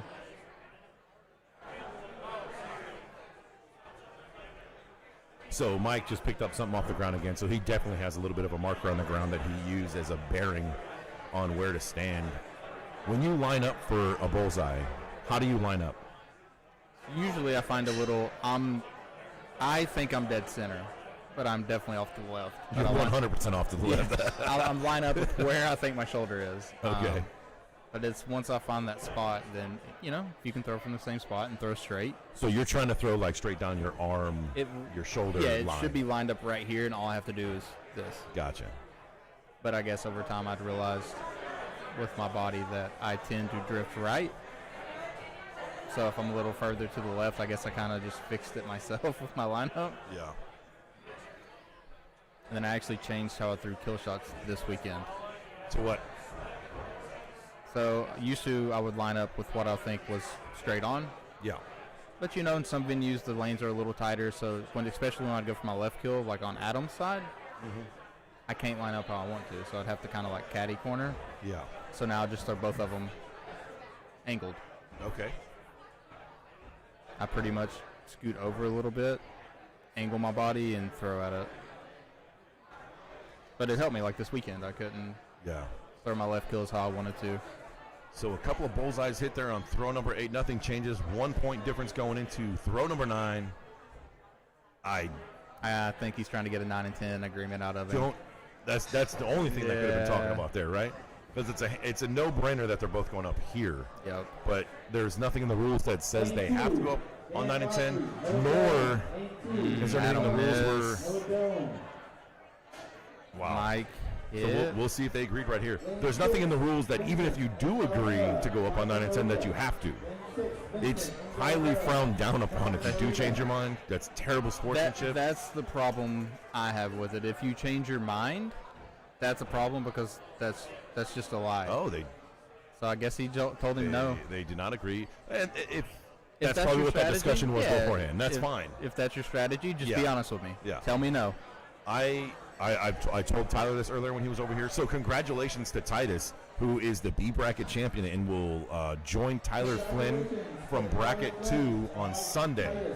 I told Tyler earlier. I said I'm not going up with anybody on 9 and 10. I'm not, but I'm going to let him know that. Exactly. And the reason why I'm doing that is because, you know, the only shot that I have to beat a good thrower is to not do that. Well, I do it with everyone unless they're known to do it. Yeah. Or they just tell me no. If you tell me no, then, you know, all bets are off, but I prefer to do it. I'll say this: looking at this bracket 2 ahead of time, before they started, I do not think I would have picked Mike Titus to be the B bracket representative. Congratulations to Mike! What a run you had. We're gonna watch you throw on Sunday. Good throwing, Adam Fortner. What a great run for you as well. That throw is super pure, minimal movement. That is definitely ideal. If you're a new thrower, watch Adam Fortner throw. That's the goal.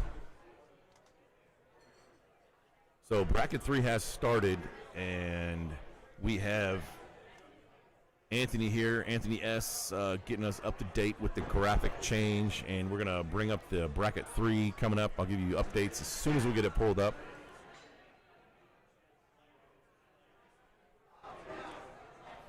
We have one more bracket, bracket 4, coming up after this.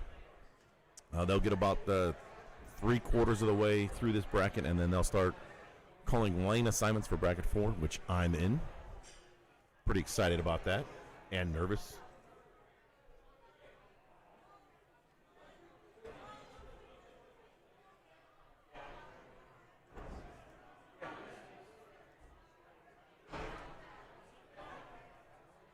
If you want to follow along in the bracket, go to axethrowing.org on your web browser. When you get there, go to the upper right, click on the menu, and in that drop-down menu, go to Venues. In Venues, go to the search bar, search Axes and O's. That's the venue you're looking for. Once you get to the venue, you'll see their icon in the upper left. Once you see that, go back to that tab in the upper right, the menu tab, and click on Tournaments. And once you see that, you will see a list of the tournaments that we have had, the links. If you scroll further down, you'll see upcoming tournaments, and we are now on Hatchet 3, which is bracket 3. That is Noah, the young man, I think. Do you know how old Noah is? 14, 15, I think. He made a heck of a run in Big Axe yesterday. How old is Noah? 15. He just turned 15, as someone said yesterday. He made a run in Big Axe yesterday all the way to the end of B, or quarterfinal, semifinals of B. And a very impressive run by that young man, and a promising future in axe throwing for him. He is participating in the hatchet portion right now, and we're looking at a 38 to 36, 2 points in favor of Noah.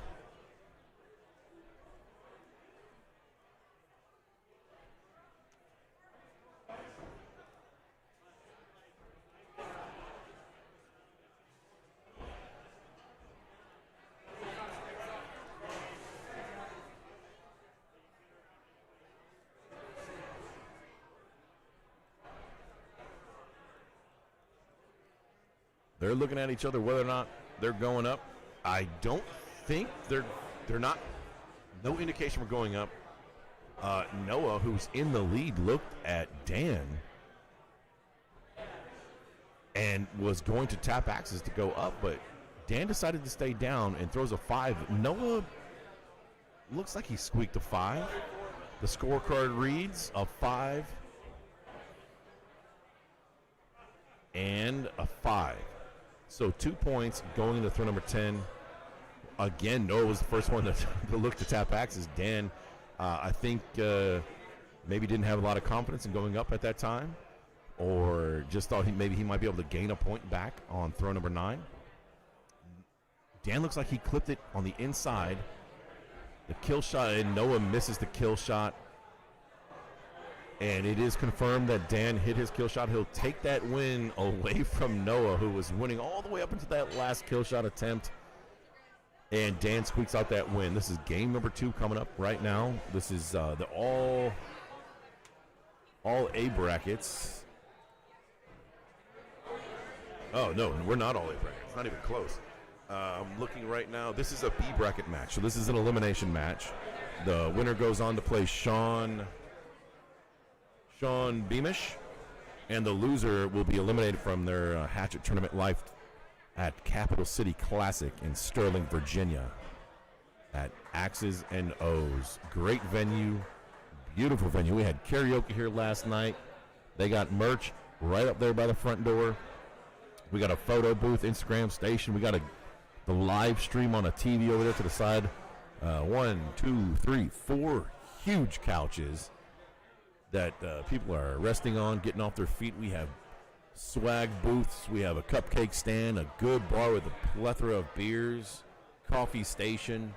Jesse Hummel has a station over there. If you want to buy a T-shirt, he has his limited edition PBR Throve shirt on sale, $20. You buy a T-shirt for $20, you prove it to me, and we get a beer for $4. We get a PBR beer for $4.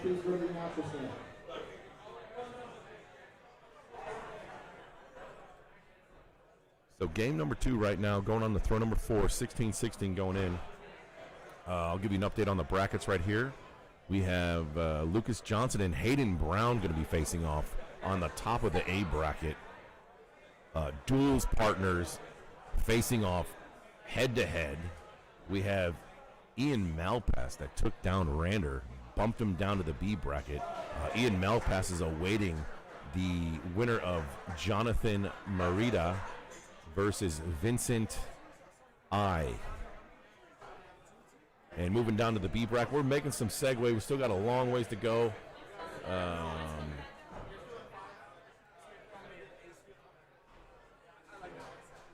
Little bit of a disappointing throw by Dan there. He covered his mouth before he threw that 4. He knew it was a hiccup when it left his hand, and Noah capitalizes on it with a 6. A 2-point swing right there for Noah to take the lead on throw number 7 coming up. Dan has to stay focused here on 7 and 8. These are throws where you can gain some points back to keep it within striking distance for a kill shot attempts on 9 and 10. If Noah can extend this lead to 3 points, it's kind of a no-brainer on 9. Noah, with that glorious long hair, has so much hair he has to hold it up while he looks down. I'm pretty jealous of that with my bald self. Maybe another 4 from Dan? The judge posts a 5 and a 5, so no harm done. Nice break there for Dan to keep it within 2. Now, this is a situation where Noah looked at Dan last game and was going to go up, and he kind of hesitated there, but Dan had no indication whatsoever that he was going to go up. He turns around, and he's going to throw at the bullseye, which he is up and to the left a little bit. Noah, meanwhile, gains a point by smacking that bullseye to extend the lead to 3. Now, Dan has to go up. Noah is also going up. So this might be an inexperience. Some would say this is a little bit of a mistake right now. This could be because of inexperience. But he did tap, and a kill shot has been called on the scorecard. And it doesn't matter because Dan just missed. So no matter if Noah finishes strong here and just misses a kill shot, he still wins by 3. So that was game 2. Noah takes game 2. Dan won game 1. So we are going to be going to a rubber match. Noah, it ended up hitting. He clipped it. So Noah, who's 15 years old, and puts up a 58. That's a great score to put up out of a total of 64 points. So this is the rubber match, game 3. We're going to stay right here. We're not going anywhere. Practice throws being done. Dan off to the left a little bit again. Tap the X, throw number 1. This is a B bracket match. Send you a cupcake and a beer. Eric, I'll do that. Did you buy a T-shirt? Buy a T-shirt. Go to Jesse's, however you buy a T-shirt. Does he have a webpage? I know he's got Insta stuff. $20. The T-shirts are pretty cool. Maybe I can have someone grab one. I'll show you guys on camera what it looks like. Very clean, very cool. The options of white and gray. Dan stays pure for the first 2 throws. Throw number 3 coming up, 1-point game. B bracket elimination match. This is game 3. Best 2 out of 3 format in this double elimination tournament. And if you can't figure out what that means, I'm about to tell you. You play 3 games total. Best 2 out of 3 wins and advances. You're allowed to have 2 losses total before you are on your second loss. You're knocked out. And you can go play any of the games, watch matches, head over to the bar where we have a large portion of throwers hanging out right now. The food here at Axis and O's is pretty stellar. Actually thinking about what I'm going to have for a little snacky poo here coming up. Yesterday I had a flatbread meat pizza. Delicious.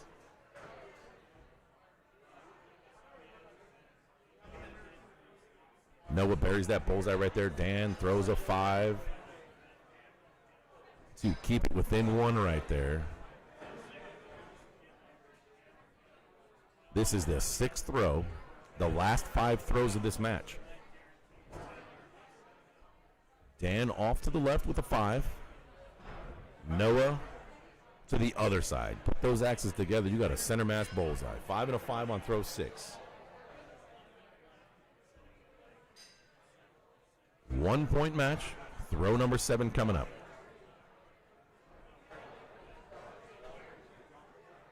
Bullseye from Dan and a small hiccup here from Noah, who throws a 4 and tells us with his body language right as it leaves. So a 2-point swing right there on that throw to make Dan now up by 3. This is a huge 8th throw right here. Noah, a must-hit bullseye. And there's his opportunity to get a point back. And he does. Now a 2-point game. Noah down by 2 is going to go up here. If he goes up, Dan's supposed to go up. Dan's looking. I don't think Dan wants to go up. He didn't go up on the last 2 games. But if Noah decides to go up, Dan's almost forced to go up.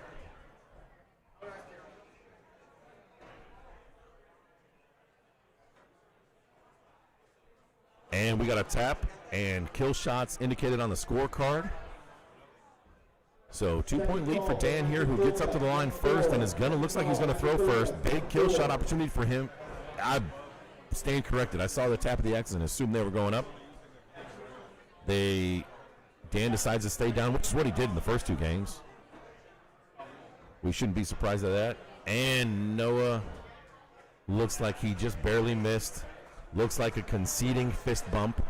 And I imagine since Dan decided to stay down on throw number 9, he's also going to stay down here. Noah points up immediately. And Dan's going up. Kill shots have been called. So if Noah hits this, he pushes it to overtime. Looking at that Dan's axe, if that's a miss. Looks like it from the camera angle. Noah just barely misses. He had an opportunity to force OTKs. What a run by Noah there again. Dan will end up moving forward and advancing in the B bracket. Noah's time in the Hatchet bracket right now is finished. Good run by that young man. He made a great run in Big Axe yesterday. We will be seeing him in the future for sure. So let's jump over to another lane where we have Rander and Susie. We're going to jump back over here. And I am going to take a short break.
We have a celebrity appearance right here. We have Piper Vaughn, 7 months old. What do you think, Piper? Get in there.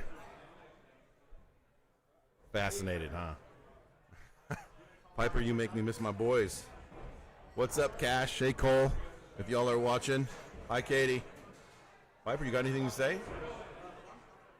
Let's take a look. Let's take a look at this match. Split on the baby. Yeah. So, Piper, right now we have Sean Beamish and Dan Godfrey. Dan's in the black, and Sean is in the jersey with the maroon color. What color do you think that is? He's got the yellow, looks like compression socks. We were talking about tips earlier, like deep tips for tournaments. I'll mention Fran the Franimal. She is a sponsored thrower by a compression sock company. Another player that I know, another thrower that I know that wears compression socks is John Depke. I also wear them normally. I forgot them this trip. But those compression socks with these long days helps your legs get a little less tired. It's nearly as important as sitting down and taking some breaks when you're at these tournaments. So, advanced tip right there. So back to the scoring. We got a 6-point game going into throw number 5. 3 4s thrown from Dan, coming off that high of beating Noah in 3 games. Here comes Dad. She's such a cutie.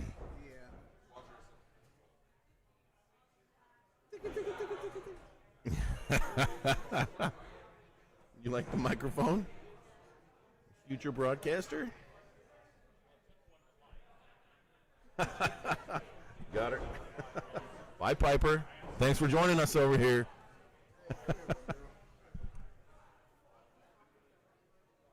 29-21 on that last throw. We have a 4 and a 5 posted to bring it 34-25. This is game number 1 of this B bracket match. Dan in the black and Sean in the jersey with the yellow socks. We got 2 bullseyes, double bullseyes on throw number 7. An opportunity for Dan to catch up in the next couple of throws is pretty important. The reason for that is you force your opponent to go up with you if you need to go kill shots. Taking a look at the bracket right now, we have Lucas Johnson versus Hayden, not on camera. My goodness. That's definitely a match that I wish we could watch, but it is off camera right now. Lucas Johnson versus Hayden Brown. That is at the top of the A bracket. If you don't know, they are duels partners. They are back-to-back-to-back world champions. Something I'm not sure we'll ever see again. And it is extremely difficult to win matches in duels because 2 axes are being thrown at that 1.5-inch bullseye. And their second world champion was accomplished by being bumped down to the B bracket in round number 1. That alone is pretty incredible. Amazing feat by those guys with a dynasty of duels. Although they're in the same tournament here at the Capital City Classic at X's and O's, they are not going to be duels partners tomorrow. Lucas said he is throwing with Ian. I believe he said they have unfinished business.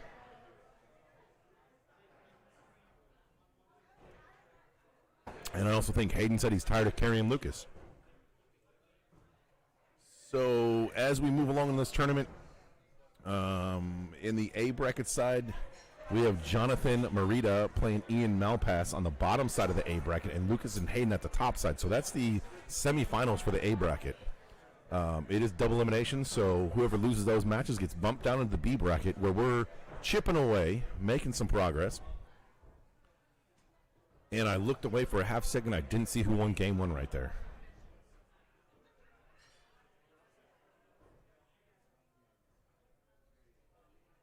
Sebastian Arnold, the Pro League Series knife champion, just came up to me. We bumped into each other, and he said his last match he won 63 with a 63. And it would have been a tie 60-63 if his opponent would have hit in that kill shot. That's a pretty stout score. He also posted a 64 versus a 63, which I think is the first time that's happened today. I've watched a lot of matches, not all of them, but I think that might be the first 64. If you're looking at the stats page, maybe watching, maybe you guys can check that out. Do a little fact checking, see how many 64s have been thrown in Hatchet today. I know of one for sure.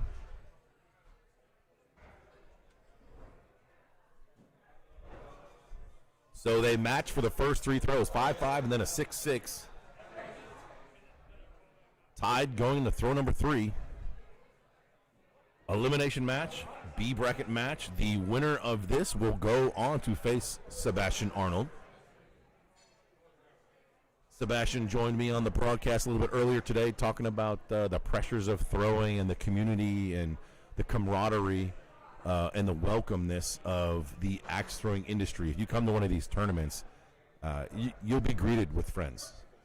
And it's a great opportunity to meet new people in a hobby that's I don't even know if I'd consider this a hobby for a lot of people at this point. With the time and travel and money invested into this, I don't think it's a hobby anymore. It's for a lot of people, for some people, it's a profession. Many throwers are venue owners or coaches, so they definitely can find some time to practice. I'm a civilian. I'm not a coach, nor am I a venue owner. So, and I have 2 young boys. So sometimes it's hard to find the time. I like my kids way more than axe throwing. They're so much fun. They're 3 and 1 years old. And, man, they're awesome. I miss them. Hi, Cole. Hi, Cash. Miss you guys. Back to the action. Enough of me talking about my kids. Nobody wants to hear about that. We have a 5-6 posted. 3-point spread. Big throw here on throw number 8. This helps determine, like I said before, a 4 thrown from Dan. A 6 there would have been huge from Sean. But instead it's a 5, extending the lead to 4 points. Dan signals up immediately. No shot that Sean goes up. He points down very confidently, which is the smart play here. It'd be foolish to go up in his situation, and nails the bowls. He answers that call. Dan throws a little bit high, so this match is going to be out of reach. And we'll find out who won game 1 here in a second, because this is the final throw of this game. Dan follows up with another hit kill right there. That was a nice throw, and Sean also gets a hit kill. So a strong finish despite losing that game from Dan, finishing with that kill shot. Brian, that's our co-host, Brian, right there. He's the one that's been over with me in the broadcast booth almost all day yesterday, and for a good chunk of today. He's out there filling in for the staff. And it was a hit, and it looks like Sean's going to end up winning in 2 games. So Sean advances to play Sebastian. And we're going to take a look at the other lane, where we will have Ian Malpass in the reddish shirt. He's on the left side of our screen, our viewing screen, and Jonathan is on the right side. Ian made it to the U.S. Open broadcast in, 2020 in Atlanta for, I believe, both Big Axe and Hatchet that year.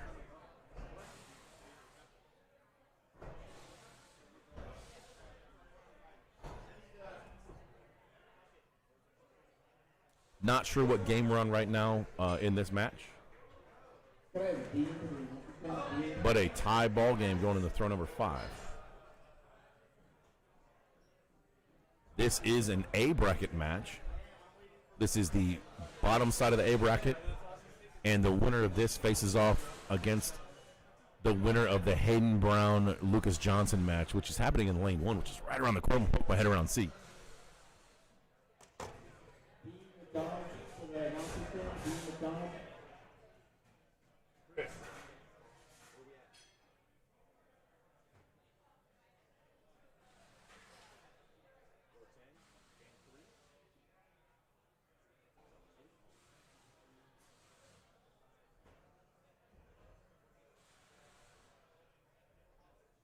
Lane 2, Rander Marquez, Matthew Colfax. In lane 2, Rander Marquez, Matthew Colfax. In lane 4, Sean Beaman, Sebastian Arnold. Wow, In I lane poked 4, my head over there at the exact right moment. It was throw 10 of game number 3, and Hayden Brown just smacked the kill shot to knock Lucas Johnson down to the B bracket.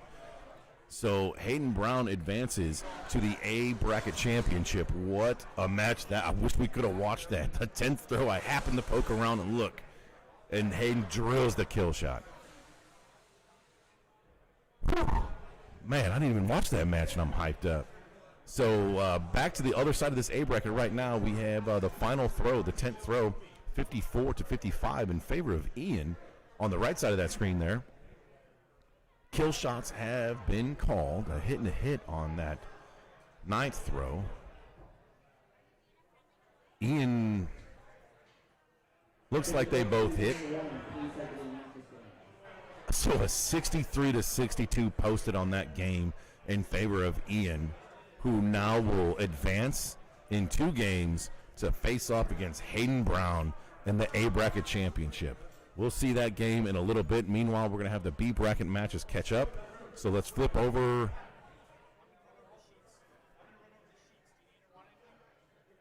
Thank you, Jamie. I'm good.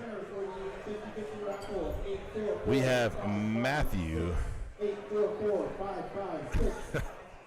Colavecchia. Yeah, I saw that. Rander Marquez right there in our viewing screen. Rander is a superhuman being. Great guy, great coach and mentor. He is, in my opinion, an OG of axe throwing. One of the guys I used to look up to when I first started throwing. Incredibly good guy.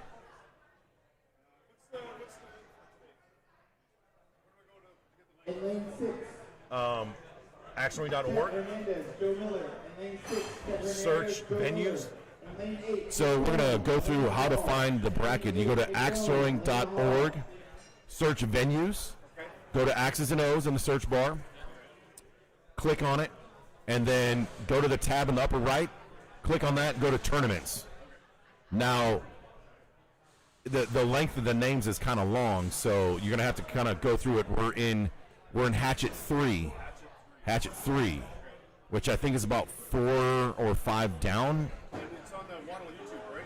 Yes, the Waddle YouTube is where the stream is. Sheep Toast, I gave you a lot of credit earlier on a match that you refed, and you had them rethrow an OT cage. That was an amazing decision, I think. And I gave you some kudos on the stream because I think a lot of judges wouldn't step back and do that, and you made the right decision there. 100%. Another shout out. I was just giving Sheep Toast here credit for the call he made earlier in one of the matches he refed. There was an OTK kill shot, and the shots were so close in distance from the kill shot that it's within the judge's discretion to call a rethrow, and that's what he decided. And that's actually the first time I've witnessed it live. So hats off to him for making that decision, which is the right decision and the most fair decision to find out who the better thrower is in this match. So we are looking at just a recap. Hayden Brown, Ian Malpass in the A bracket finals for this bracket 3, which is labeled Hatchet 3 on axthrowing.org. We have Sean Beamish and Sebastian Arnold going on off camera right now. They're in the B bracket, and Jonathan Merida is awaiting the winner of that match. Then on the bottom side, we have Rander and Matthew coming up. We're about to view them. The winner of this match moves on to face Lucas Johnson. Similar to bracket 2 earlier today, we saw Tishko down in the B bracket, in actually the exact same slot in the B bracket where Lucas is right now. And, I mean, you're feeling good making a run in the B bracket, and then all of a sudden you run into one of those beasts of axe throwing. You want to come over? Ryan Gustin's coming over.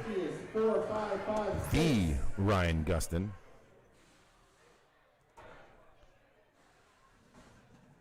Ryan Gustin, everybody. So, were you in this bracket? I was. How'd it go? I threw well, and I just didn't win. That's important. With these microphones, you got to pull that thing right up into your schnoz. Board change happening right now. Get those boards nice and prepped for Rander and Matthew. Over here, we're awaiting. I don't think they're going to play this match. Oh, no, that match has already been played. They just haven't refreshed yet. So we'll just wait here, and we'll have a little banter and talk. How's it going? How's the tournament experience thus far this weekend at Capital City Classic? Tournament experience is good. Boards are good quality. I'm not sure who provided them, but they are good quality. The judges have been good. From my perspective anyway, I haven't heard anything otherwise, so things that sometimes people are concerned about, yeah, all pretty good. Bar's great here. Space, plenty of space for activities. Great venue for a tournament, especially a big one. So you're the owner of the Flying Squirrel. Yes. Just outside Indianapolis in a town called Speedway? Yeah, so Speedway is actually inside of Indianapolis. It's its own municipality. Okay. So they have like their own government and stuff, but they are still inside of Indianapolis. Sure. It's just kind of its own thing, which is pretty cool. Unless you're trying to build a venue and have to deal with permits and do everything twice, because you have to go through the city and the town. Oh, you have to do both? Yes. Oh, man. But other than that, it's fantastic. Okay. Great community. They've been super receptive of the Flying Squirrel, and a lot of people are happy that we're there to just provide more stuff in Speedway to do other than obviously the Indianapolis Motor Speedway. So it's pretty cool. You know what I just realized right now? And I never knew that Sheep Toast's name was Matthew Colavecchia. Yes. He looks more like a sheep toast than Matthew. Well, he acts more like a sheep toast. I've known him for, I think, 4 years now, and I've only known him as Sheep Toast. Yeah, makes perfect sense. I was like, I'm not really sure who Matthew is. Oh, it's Sheep Toast. Yep. No, he's fantastic, too. His energy is unmatched sometimes. It's awesome. So watching him ref, I was actually just commenting on his refereeing ability and how much I like him. Two things. One, he got so many compliments at the World Championship in Appleton, Wisconsin this last year. And two, he made a decision earlier today that I have not seen live yet. It was an overtime kill where he was reffing, and he went up there and he took a measurement with his pinky and determined that there wasn't enough difference and had him rethrow. Nice. Which is well within the rules of the judge. And I think that's an excellent decision on his part because for various reasons of measuring and error and all that stuff and judgment call. So I think that was a right decision to determine who the best thrower in that match was, and I was just touting him for that. And I also think based on how animated he is when he reps, he would be great for TV. Oh, yeah. Absolutely. Yeah, no. Lots of energy. Also, we're watching two IATF, other organization throwers. We're watching two experienced axe throwers. Yes. Shoot. This is why we can't have nice things. Yeah, they're battling. Both Canadians. Yep. Down here enjoying this warm weather in comparison, I'm sure. Did you fly or drive here? Flew. Okay. Yeah, it'd be about a 9-hour drive from Indianapolis. So okay. Something I considered just because I don't mind driving. And then I have, a car and kind of freedom to move around outside the venue and go places and do things. I also used to live in this area Oh, yeah? For about 7 years. Okay. Was lucky enough to have a couple of my friends come out yesterday and check out the tournament. Hopefully maybe they pop in again throughout the weekend, even though today I'm done throwing. We got a Sheep Toast fan on the comments right now. Awesome. So I was told that you're hosting the Pro League Series.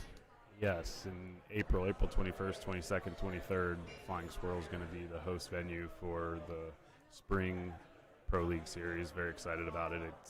It's going to be a lot of fun. I'm excited to have everybody come, to my place, and I love that place, so much, and I'm excited for everybody else to be able to come and enjoy it the way that I do. Yeah, the Pro League Series is a separate entity where they kind of have their own set of rules under the guidelines of Waddle. Is that an accurate way to describe that? Yeah. The first installment of the Pro League Series just took place a few weeks ago, in outside of Dallas at Drenger. Yep. And Ryan here, Mr. Gustin, and OG, I often call you that. His venue, the Flying Squirrel, will be the host of the second one coming up. And can you sign up for that? Yes, I believe that all the Pro League Series posts have what the criteria is if you're already qualified. I don't remember all of the criteria, but if you meet that criteria, you can absolutely sign up. Sooner the better. It just helps everybody plan easier. But right now we've got a 60-60 match. We're in overtime with Rander and Sheep Toast. Whoa, double kill shot. Yep. So this is first OT throw here. That was a miss. Rander takes the win there. Well, that looked good from our angle. Yeah. Once he pulled it, we knew not so much. Practice throws for game number 2. Rander takes game 1 there. Looks like Rander has found his bullseye. He struggled in the first half of that first game, but looks like he's found it. And once he gets hot, watch out. Rander did tell me earlier this morning, I asked him how he was feeling. He said, Rob, today's going to be a good day. That's good. So with a mindset like that, from a guy like that with his skill set, yeah, you're going to have to run into Lucas next. Yeah. He's a dog. He'll fight. Yeah. So winner of this match goes on to face Lucas in the B bracket. That's right. You heard us correctly. Lucas Johnson in the B bracket. Right. They punched your ticket to play Lucas. Yeah. Lucas was put down to the B bracket by his duels world championship duels partner, Hayden Brown. Bumped him down, so now on the A bracket side we got Ian Malpass and Hayden Brown facing off the A bracket championship. And these are B bracket quarterfinals that we're witnessing right now. Yeah, it's great throwing today. It's great seeing Ian back at a tournament and also throwing well. I mean, he's been busy, doing life stuff, and just had a house built and all those things. And yeah, he's back here throwing again, and he's throwing really well. So I was talking to him, and he said, it's my nerves are kicked in, but it's working. It's helping. Yeah. It's keeping me focused. So he's found the recipe today, and hopefully he can keep it going. And Ian, I believe it was 2020 U.S. Open. 2020 U.S. Open. Made the broadcast in Big and Hatchet, I think. Big X and Hatchet. If my memory serves correctly. Yes, he did. Yep. And that was, the post-COVID tournament, I guess, or the tournament that was that the first one we did in Atlanta? Or was that okay? The first one was that, and then the World Championship later on. Yep. Glad that we were able to throw those tournaments actually under all the circumstances and things going on with COVID. So it was just great to throw that one, and then it was eye opening when people, throwers like Ian that had been just working their tail off during COVID. Yeah. came out of the woodwork to really insert their dominance into the competitive side of the sport. And throwers like Michael Theodoro did the same thing. Yeah, they got good very quickly. Yep. Not that they weren't good throwers before. It was just that we didn't have enough tournaments for everyone to showcase how good they had gotten. Looks like Sheep Toast has his bullseyes figured out here. He's got a 2-point lead against Rander. Big throw right here from both throwers. This is going to determine what happens on throw 9, whether or not they go up or not. And Sheep Toast opens the door a little bit. Not much of a change here from a 1 to 2 point spread going to throw number 9. No, not really. 3 points is a big difference. 3 points. That's the sweet spot. That's the magic number.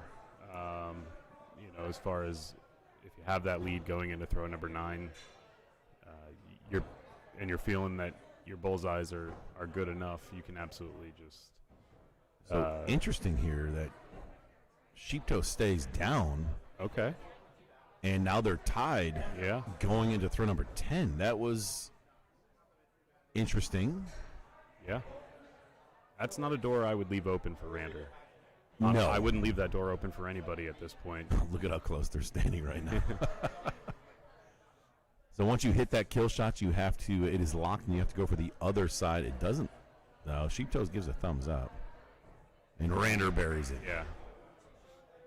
Rander. Heard it. Miss hit. Oh, a miss. So that, nope, hit. Oh. Heard that wrong. All right, we're tied again. 61, Another 61. overtime. 60-61 last two matches. Me? I'm throwing? Okay. Can you?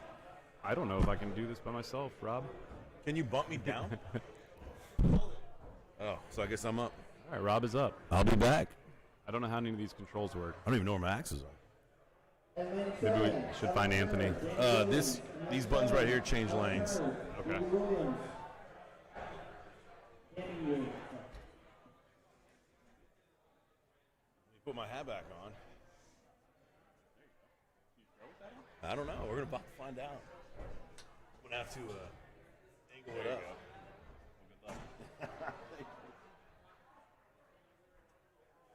Alrighty.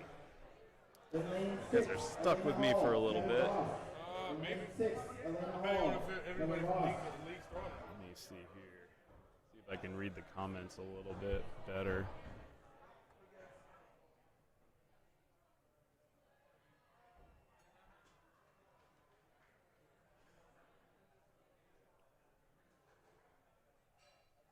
Alrighty. Let's see if I can find a match.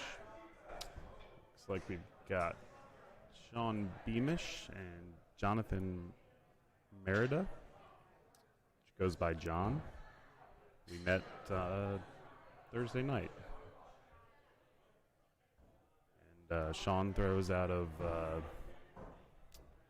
the Bearded Axe in Saginaw, Michigan. I believe Jonathan throws out of a venue in Florida. I can't remember the name of it, though. It's on the back. Axe Habit, I believe it is. Yeah, Axe Habits.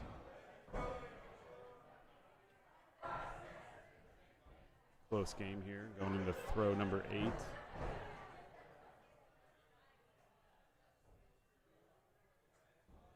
Alrighty. Sean up by 1, throw number 9.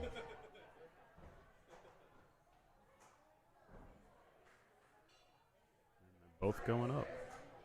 All right, raffle ticket 4598 for the 50-50. 4958. Take 430 to claim this. That is a miss and a miss for those gentlemen.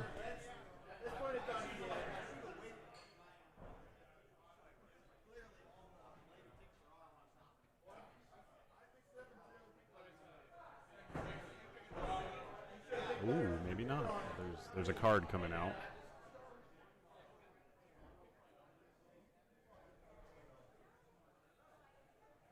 Rander took the match with Sheep Toast. It was very good. They were the first game was 60-60 overtime. Rander took it, and then it was 61-61, and Rander took it in overtime. Oh, actually, shoot. I may be wrong. I am wrong. We are back on that match. Apologies. We are on game 3. Rander leads by 2. I cut away a little too early when Rob had to leave. Yeah, go Canada. Some of Canada's best right now throwing against each other here in our nation's capital.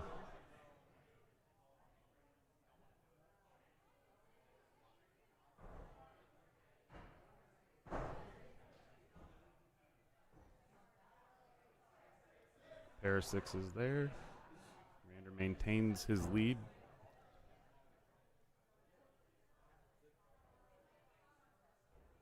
Both of them seem to be pretty dialed in right now.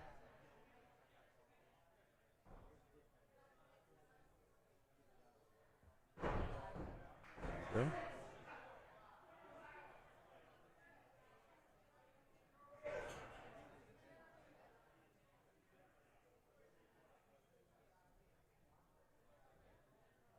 Throw number 8. 6. And a 6. Okay, Rander maintains his lead going into throw 9, which is a huge advantage at this level with the way that these guys are hitting kill shots right now. Wouldn't be surprised if they go 4 for 4 here.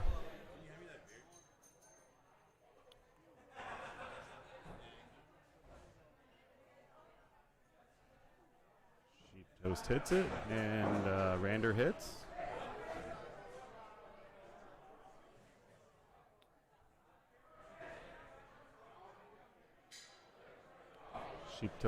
Sheep Toast needs to hit this to stay in the game.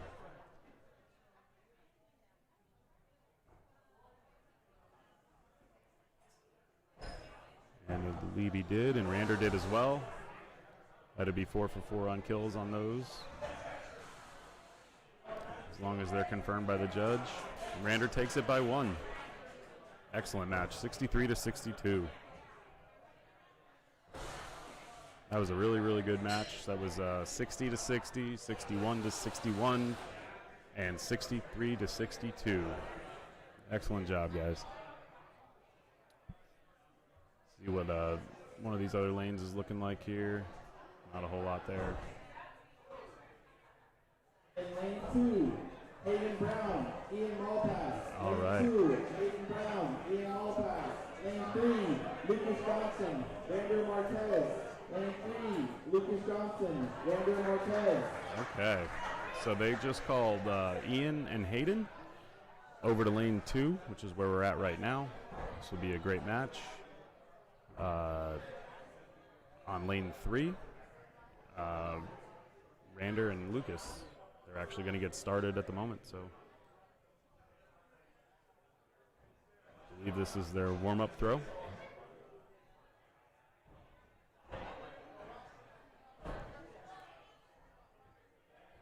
Lucas elects to go for a kill shot. Rander goes for a bullseye. What do you guys do? You guys are listening in right now. You get one warm-up throw before each match. What are you doing with it? I personally take the bullseye almost every time because that's what I have to throw the most of. Every once in a while, if I think I need to go for a kill shot, maybe I missed 1 or 2 and something feels weird, I'll elect to use my warm-up throw on a kill shot, but I would say most of the time I just stay down, try to throw a bowl, mostly just to use that throw as a way to just reset. I don't care if it hits the bullseye or not.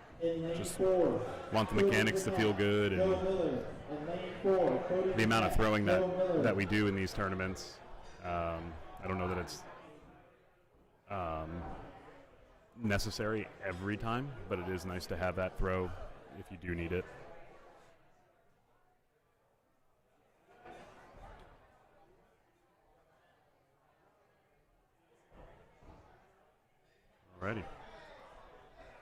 still tied. I'll just take a peek over here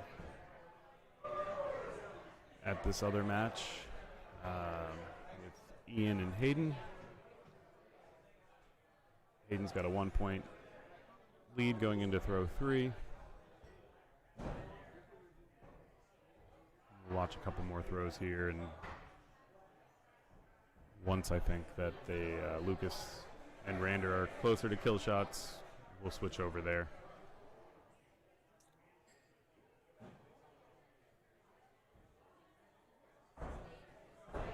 Last call for the next raffle ticket, 4598.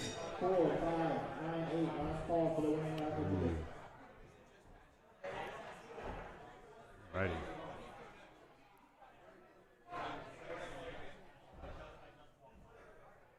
Hayden still perfect through 4.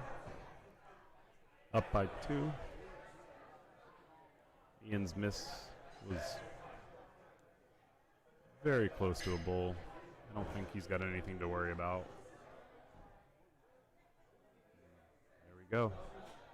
30-28, switching sides. We're going to go back and check on Lucas and Rander. Lucas in the same boat as Hayden right now, 30-28.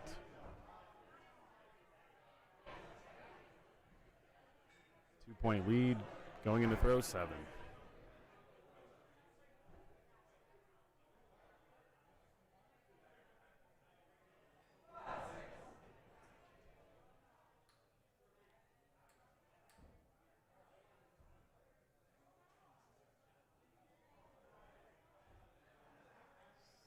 Alrighty.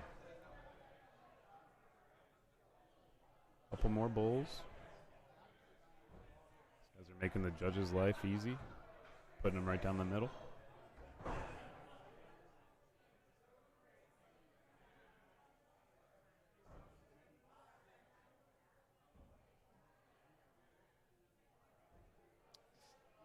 Two more, split right down the middle. We are on to throw number 9, assuming everybody's going up. Like I mentioned earlier, wouldn't want to give Rander the opportunity to get back in the game if you don't have to.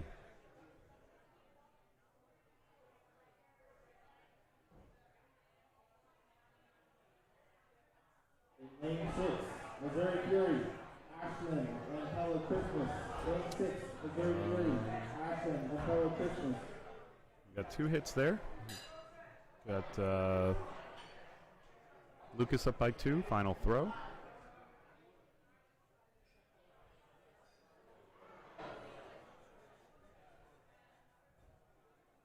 And Rander misses, so regardless of what Lucas does here, he will take the match. He just opted to take his 56, it looks like, and instead of adding the extra 8 points for that perfect game. But at this point, you know, in a tournament, scores don't matter. It's really win or lose. David Corley, Chase Stallwack. Lane 5, David Corley, Chase Stallwack. In lane 7, Let's check on these other guys. Logan Childers. In lane 7, Dustin Reese, Logan Childers. Missed the end of that match there, so I apologize with Hayden and Ian. I'm going to see if I can pull it up on the computer.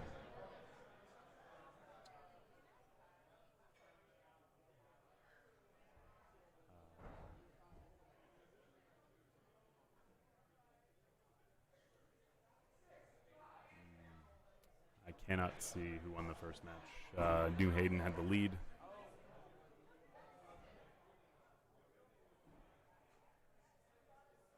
We'll go ahead and watch this one all the way through, though.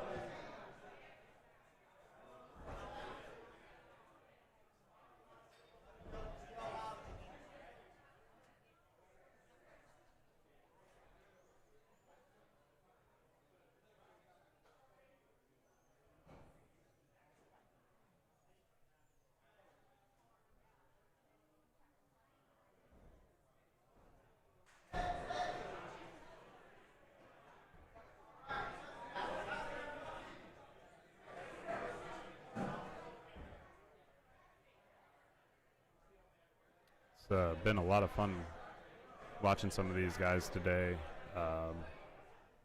while I wasn't throwing. I got to see a couple of Hayden's matches, and seems to have it completely dialed in. Except for that one right there. I'll take the blame. Commentator curse, I guess.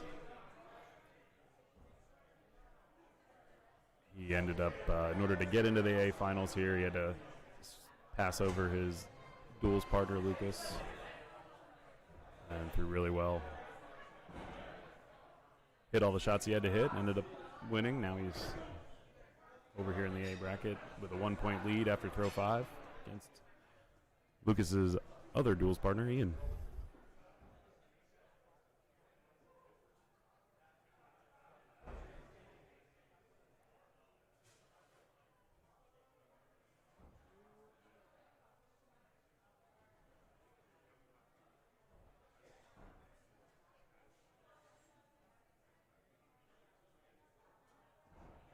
All right, attempt number 5 or 6 is 50-50. 4603 is the winning ticket. 4603. Let's take a look at some stats for today, maybe.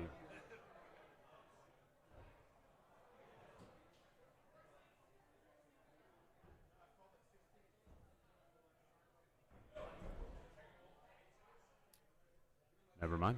I believe it's on the host site, so it won't allow me to.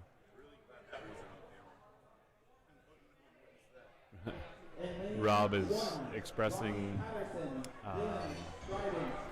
right now that he is glad his match wasn't on the live stream here because it wasn't good. But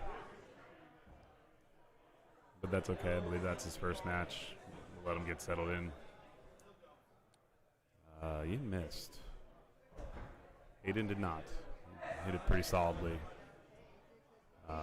They were tied 40-40 with a drop on number 8 just to skip over that throw and settle it on the blue dots. Ian hits there, gives him back a little bit of life. Hayden can end it right here.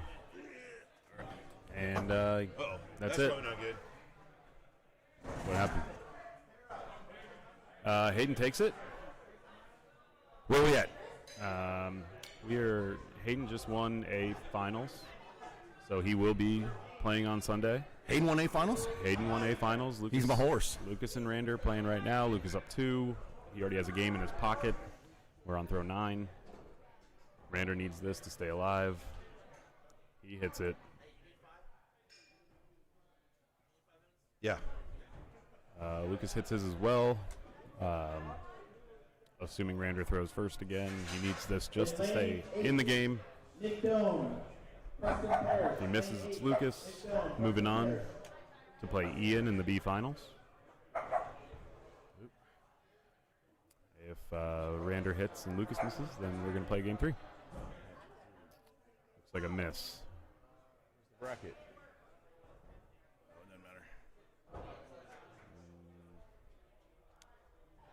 Doesn't matter, but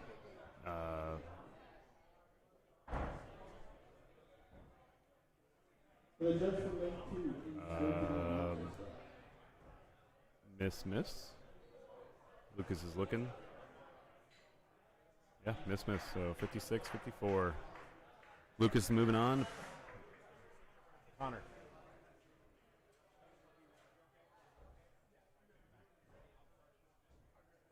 Connor. Can you put me on camera?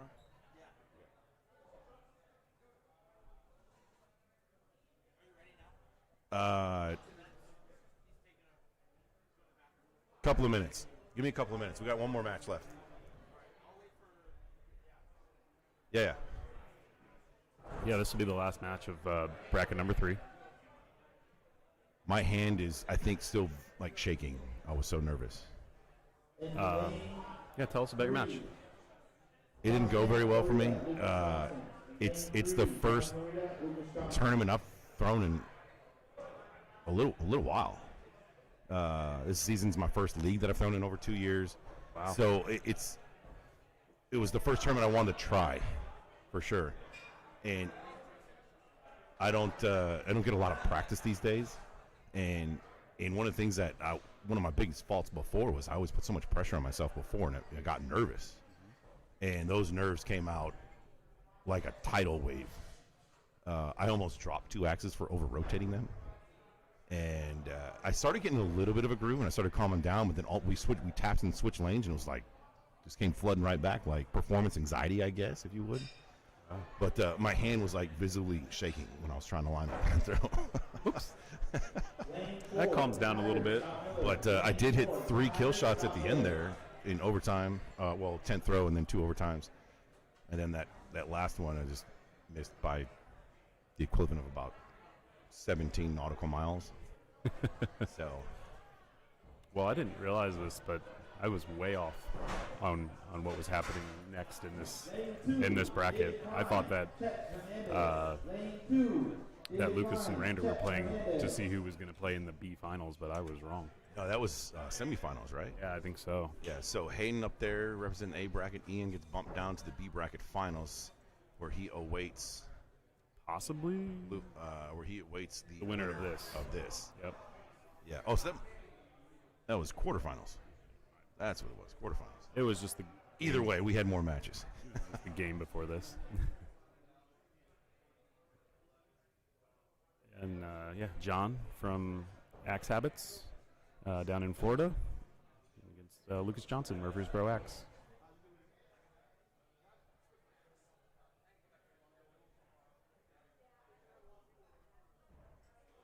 There was so this is my first league, and we're going into week 7 now. There was like a couple of weeks where I was like, you know what, I'm going to watch Lucas on video, and I'm going to try and mimic his throw. And I could not mimic the cock, the windup, but I mimicked his follow through. It's a really good thing to mimic, actually. Yeah, well, the follow through is great. But if you watch his follow through right here, his back foot comes off the ground. Like he leans forward quite a bit when he follows through. And you looking at it, you would think he's not balanced. You see that? Yep. But that little bit of rock that he has, it was working really well for me when I was trying it. And one of the tips I give when I coach, I can coach a lot better than I can throw. But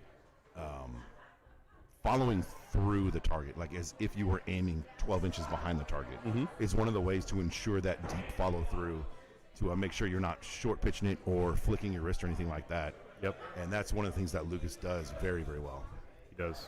He reaches out. It's almost like he's not really trying to throw the axe as much as he's almost trying to place it in there. Correct. With reaching out towards the target with his hands going the direction he wants the axe, where he wants that axe head to land in the board, and it helps. That follow through really helps with a lot of things within your throw and your mechanics. Everything that you do prior to that can be destroyed if you short arm it, or if you don't get that follow through and that correct release. It could change everything. Like you said, you almost dropped a couple axes due to over rotation. Well, yeah. What do you think that caused that? Well, I flicked and I short armed it while we're on the topic of which is why it over rotated. The extra velocity and angular momentum, and then shorting on me is terrible. And if you're watching Lucas throw and you see, his axe goes in the same. His handle is about as close to parallel to that board on every single throw. Yeah, if you're a new thrower, one of the great things about throwing axes is you get feedback from every axe that you throw based on how it hits the wood. How it lands, if it lands flat, if it toes, if it under, if it over. And that feedback is very valuable information to make adjustments in your throw, whether you twist your wrist at angles, a little bit side. There's 3 different planes that your axe can travel through the air. One of them is really not that important because it stays pretty steady, but the twist is definitely one of them. Yep. And over and under rotation is easily fixed by distance. Yeah. Distance, handle length, velocity. You'll even I will start throwing a couple throws and early of a couple throws of a practice and realize that I'm just not throwing at the same speed I normally do, and it's over rotating because I'm throwing it too soft. I speed it up just a little bit and I find my groove, and that's where I try to live. I don't see any blue on the other side of Jonathan's axe there. Oh, they already nailed it. Yeah, I thought that was a shadow. No, that was. No, that was a hot mom is what that was. That was a good one there. Yeah, we're close. 53, 55. Again, Lucas with a 2-point lead. Let's see if he's going to need it. Oh, I don't think so. I think that's no good. So Lucas gets another free pass on throw 10 and hits it. Let's check on. So this is bracket 4, excuse me. Bracket 4. That is Chet Hernandez on the left. I'm not sure who's on the right, though. I can't tell. So the graphics won't match until we refresh, which we are not going to do until after bracket 3 is over, which is only one more match.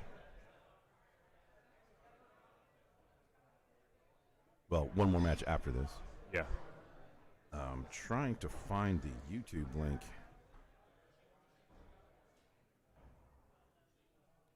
So I asked a question earlier to everybody who was watching, and nobody answered, and that's okay. But what do you do for your warm-up throw between matches? What do you hit? What do you throw for?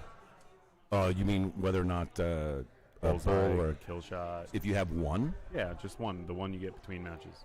Me personally, in my lower than average skill set, I would go for a bull, just because that is the more important throw. Yeah. Over 10. Yeah, so that's what I do. Yeah. Same thing. If I have 3, I generally go bull, kill, bull. Yep. Absolutely. Oftentimes in league, I don't even take warm-ups. No, once I feel like we actually have a lot of league throwers at Flying Squirrel that don't take warm-up throws.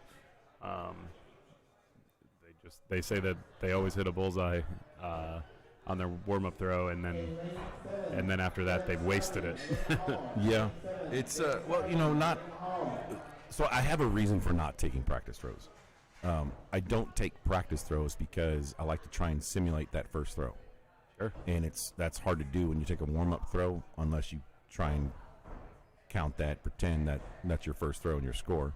Sure. But mentally, I'm trying to simulate as much as possible a tournament, which is also why in a league I've just been going 100% kill, because with my right now with my accuracy, I shouldn't be doing that. I should be working on my average according to the points, but that I'll get more to that in a second. But for me personally, I want to simulate a tournament again. So the only way you can put pressure on yourself, being up by whatever 10, it's a no-brainer not to go up. Right. But I do it every time just because I want that little bit of added mental challenge there. Yeah, you want to, like you said, simulate, more of a tournament atmosphere, I guess. Yeah.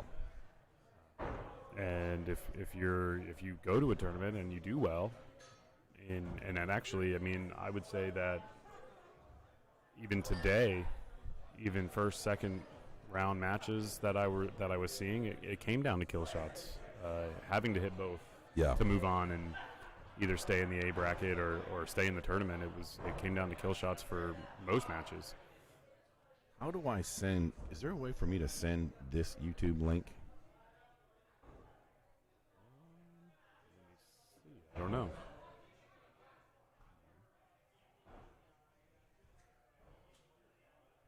So 3-point game in favor of Lucas. If he maintains this into throw number 9, it's a pretty significant lead in throw number 9, where Jonathan would have to be going up and Lucas would most likely stay down. Lucas still drills that bullseye. Yep, 3-point lead, magic number. 4's better.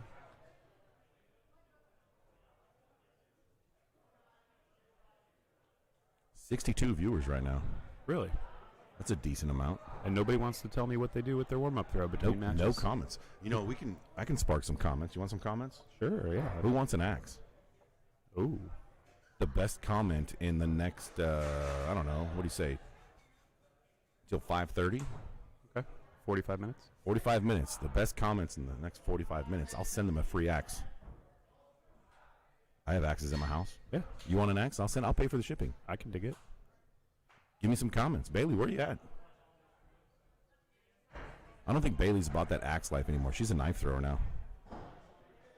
Yeah, she's a trick shotter. Trick shooter. So there's that situation on throw number 9 where Jonathan goes up and nails the kill shot. What needs to be done in order to stay relevant in this match and have a chance at winning? Lucas, he's going up. Yeah, they're both going up right now.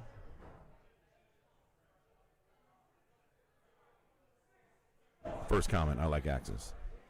No. Right now, you're the winner. It says if I throw well, I'll practice a kill. If I suck, I'll throw a bull. Okay. That makes sense. All right, Lucas is moving on. So Lucas wins that. Looks like he hit that kill. Nope, marked a 0. Doesn't matter, though. He moves on. Jonathan, a great run in this tournament by Jonathan, making it all the way. He's the second bubble thrower, meaning he's the 4th place. Not sure. But he was two people away from making the broadcast on Sunday. So right now we are going to watch Ian Malpass and Lucas Johnson, who are duels partners now, I believe. Yeah, for this tournament. Despite Hayden being at this tournament. This is the B Bracket Championship now. So whoever wins this will move on to join Hayden on Sunday as the B Bracket representatives. The 3rd bracket representatives. The 4th bracket has started. I'll be right back. Yeah, you got it.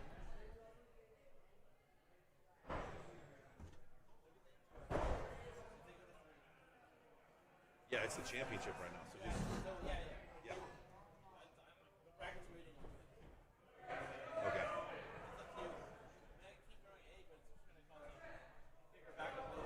Yeah. So right now, 2 good friends in Ian and Lucas. As we said before, they're the duels partners for this tournament at the Capital City Classic in Sterling, Virginia.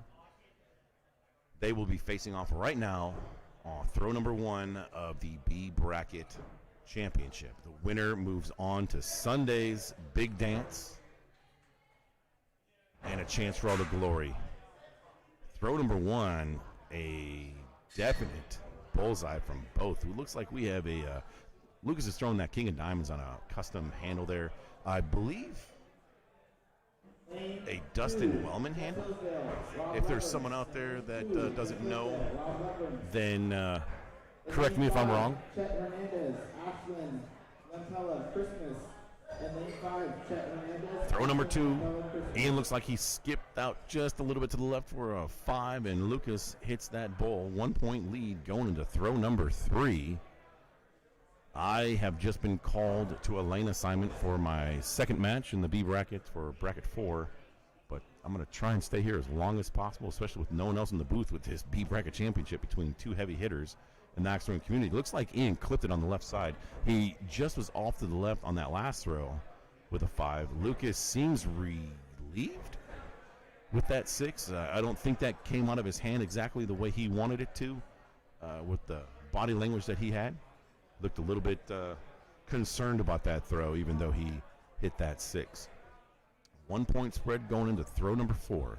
This is game number 1. Ian wasting no time getting up there. Ian, the pattern of his axe is not a wattle axe. It is I think a jersey pattern. Maybe if there's someone out there, go ahead and chime in on Ian Malpass and let me know what kind of a axe he's throwing. Ian, a pretty stout thrower. Ryan Gustin educated us that Ian his axe throwing game has sort of been on a pause the past little bit because of life, building a house and such. But he's back and he's throwing again. He is a lot less nervous than I was throwing. Nerves are definitely one of those big things to conquer in tournaments like this. A lot of people get that anxiety and just the overall nervous. My hand was physically shaking when I was trying to line up my axe. 2-point game in favor of Lucas right now. The center boards just slightly loosening up. They're still really good, practically perfect, but a few of those fibers are starting to pop out just a little bit. And This next throw number 6, we have a bullseye from Ian, who's also doing a little light stretching on the side, and also a bullseye from Lucas. 36-34 right now, going into throw number 7. 2-point spread. It's important here that Lucas doesn't let off the gas. You don't want to let a thrower like Ian get back into this match if you can avoid it. And Lucas nearly throws a 4. Looks like a 5-5. So that was a chance for Ian to gain some ground there. But he threw first, and he was not happy with that throw as soon as it left his hand. It's one of those where you wish you could just have it back before it hits the wood, you know. I know. Championship. I can't be trusted alone, apparently. Tabitha's not happy. I'm being called for my lane assignment. Head judge Tabitha's not happy that I'm staying here right now broadcasting, doing the commentary on this match. But Lucas in the lead by 1 point, giving 1 back to Ian. Again, has the lead. Kill shot's called. He needs this to stay in the game. I am definitely not wearing the hat for my next match. Did not help? No, I hit it a couple times and it messed me up. I think they both missed. A bit inside.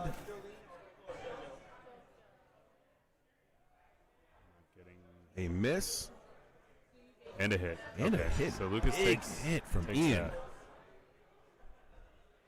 Well. Oh, Ian hit. Yeah, it's opposite right now. Oh, jeez, yeah. So Ian gets right back up to that line. Lucas does take his time with his setup, and he bears it. That's a hit, yeah? Yeah, I think he buried it. That's also good.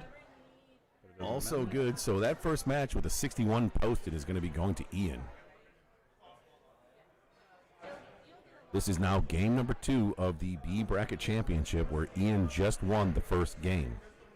This is a double elimination tournament, and since this is the B Bracket Championship, the loser of this match is done.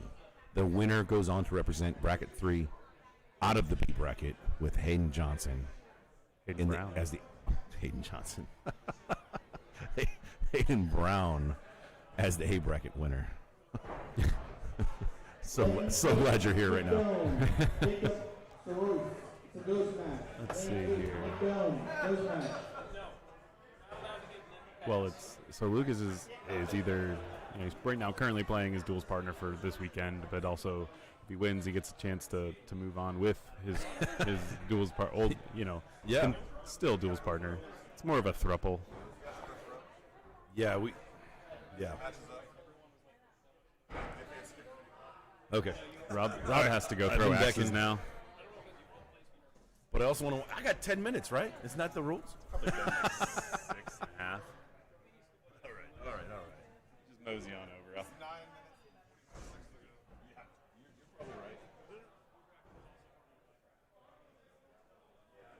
All righty. Second opinion being called here. Or at least a pre-second. There it is. Now he's calling for it. So we'll have Tabitha run over here and check on this. It is a bullseye, so she's able to see it without any tools.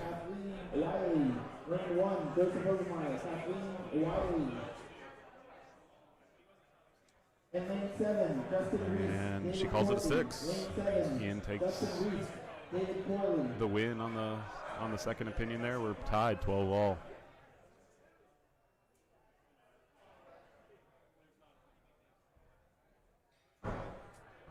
Comments here.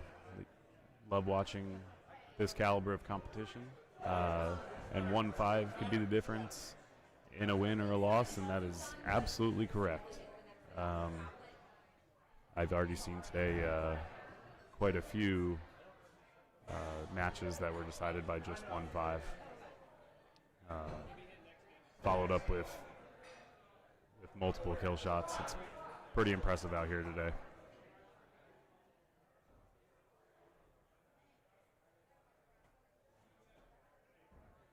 Alrighty, neither one has faltered. We're going into throw 5, still tied, 24 all.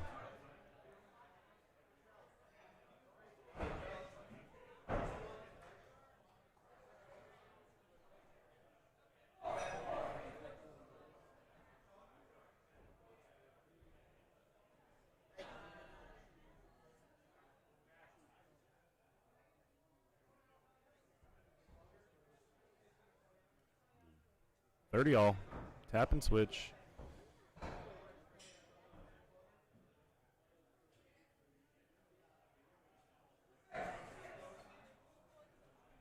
But while everybody's listening, those of you who are not here this weekend, I can only assume that the Capital City Classic will happen again next year. And if it does, I would highly recommend coming. This is my first time coming. I wasn't able to make it last year and wish that I could have, so I was very excited to find out that I was able to make it this year, and so far it's been fantastic.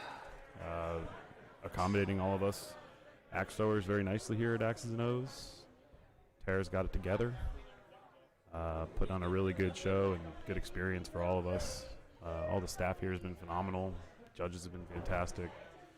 Board changes. I have yet to myself ask for a board change or really actually see anybody ask for a board change. They're just doing it on anything basically questionable,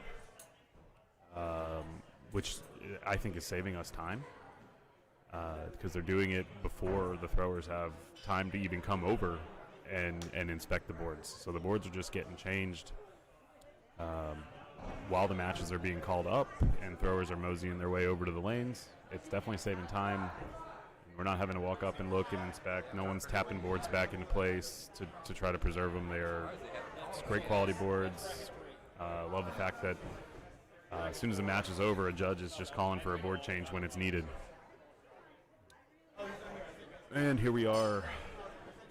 Lucas is up 8 after Ian misses and Lucas hit. So Ian's going to have to hit this just to stay alive. Lucas can still drop the hammer. All right, Ian. That looks good.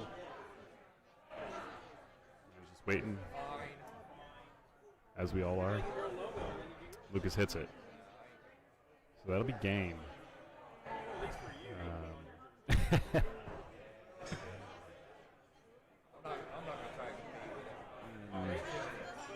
Lucas throws a 57 there.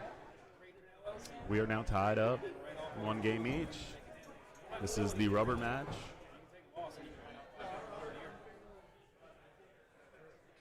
And this is some of the best axe throwing you're going to see. So enjoy the show with me. I wonder if Rob's throwing right now. He is. Still showing Lucas and Ian as the score here for that match, and that's just because it needs to be refreshed. And we've determined that we're not going to do that until after the match here with Lucas and Ian, and the Hatchet bracket 3 is completely final. Danny Williams, lane 6, Caitlin Garrow, Danny Williams. We've already got Hayden in, secured a spot for Sunday for Hatchet.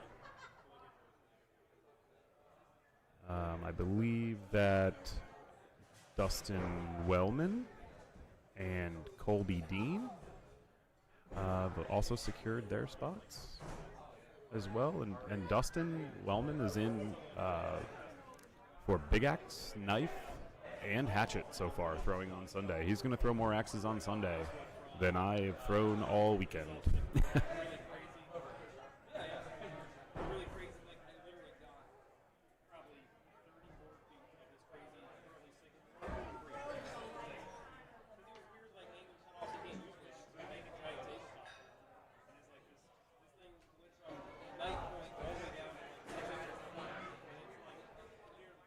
Something that I kind of want to address a little bit, especially with these two throwers, is their cadence, like their own speed of throwing from the previous throw to the next.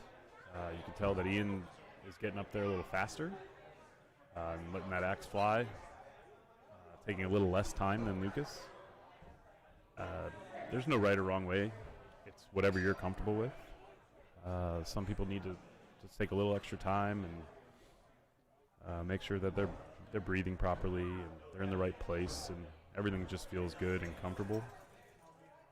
Sometimes just going up there and throwing and not having to worry about anything is also a really nice thing you can fall back on. And one thing I do appreciate about Lucas, though, is that he doesn't waver. Everything's the same. Doesn't matter who he's throwing against or how he's throwing. He does keep it the same, keeps it locked down. Right now he's got a 3-point lead on Ian. After 5. Still enough access to throw to get himself back into it. He just can't afford to miss at this point. Because any 5 that Lucas throws has to be matched with a 6 so he can get back to that 2-point range. Unless maybe he decides he's going to go up on throw number 8.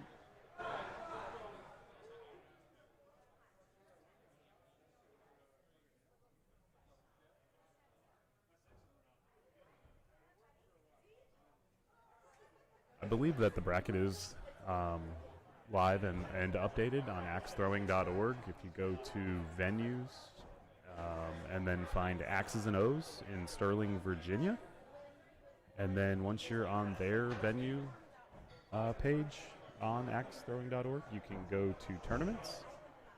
And right now, there were 4 tournament brackets for this event. And they are going to be in order from top to bottom, 1, 2, 3, 4. Right now, you're watching bracket 3. So you'll be able to, this is the last match of bracket 3. They're both going up, but you can look at bracket 4 as well. It'll be the last one on the tournaments being thrown today at Axes and O's. Ian is miss on that throw. Lucas hits a bullseye. He's going to go ahead and take the match and move on to Sunday. The good news for Ian is he gets to throw tomorrow with his duels partner Lucas, who just ended his road for today.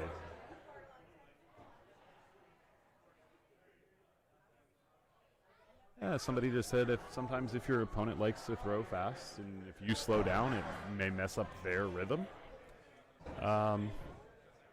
Yeah, I guess that's totally possible. That's something that I think as a thrower, it's probably best to, at least in my opinion and in my experience, it's best not to worry about the other thrower at all whatsoever. The second you start worrying about them is when you stop worrying about yourself and maybe your throw. And although it may mess them up, it may mess you up too because you're doing something different. Again, consistency, like one of the biggest things that you can take away from a thrower like Lucas is that he does everything the same. He doesn't waver. Doesn't matter who he's throwing against. Somebody throws slower than him, he's not going to speed up to make it faster, or vice versa. He's just going to throw his game. I would encourage everybody to do that. But you are right. There's definitely times where someone else's speed or cadence can affect you as a thrower, or yours can affect somebody else. I think half the battle of this game is just that, not letting the outside influences affect you personally in your throw and what you're trying to accomplish. All right, well, that one's done. Let's go over to lane 2, where Rob is still throwing. If I have Anthony in my sights, I do. I will see if I can get him over here to refresh this.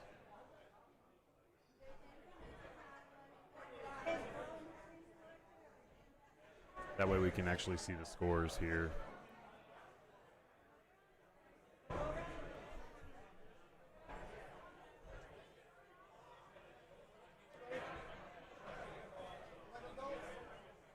Now that bracket 3 is done, can we refresh this so that the scores are... I don't know how to do it. For both lanes? Yeah.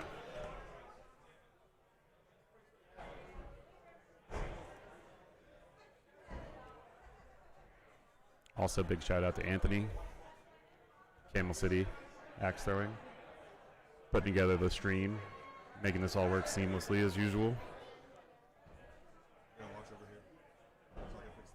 Okay. Let's see. Rob has the lead. Sorry if I sounded surprised. But yeah, Rob has the lead.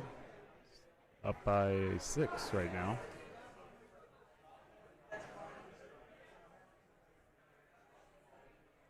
No, 5. Up by 5. Going into throw 9, earlier we said 3's kind of the magic number. 5's even better. Rob can 100% throw down. Thank you, Anthony. Yeah, man. Just hit a bull here and put himself in a really good position to win the match. But Jeff can hit this kill here and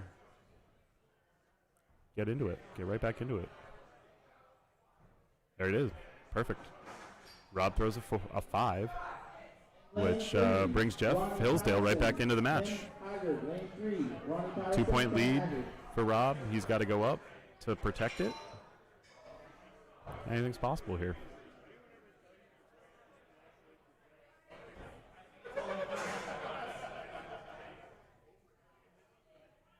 Could I have the judge for lane 8 come to the announcer stand? Thank you. Judge for lane 8 to the announcer stand.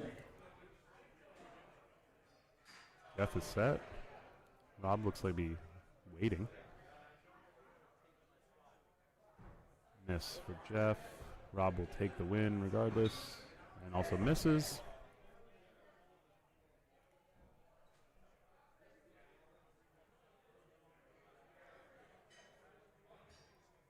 Okay. Lane 7, Kyle Wickenball, Tim Valerie. Lane 7, Kyle Wickenball, Tim Valerie. Oh, there we go. We got a Judge for lane 8 to the announcer shot of stand. Jesse taking pictures.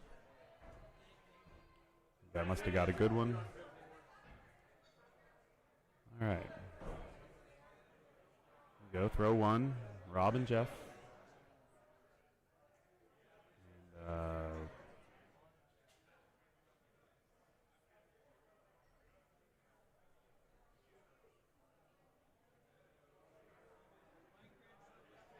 let's see. Danny Williams. Let me take a look for you here.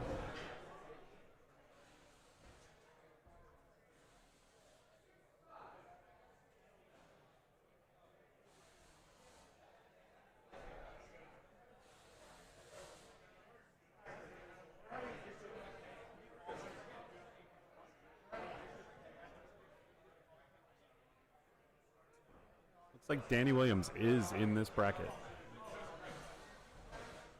He is in this bracket, bracket 4. See if I can find the bracket and see if he's thrown or where he stands.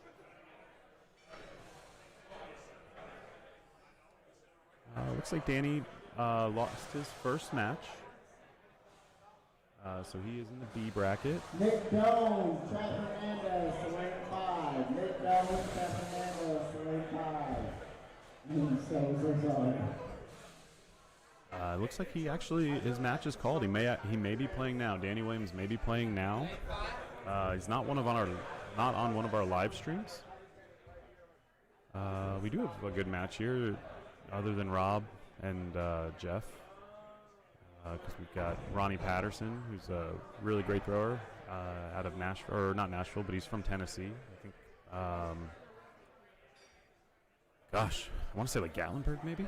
Definitely Tennessee. We got Tim Haggard, throws out of Timber Beast in Medina, Ohio. Very good thrower. A lot of those guys from Timber Beast throw really well. They've got to throw against each other all the time and helps elevate all the throwers. Got throwers from Columbus, Ohio that drive to Medina on a regular basis to go throw in that league just because it's a very strong league and get pushed really hard with throwers like that. So Tim's up, very good thrower, and Ronnie as well. I imagine this would be a pretty darn good match. Tied right now going into throw 5. Just peeking on Rob real quick after this throw.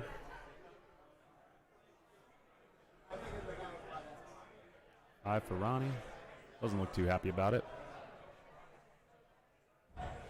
Tim hits a 6, takes advantage, and go ahead. And he's going to be up 1 after throw 5. Tap and switch. Can take over. Look over here. Rob's got a 2-point lead on Jeff. Rob is also dressed up.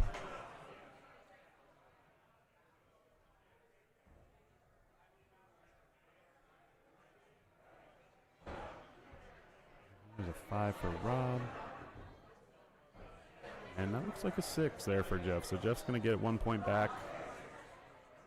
Going into throw number 5.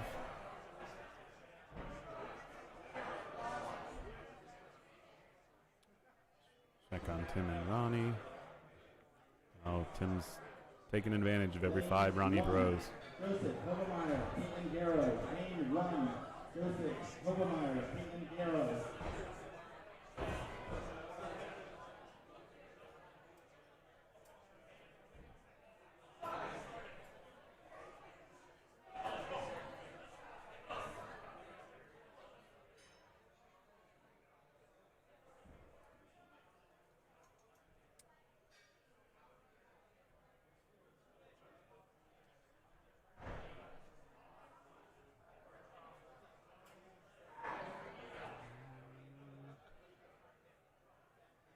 Five.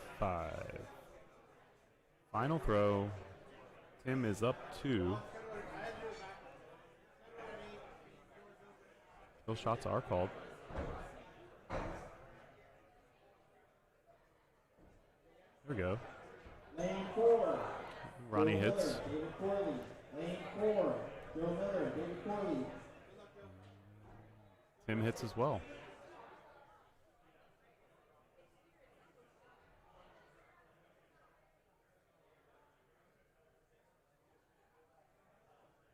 Ready? 8-8. Tim still up 2. Ronnie needs this to stay in it. And that is a miss. So Tim's going to take this round.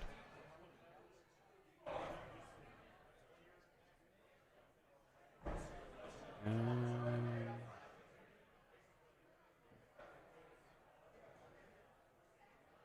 it's a under rotated axe, so it may be in. Yep, Tim went ahead and hit it. It's 62-52. Good throw on Tim. They're gonna boot up the next round here. I'm gonna take a look and see how Rob's doing on the other lane. He's carrying a 2-point lead going into throw number 9. And I think they're discussing going for kill shots, whether they're going to do it just on throw 9 and see what happens, or if they're going to go up on both 9 and 10. You're welcome on the info for Danny. Actually just saw that that match was updated. He did just play Caitlin Garrow in what looked to be a pretty close match. Caitlin won, but it was a good match. It looked like it was pretty close. It was 2 games. Caitlin's moving on in the B bracket. It looked like it was a good match. Okay, they both hit here, and this is throw 10. Rob has the lead. If he hits this, it's his. And he got it. He's going to go ahead and take the win. And I'll let him tell you about it when he comes back, if he wants to. Big hug from the big guy. Old Jingle Beard. All right, scoot over to lane 3. Ronnie and Tim again. Now Ronnie's got the lead.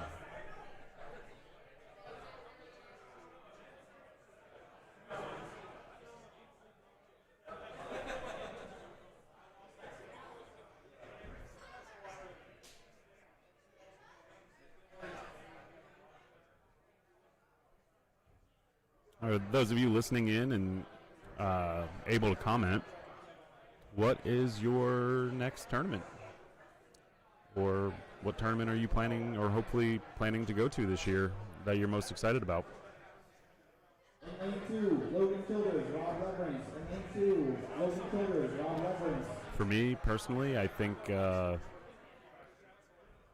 it's probably Angrywood I absolutely enjoy that tournament. I love that it's outside. I don't want every tournament to be outside, but I appreciate Angry Wood a lot for what it is and how many people we can all get together and throw with. I think that the crew at Got Wood does such a fantastic job of making us all feel welcome and having us make sure we have a good time. Sometimes the weather doesn't cooperate. That is what it is. Still an outstanding experience. Anybody who has not gone to Angry Wood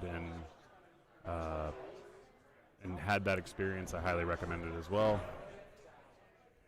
Oh, we got Colby. Don't worry, coming I'm here. over here. Looks like somebody is going to be going to a tournament in Farshot in Brampton, which is one of Ben McDonald's many venues. And then somebody saying that the Triple Crown was the Triple Crown the one that's in Ohio? Got one of our finalists here, Colby Dean, as may have seen him on the ESPN coverage of the World Championship this year. Losing. And winning as well. But mostly losing. Throwing really well on television, which was awesome. Put on one of the best shows I've ever seen in axe throwing. Until the finals. He's just being the negative Nancy. Yeah. Well, I mean, I think that's the aggravating part for me is I hit 11 in a row, and then you get to the finals and you can't hit 2 in a row. Yeah. So it's like I just want to talk to a sports psychologist. Be like, what is wrong with me? Like, Nothing is wrong with you. Why? Understanding how you feel. I promise you, nothing's wrong with you. You're fine. Ooh, is that a hit? Looks like it. All right. So 61-61. Ronnie had the lead and stayed down and Tim worked himself right back into it. I don't understand that. I mean, I know that's people's strategy, but like you're playing to win. Like he just hit 2 in a row. Yeah. He does that on 9 and 10. That's it's game. over. Yeah. It's over. That would be game. Yeah, but it works. Worked out. I mean, it does put pressure on Tim because if you miss, it's over. Yeah. The 2 points, as well as we think we're throwing, we're not guaranteed a 6. Yeah. I will. Do not tempt me at the 5. I'll definitely throw one. There is one at Flying Squirrel. There will be a tournament at Flying Squirrel, actually. It's going to be the Pro League Series Spring Tournament, April 21st, 22nd, 23rd. Anyone who is qualified for that or unsure if you are qualified for that tournament, pop onto the Pro League Series Facebook page or find one of the many announcements they've made about that, and they clearly put in there what the criteria is to be invited to the Pro League Series event. Anybody who was in the Pro League last year, anybody who finished in the top 25 on the leaderboard in any season over 2022, 2023. I don't know all the criteria, but check that out. If you are one of those people that fits that criteria, one of the throwers that's able to come, please come. It's going to be a lot of fun. It is a lot of fun. I think it's one of the more laid-back tournaments I've ever been to. Yeah. It's such a high level of competition, and no one's stressed out or mad, or it's unique. It is.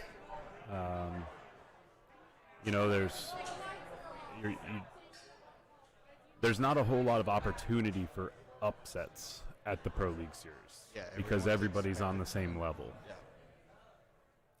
Yeah. Very difficult tournament to go to the Pro League Series, but it's extremely fun to throw all 4 disciplines, to be forced to throw all 4 disciplines, although I don't feel forced. I actually want to. I know that I'm lacking in knife. I know that it's not my strongest discipline, but I'm having a blast throwing them and getting better, and I feel like I haven't had that in a long time with axes. Yeah, with knives is like starting all over. So you see like the 5-point jump in your average, or you know, you're excited to stick all 10 throws. So it's really cool. Yeah. And you have a discipline where you don't care. Right. When's the last time you've had that? Like, Oh, never. it's a totally different thing, and I honestly think it's helping me with my other stuff, even though my finishes in tournaments are not as high as I hope. I'm throwing well, and that's just the way tournaments can go. But I think throwing knives has helped with a lot of other things, in my axe throwing,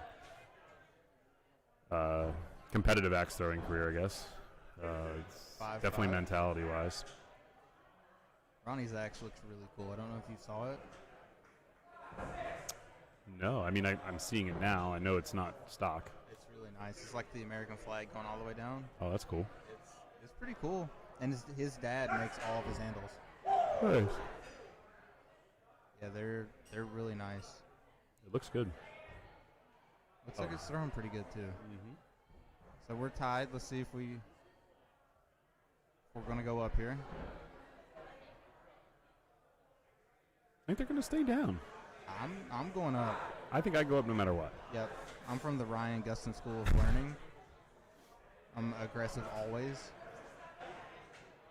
I'm not throwing a 5 here and losing. So he tapped, so they're going up. Okay, I think that's the right decision both ways. If you are curious whether or not you are able to compete in the Pro League Series, send a message to the Pro League Series. They will know. Ronnie was low. Or Tyler Flynn, Lucas Johnson, Kyle Rickenball, shoot them a message. They will have that information. So Tim looks like he hit. Let's see if he goes up on 10.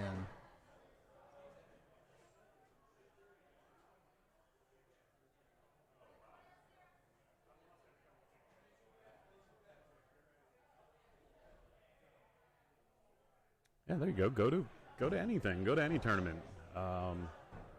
Shenandoah Valley Axe Throwing Company is going to have if they're going to have a tournament, I think you should definitely go. That can't be too far from where we're at right now in Sterling, Virginia.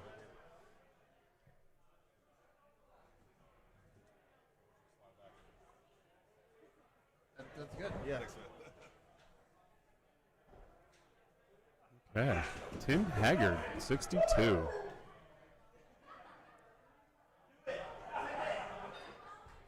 The most emotion I've ever seen out of Lucas. Yeah, Lucas just got really excited about something. Oh, I know what it is. He's playing that game where you have the little ring and it's on a string and you have to get it to stick onto the hook. Oh, Rob's playing again. Went right into Logan. Logan throws it out of Murfreesboro, Tennessee. Rob throws out of hurling hatchets. Yeah. Stafford, but... Speaking of hurling hatchets, we're sitting here with Colby Dean, hurling hatchets. How's hurling hatchets going? Good. You know, it's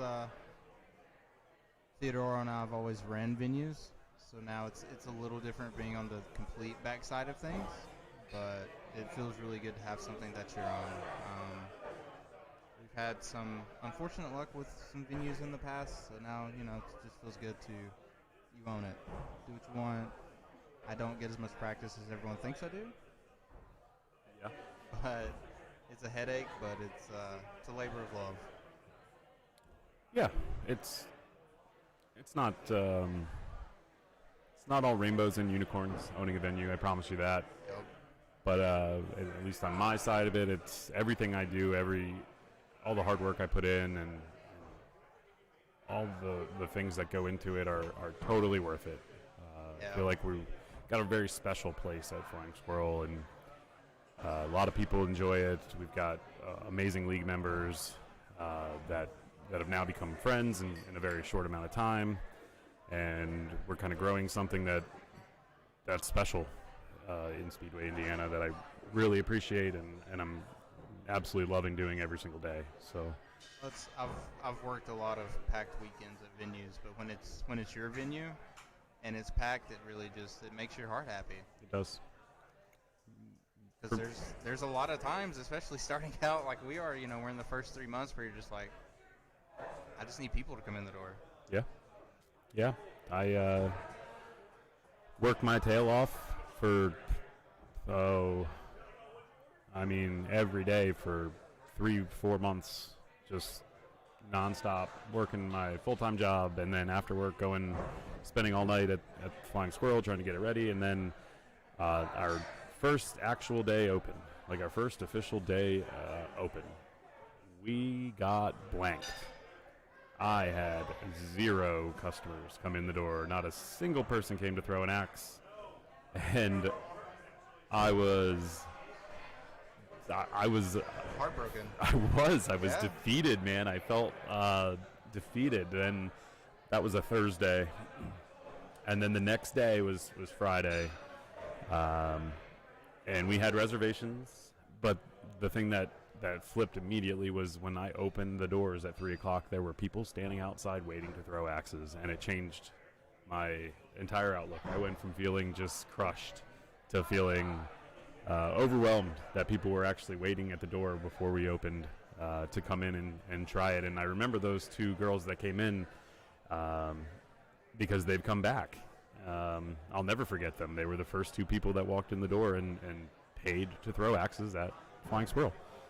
So I'll never forget them. And I've seen them before, which is fantastic. They keep coming back. So I think it says a lot about the employees and the owner if you can get repeat customers consistently. Yeah. It says a lot.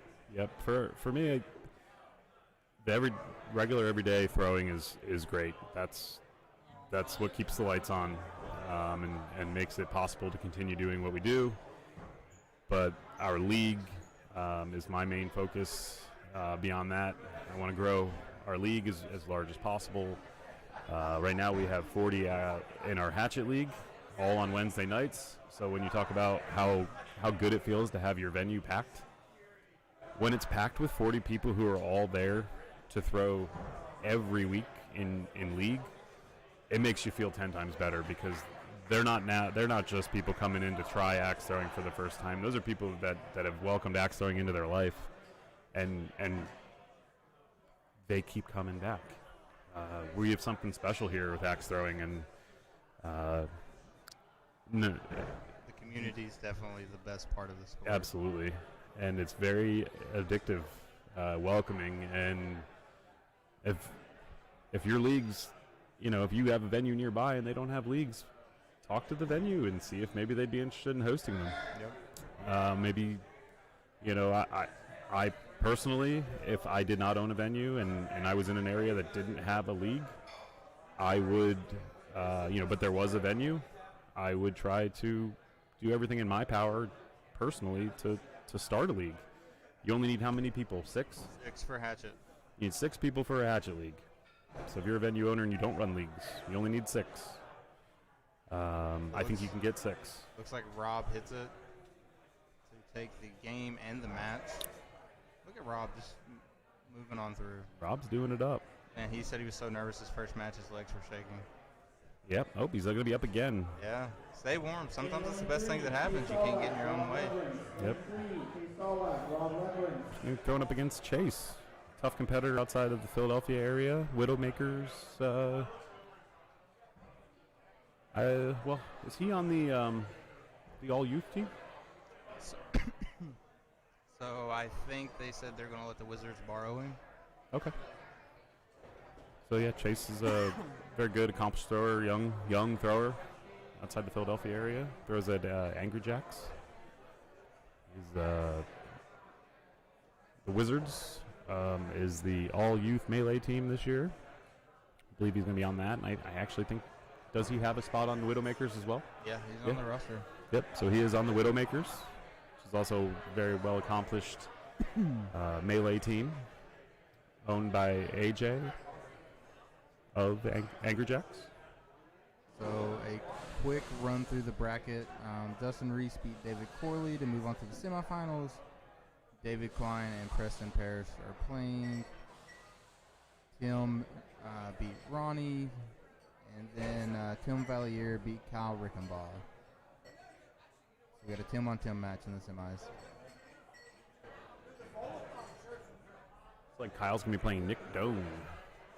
We have no matches on the screen. Apologies. But you can see they're changing these boards out. Like I said earlier, I don't know if you noticed this, but I didn't see anybody have to ask for a board change today. The judges, after the matches are over, are going and inspecting them. Anything that they don't think is adequate gets... I know a lot of the judges here throw in league here. Mhm. So I think it's easier as a thrower. You look and you're like, I would not want to throw on that. Yeah, for sure. So yeah, they've been changing out all these boards in the time that it's taking us to go grab our axe. Yeah, you can go get a drink or use Yep. the bathroom if you need to, and you're good. And I think it's saving time. Because normally we would just walk up and you and I would go and look at the boards, and if it doesn't look right, we have to stop everything and have them changed, where this is all being done before we even get to the lane, or maybe we just have to wait a minute or two. So I really like the way this is done. Yeah, Hopefully it's we see more of it in the... 5:30 and we're to the semifinals of the fourth bracket. Yeah. And started at 11. Yeah. It's been It was rolling. nice. I'm not a morning person. Yep. Chase starts off with a 4. He's just nice spotting his elder point. Yeah, 4 to Rob's 5, though, so... Yeah. You know, It's like a 5 and a 6. Mm-hmm. In a tournament, doesn't matter. Nope. So I'm just worried about being up 1. I don't care if it's a 64 Oh. or Rob Oh. returns the favor. Returns it in a big way. Yeah. Chase takes advantage. I didn't throw a 4 today, so look for them tomorrow. It's coming. Yeah, I didn't know force today. Oh, somebody is excited for the Mid-Atlantic. Gets to go down to Virginia Beach and not only compete in the tournament, but also make his way to the ocean, enjoy the beach. And yes, it is. It's going to be a lot nicer than Michigan. Although Michigan is beautiful. Just not during the winter. No. Too cold.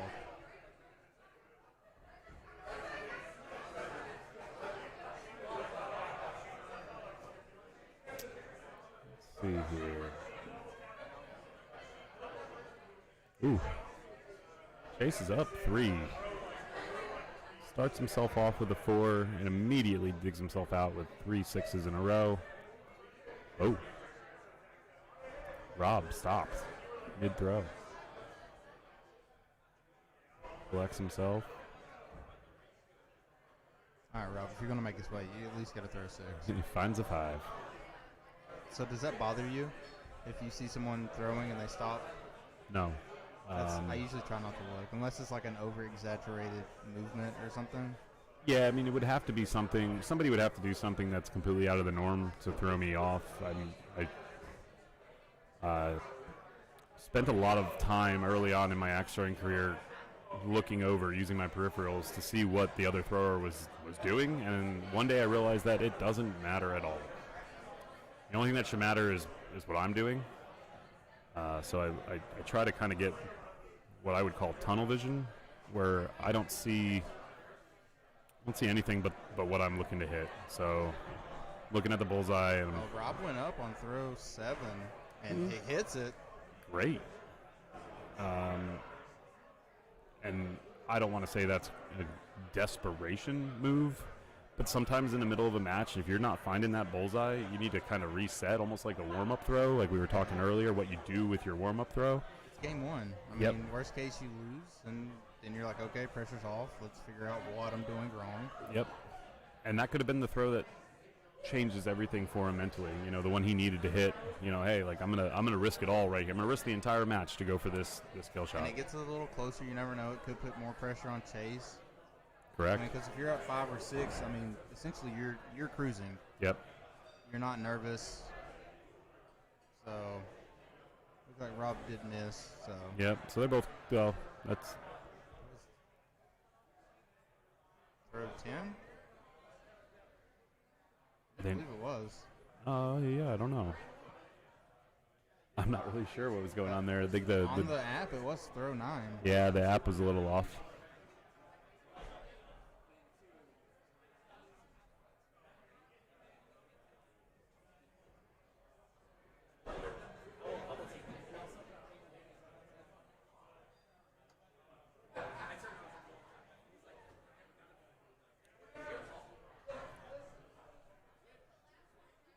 Also, I'm aware of 2 birthdays this weekend.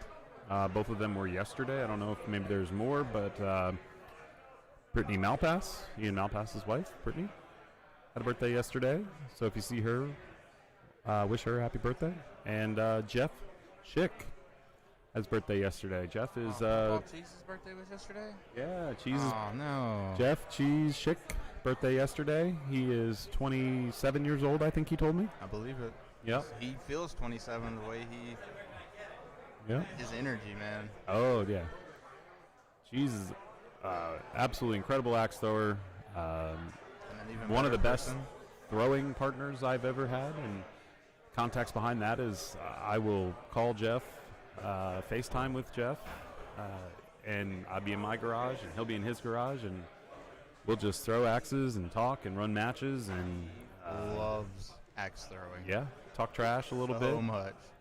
And he got us in trouble at I was working. Michael and I were working the venue in North Carolina, and Jeff talks a lot. We were on the phone so long, Michael got mad because the venue was open. Yeah, fair enough. Just during a weeknight, we had the. And so then Michael ended up on the phone with him. I had to get on Michael later. Yeah, that's what happens with Jeff, and it's great. I love it.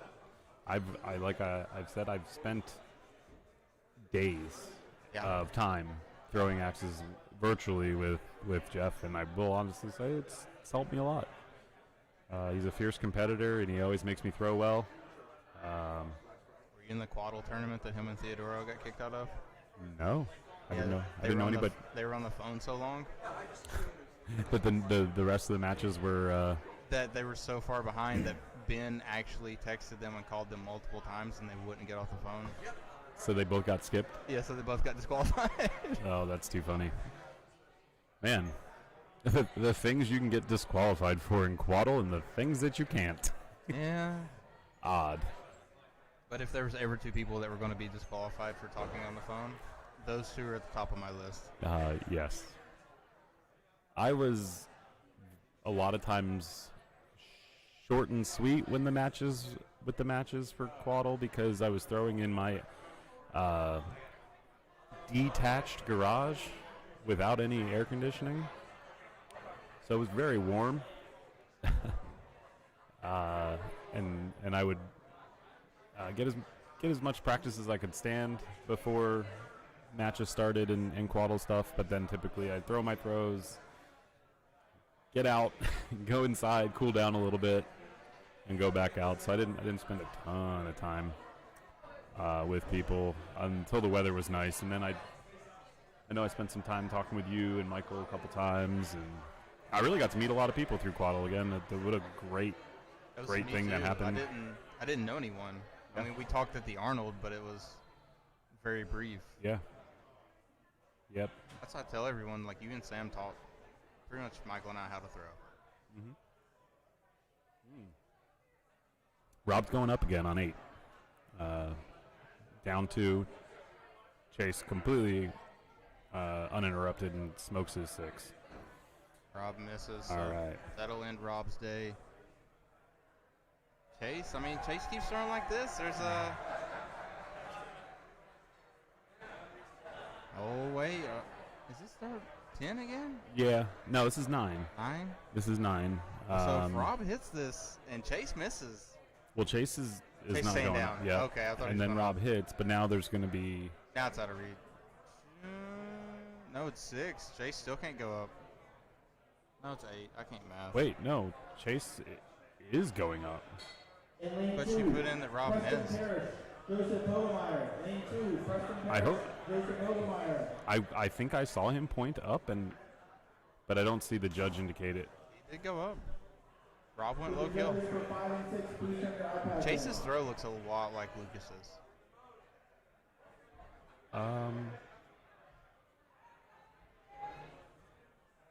Yeah, and I mean it. If you think about it, it should. You're a young thrower and you're looking for somebody to kind of not necessarily model yourself after, but to a good starting base. Yeah. To look in, I think we've all done it. We look to the throwers that are doing well and see what they're doing to try to better ourselves. And it doesn't have to be the exact same, but if you're not learning from everybody else around you, if you're not going to a tournament and keeping an eye on some of these throwers and what they're doing and trying to learn from them, and I hate to say it, you're doing it wrong. Yeah. So MB bracket, Nick Doan just put out Kyle Rickenbaugh. After Kyle won his first match, he said the pressure was off because he would do at least as good as you. Oh, that's a terrible benchmark. I feel like I'm not throwing bad in a lot of these tournaments. That I'm not finishing as high as I'd like to. Sometimes you need some luck. I mean, there's no way around it. Yeah, I tend to be on the wrong side of the good games too. Yeah. Somebody drops a high score on you, or you miss on 10, but they hit. Right. Absolutely. Yeah. But that's axe throwing. I'd been fortunate enough earlier in my career to be on the winning side of a lot of those matches. All against me. Some against Colby. I mean, all of them against Colby, yes. But I wish I could play with Colby every match. It'd be nice. Win. So, are we running any A bracket matches? So we are doing the semis, lane 4. Lane 3. We got Preston and Joseph tied on throw 1. Where are we at on this? This is B bracket. Yeah, the winner of this is going to punch their ticket to play David Corley. Sure, that's a great prize to win. Yep. I'm actually surprised to see David Corley in the B bracket here. It looked like he had lost to Justin Reese. He missed a kill shot each game. Yeah, I'd be surprised to see Justin in the B bracket as well. So yeah, so that's kind of rough. Sometimes the seeding, we do it off league, and I think the overall average and the way they're going is the right direction. It's just sometimes you end up with people who don't have a good league, or they just don't throw as well in league, and sometimes it creates some early rough matches. Yeah. Yep. I think I was seated like 6th in my bracket. Really? I was very low. I think I was the 2 seed in my bracket. Yeah, but you're good. I only had one marathon. I threw an axe I'd never thrown before, so my average was, not great. Yeah. Who are you throwing duels with? David Corley. Oh, great. You guys are going to be awesome. I wanted to reach out to you, but... You could have. Yeah, well, it was like 2 weeks ago. Reach out to Kyle first. Kyle, I'm still in your partner. Sorry. He's going for every kill.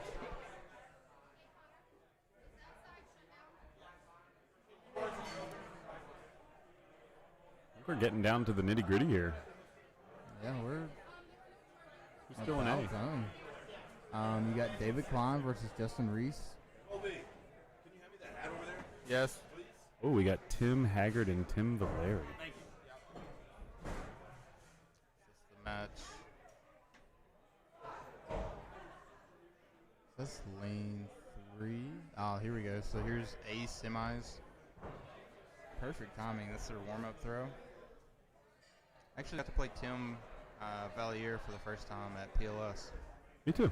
Super nice guy. Yeah. I never talked to him all that much. No, same here. He is from New Jersey, but I promise you, he's a nice guy. Yeah. Much nicer than Ian Malpass. Tim Haggard, also a nice guy. Yeah. These Very, guys. very buff. Yeah, oh yeah. You don't want to arm wrestle Tim. No.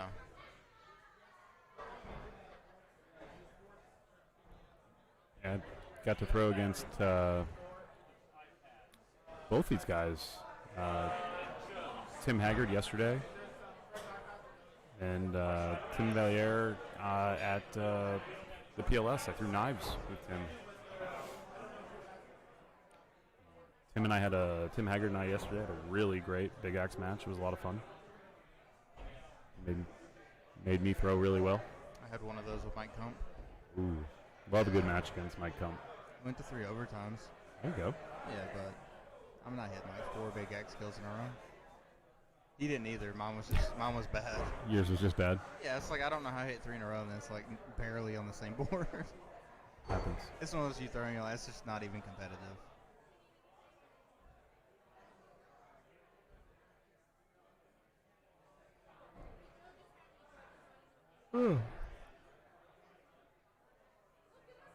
Pulled up the Mighty X tournament bracket.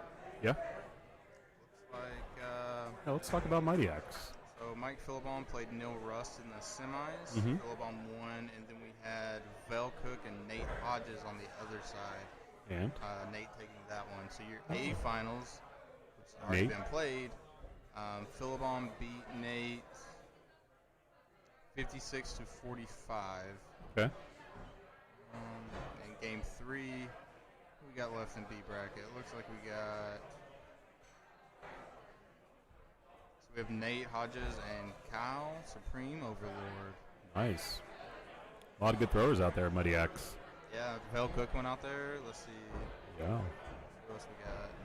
Neil's a great thrower. I mean, his matches against Kyle were 63-62.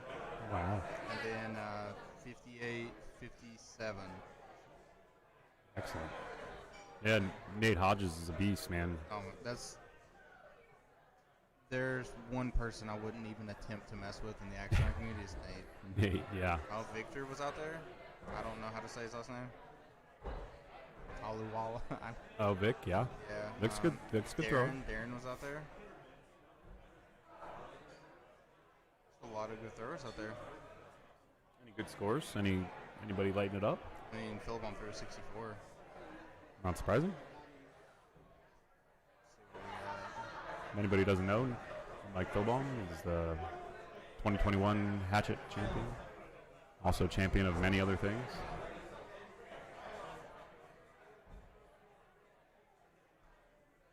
Had a lot of good throwing. You want to come in? Yeah, in a second. Not right now. I can move. I'm gonna go get some food. You got a lot of people over there above like 50% bullseyes. It's hard to do. Do we have any 64s here today? Good question. Seemed like Lucas, every time I saw his match, he had an opportunity to throw a 64 on throw 10 and didn't need to hit it. And didn't.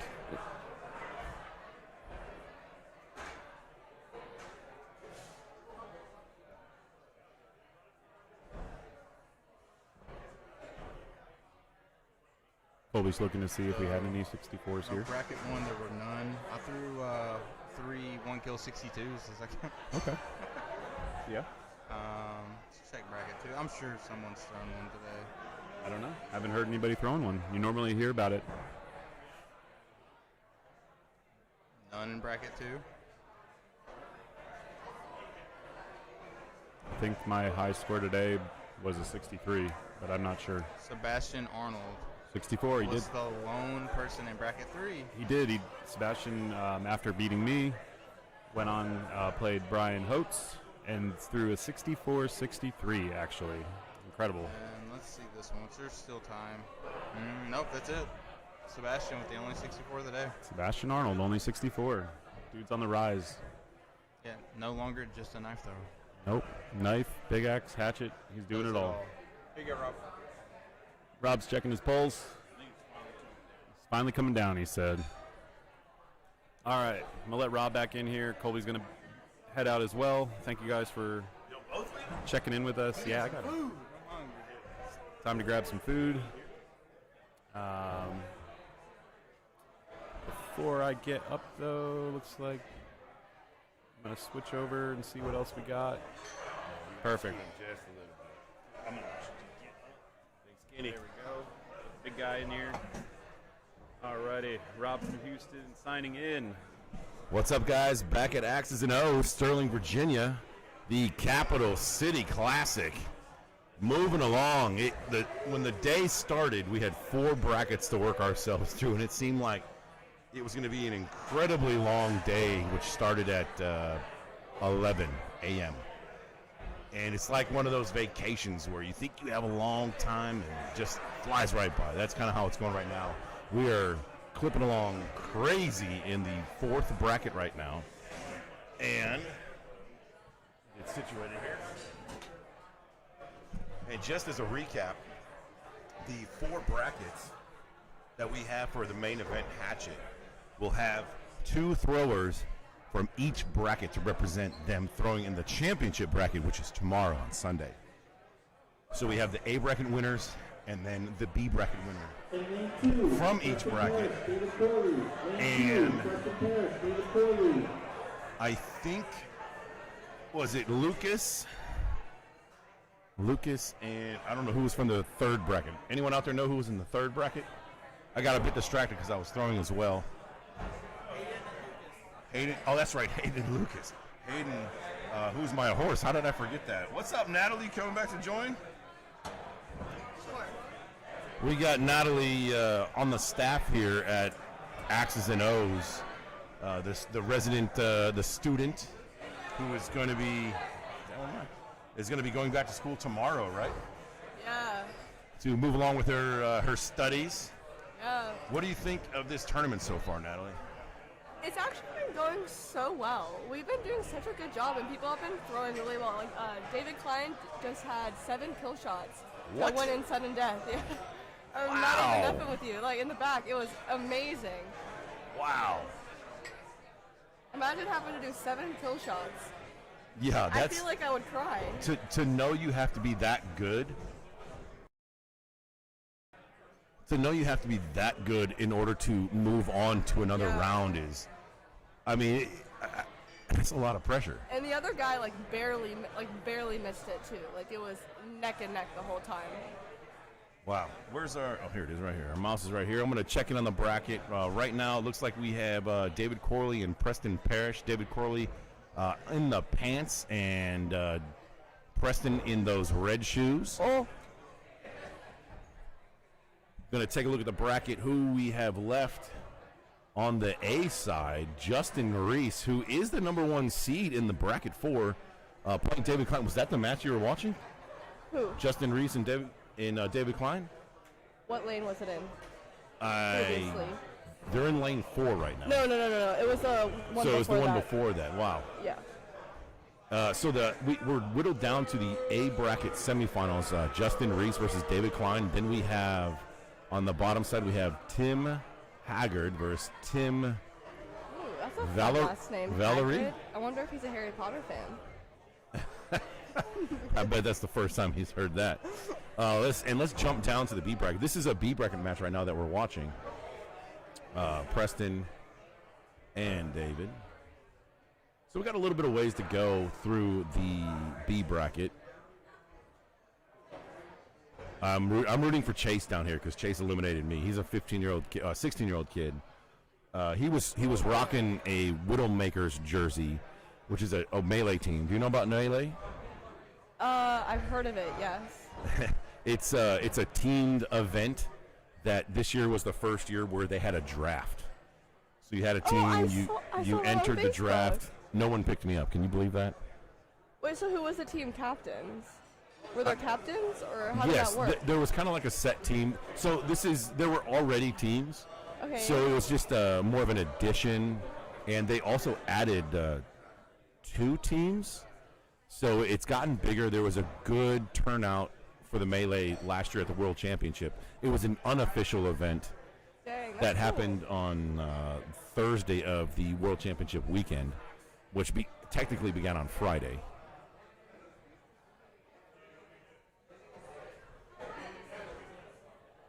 So pretty stout throwing right here. I asked you this yesterday, but remind me, do you throw axes? Yeah, I do throw axes and knives. I'm very less than average. And which one do you like more, knives or axes? That's hard. I'm pretty bad at both. Yeah. No, say, Probably. welcome to my world. Maybe knives. Okay, knives. I haven't really gotten into knives, I feel but like I don't know. watching. I also like maybe Hatchet. I don't know. I can't make up my mind. Okay. Hey, well, you have fun nonetheless, right? That's a good message for the viewers that are new. That it's a great hobby. It's catching on pretty fast. The Especially waddle for a woman, you know. Yeah. Can never have too many, skills up your sleeve. I agree with that 100%. So we're going to jump over to the other lane where, wow, those are pretty good scores. Back to David and Preston. And I just changed the size of everything. Did you see that? How did I do that? Huh.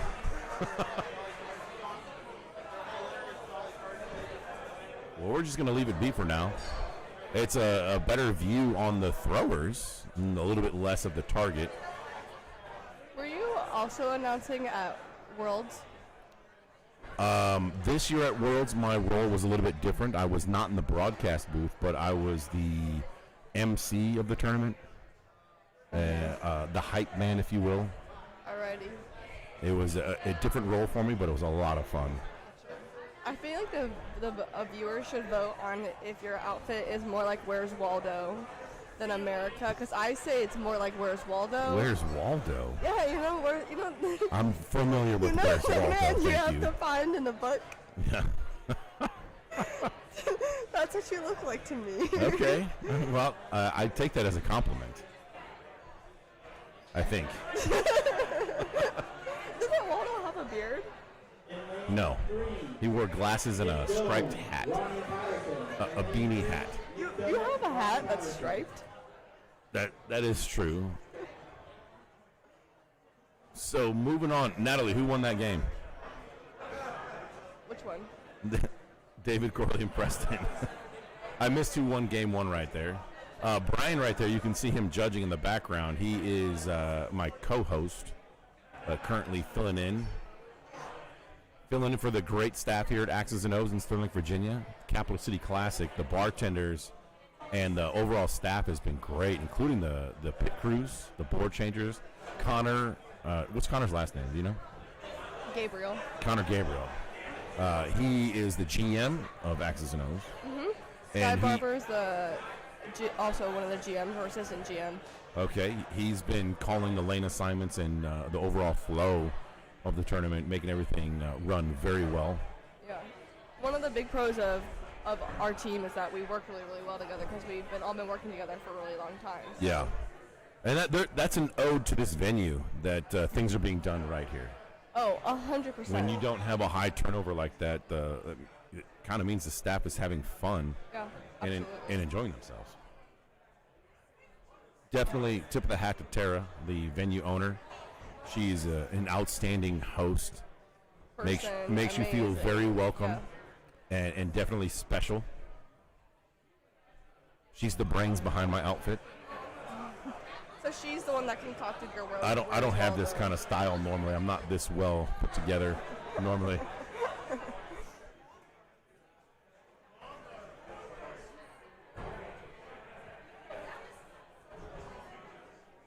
were both good shots. Both sixes. Who out there in the comments knows who won the game one? We need some more comments going on. And we'll have to go back. I was going to give away a free axe for the best comments for 45 minutes. You were? Yeah, the 45 minutes is over at this point. But so maybe we time should to be the representative democracy again? maybe we should open it up again.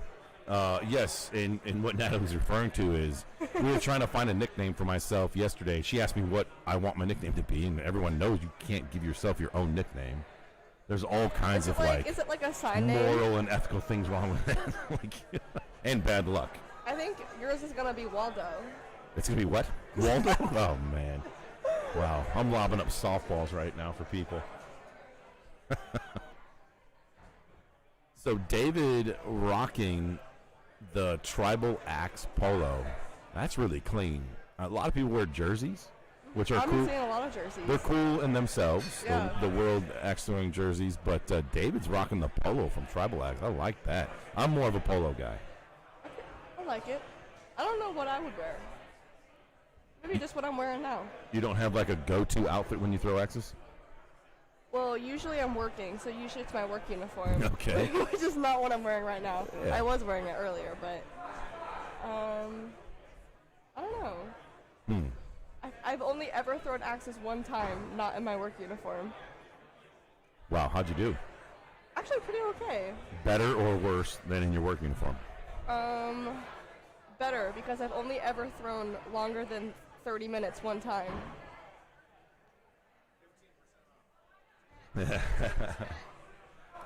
So if you are looking for a good axe pack, Gorilla Boy Sports has a new pack that's customizable with colors, various color schemes. If I was ever to get one or be offered one by someone, I'd probably go with the University of Houston colors because I'm an alum. Go Cougs. Go Cougs. Our basketball team is making some noise this year. I expect them to run deep. If you use the promo code Section 715, they said what? 15% off? Yeah, I believe so, 15% off. Use that promo code Section 715. If you happen to be a disc golfer, it doubles as an axe pack and disc golf. The reviews I've heard on the Gorilla Bag, do you know what I'm talking about, the Gorilla Bags? Is that the one that? Oh, yeah. That's the one that everyone has. Not that one. What do you mean, not that one? Not that one. But there's another one. But the things that I've heard that are really great about these are the zippers. The zippers are like butter. Ooh, And like I mean, I don't know. zipper. I'm kind of a bad guy. I am. I'm a zipper. I'm bougie for I've been zippers. loyal to my backpack. I've had her for 6 years. What? Yeah, I've had a backpack for 6 years. That's strong. Mm-hmm. Herschel backpack. I love her. Good backpack game. Yeah. David Corley not happy with his throw, but it looks like a hit. A hit and then one miss. We that need was a good game. They were all pretty consistent. Oh, it was 2 misses. 2 misses there. We need Anthony back here to make these graphics bigger. I could probably figure this out. This is going to be great. I'm about to mess this up big time. Nope. Not going to do it. Let's jump over here. We have Ronnie Patterson on the left and Nick on the right. Nick repping that 40 wax jersey. That's a great logo, the 40 wax. They went like with the old school. Yeah, it's super, super cool. Yeah, the old school. Oh man, I had the owner of 40 wax explain it to me like they had a caricature on their logo, and she gave the backstory. It was a woman from the 1920s or something like that. I believe so. I don't remember. I recognize the woman. I don't remember what she did, but I do recognize the picture. It's a cool logo nonetheless. Mm-hmm. Super, super cool. I will have to say I very am impartial to Axis and Noses logo, but Heck yeah.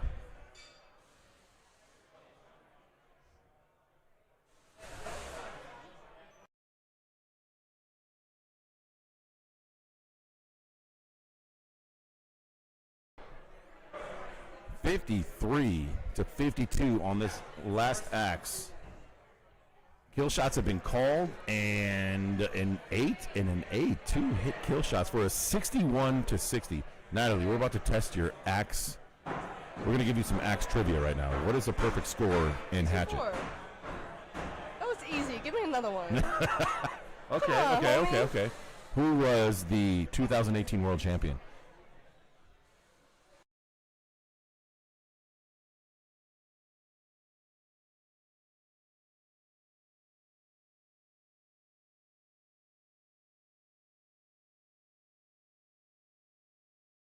So what you can't see off camera is Natalie's Googling who the 2018 world champion is right now. Need the mouse. Or she's doing something on the interwebs. David Klein. Oh, you're on duels. Oh.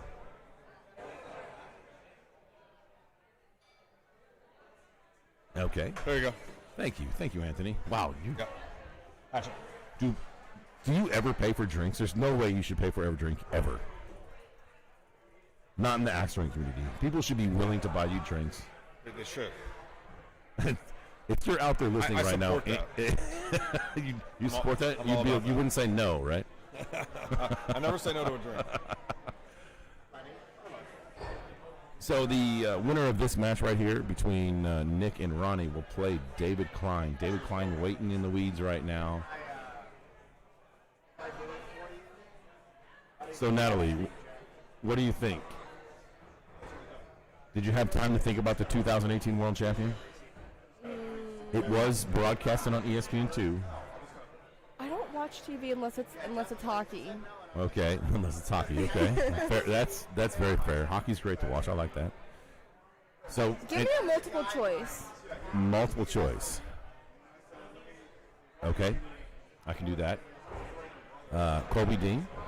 Okay. Tyler Flynn. Okay. Ben Edgington. Okay. Tobias. Or Lucas Johnson. Lucas Johnson. Wrong. Darn it. I don't even think Lucas Johnson was throwing axes in 2018. He was just the first name I recognized. Ben Edgington was the world champion. I also in recognize 2018. Colby Dean, but isn't he fairly new-ish? Matter of fact, I think Tobias and Ben are good friends that live in Colorado. The other three, I don't think were throwing axes in 2018. They're newish throwers, like after COVID. Alrighty. Yeah. Oh, you need to start throwing. I started throwing in 2018. You started throwing when? 2018. 2018? Yeah. The U.S. Open was my first big tournament. U.S. Open when? 2018? Yeah. It was in Chicago. All right. So was the World Championship that year.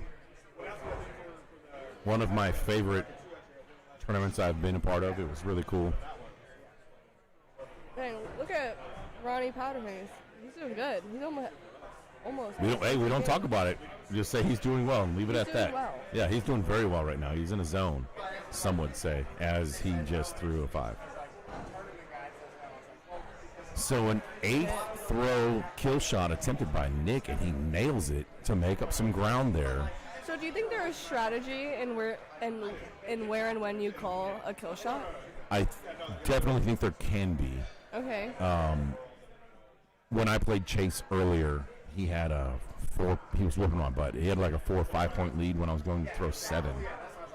And I decided to go up on throw 7 because that's the only thing I could do. I was trying to throw him off his game a little bit too. Uh-huh. And I smacked the kill.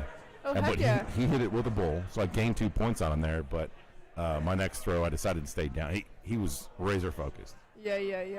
Wow. But I do think there's a little bit of strategy. Like going up on 8 right there, you kind of throw your opponent off maybe just a little bit, and especially if you hit it, you definitely. Yeah, look, he hit Nick Doan hit both of them. You definitely put a little bit of pressure on him. So right now, 54-47. Nick is out of kill shots, but Ronnie has one available, and I can't tell it.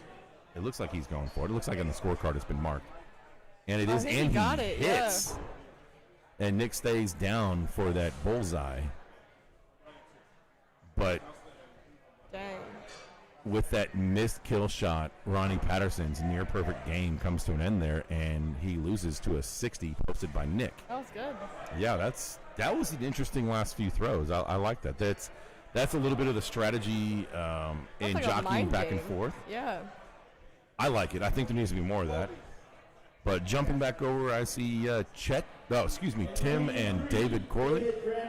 David just hit that kill, shows some emotion in the win. That was a 10 throw. Wow, they both hit a 64-62 just posted in lane number 2. David drops a perfect game to beat Tim, who hits a 62. 62s are hard to come by. What a match that was. I've never played a full game before, so I don't even know what my high would be.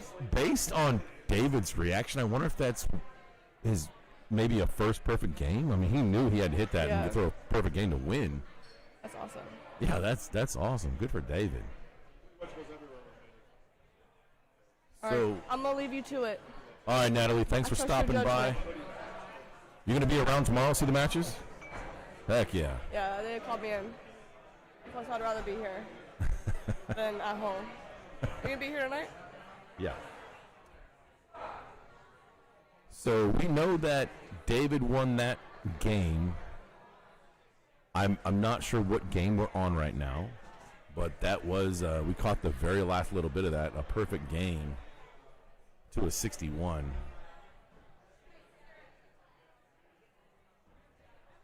I'm not sure where we're at in this match. Which one? This one. David just dropped a 64 to 61. Corley just dropped a 64? Corley, yeah. That was great. Well, I was told I shouldn't do this, otherwise I would mess it up. Just don't want to click anything, because if I click anything, they can see it. Oh. So when I go back to see who won the first match, it's going to change it on Do his it in tab. between. Okay.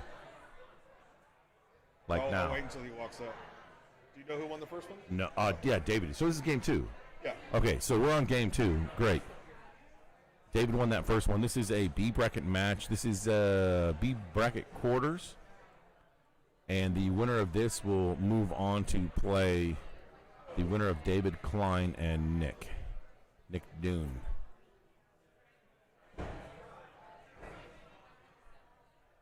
So we're moving along pretty good. Who's at the top? Justin Reese and Tim. Okay.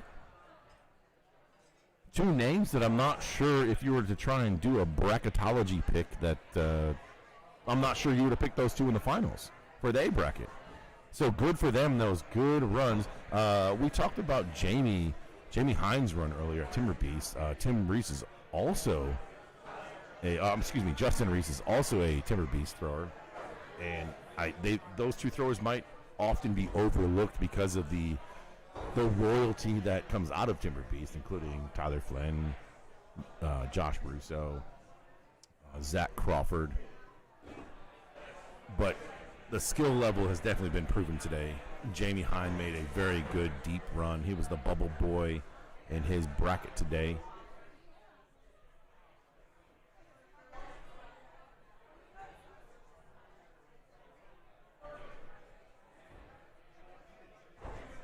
So this is game number 2 of this B bracket quarterfinals match right now between Tim on the left and David on the right.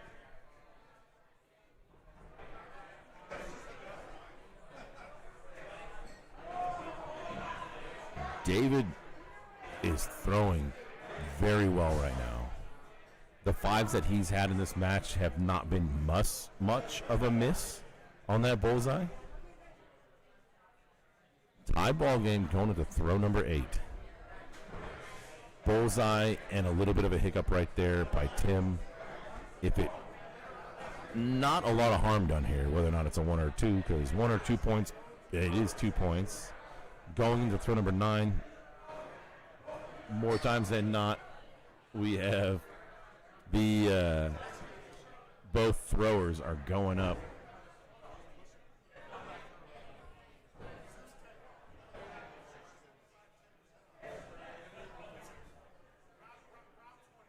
We got section we got the Gorilla Boys team over here trying to push their promo codes because of the kickback they get from the Gorilla Boy bag. But if you're wondering, the Gorilla Boy bags are pretty nice. They're cool. They're not quite as big as some of the other bags in the industry and market. The bag that I use is a camping backpack. It is a 42-liter camping backpack I got from REI. I was recently given a Goliath backpack in University of Houston Cougar Red. Go Cougs. We have Littlefoot in the house. Yes.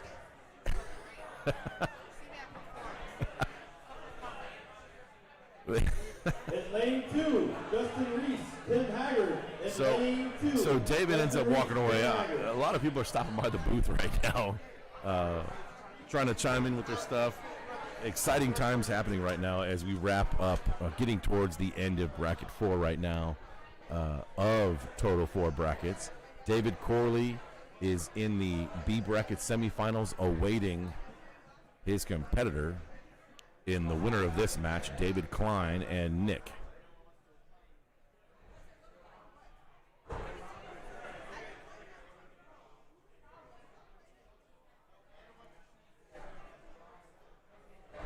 Double sixes, double bullseye on throw number 8, 2-point game, as we've seen before, pointing up.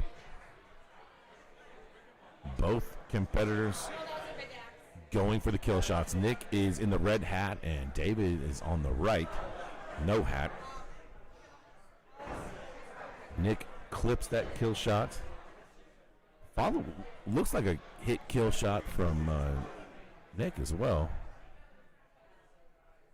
The vantage point from the camera is a little off, so a miss by David and a hit by Nick. Right now, we're currently at 53-47.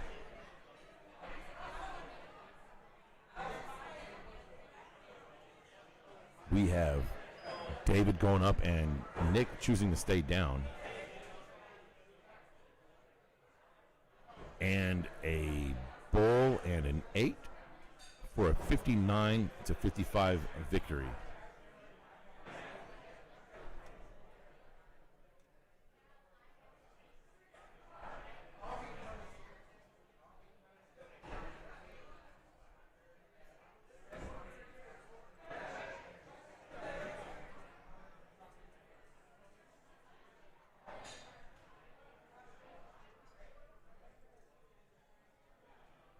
We are on match number 2.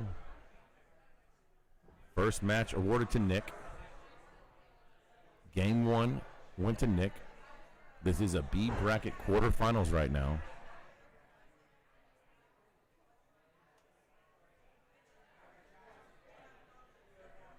The winner of this match moves on to play David Corley. And up at the top, in the A bracket finals, we have Justin Reese and Tim Haggard.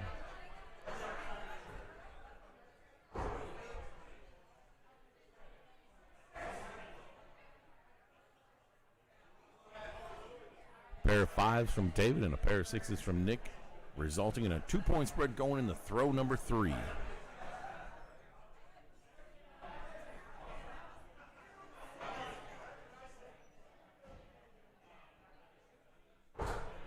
Double tap 6 and a 6.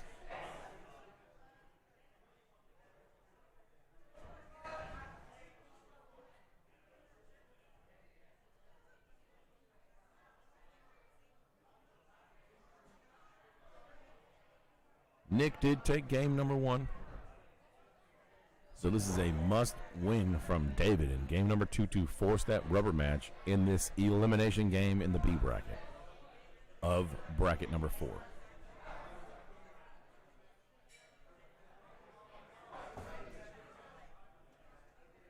Two-point spread going on throw number 5. Some work still to be done here. Bullseye there by David, followed up with a bullseye by Nick. Solid throwing from both these guys right now going into the turn. A little bit of a wet whistle there by Nick. David steps up to the line first.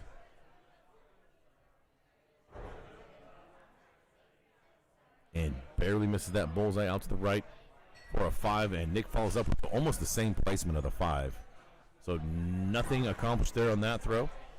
They both high-five, realizing a very similar throw that they just threw. 33-35 in favor of Nick going into throw number 7. Important throws right here for David. He must keep it within 2 to have a chance on 9 and 10 with kill shots and forcing your opponent to go up. It's been kind of the theme of the day talking about that 9 and 10 throw.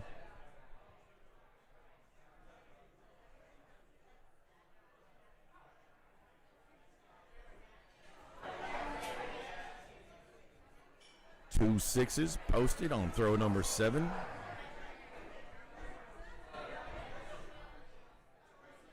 Throw number 8. Big throw. All Nick needs to do here is just land a 5. And he kills that 6. So pushing it still to 2 points, going into throw number 9. I anticipate we're tapping axes going up. Whether or not there's an agreement to go up on 9 and 10, that's a different story. But as of right now, kill shots were called for throw number 9.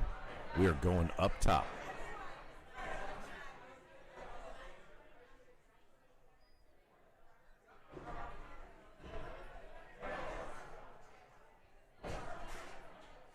Looks like David threw just a bit outside, and Nick smacks it. So here we find out whether or not they had an agreement.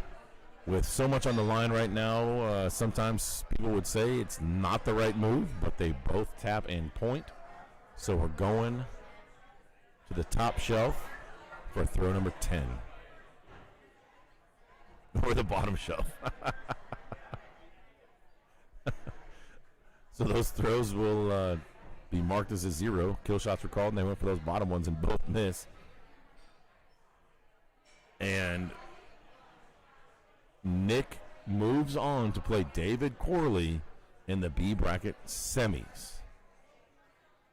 So at this point, they should have both these games going on at the same time. The A bracket championship, Justin Reese and Tim Haggard versus the on the other end we'll have David Corley and Nick.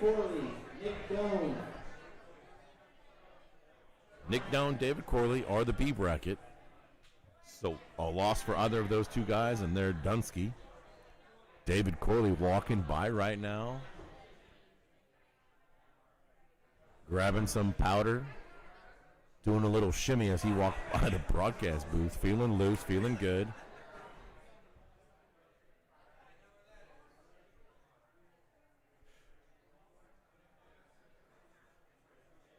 As these boards are getting wet, we are going to jump over here and see the beginning of Justin Reese and Tim. This is the A bracket championship right now. The winner guaranteed to throw on Sunday. The loser is handed their first loss and will jump down to the B bracket to face off against the winner of David and Nick. So just as a recap, since we're coming to the end of day 1 Hatchet, yesterday was Knives and Big Axe. And our representatives for Knives are Tyler Flynn, Dustin Wellman, Brett Williamson, and Lucas Johnson. All 4 have been on the big show before on ESPN2. Big Axe, we have Lucas Johnson, Dustin Wellman, Tyler Flynn, and Mark Tishko. So Lucas, Dustin, and Tyler are in both of those disciplines in Knives and Big Axe, all 3 accomplishing that. And then in the Hatchet, for bracket 1, we have Dustin Wellman making for all 3. Colby Dean coming out of the B bracket for bracket number 1. Then we have Mr. Tyler Flynn for bracket 2 out of the A. He's in all 3. And then we have Mike Titus. And then in bracket number 3, we have Hayden out of the A portion of bracket 3 and Lucas Johnson out of the B portion of bracket 3. There will be some amazing throwing tomorrow. The first half of tomorrow will be the duels portion of the Capital City Classic in Sterling, Virginia. So tune in for some of those good times. Fun fact, the defending world champions times 3 in Brown Johnson are not throwing together, despite them both being in the same venue the same weekend. Lucas is throwing with Ian Malpass, and I don't know who Hayden's partner is. I should have picked him up. I should recruit him. I should have drafted Hayden.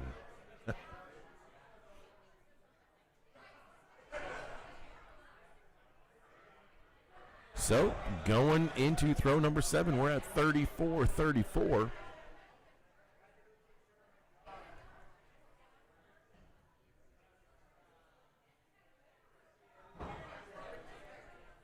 Oh no, that could be a 4. Tim with a hiccup, giving 2 points. Unless that dipped down and blew through the bullseye and is a 5. Recorded a 6-4, so a 2-point swing on throw number 7 to second opinion might be being called here by Tim. If this is a 2-point swing, going into throw number 8, it is vital to maintain that 2-point spread and not open it up to 3 if you're Tim, because that dictates going up with your opponent on throw 9 and possibly throw 10. You want to leave that option open to have that even as a possibility. Head Judge Tabitha going in there, taking a closer look with that flashlight. They've been working extremely hard today, all the judges and staff, bartenders, having this tournament run extremely smooth. We started at 11 a.m. this morning with bracket 1, and we are whittling it down right now in bracket 4. So it was ruled a 5. Justin follows up with a 5. This is a big throw here to gain a little bit of ground.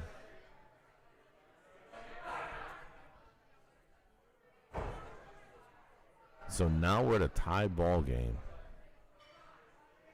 Generally, at this point in throw number 9, throwers will agree to go up on 9 and 10. Definitely not in the rules, and you will not be penalized. You might be shamed if you agree and then don't abide by that agreement, but nothing against the rules. A miss by Justin with his hands on his hips. He's not happy, and it looks like a great, nice center mass by Tim there. They're taking a closer look at it. It must have been a little bit of a shadow, not nearly as close as it looked on camera.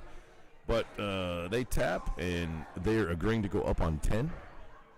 Tim in the red is ahead in this game, 53-45. Justin follows up with a smack of the kill shot. Tim now has to go for the other side as he locked the one that he just hit. And he follows it up with the win, hitting that kill shot, taking game number 1. Good performance there with a 61 by Tim. This is an A bracket match. We're going to jump over very quickly over to David Corley and Nick. It looks like David's still staying hot, hitting that kill shot on throw number 9.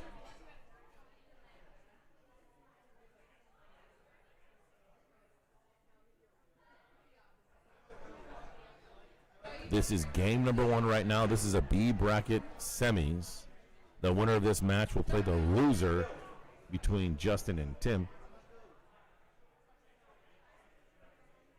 Moving on to throw number 10, they agree to go upstairs.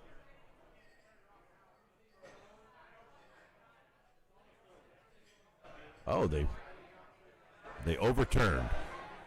Ruled a miss on that second opinion. David lets it sail. His energy and his adrenaline might have been amped up a little bit, which sometimes let that sail. Meanwhile, Nick down for a miss. So Nick takes the win in that game number 1 by 1 point, 47-46. So Nick wins game 1. Back over to lane 2 where our A bracket championship's going on. This is the rubber match. And we're currently at 6-6. Taking a closer look at throw number 3 right there. Throw number 2. Debating whether or not that was a 5 or a bullseye.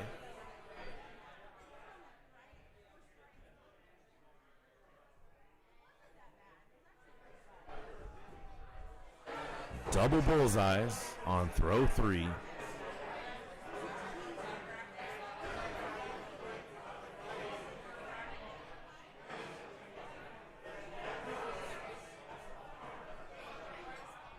So Justin, I just noticed that Justin is, I was labeling him a Timber Beast thrower, which he was at one point with that crew, but that is not a Timber Beast jersey.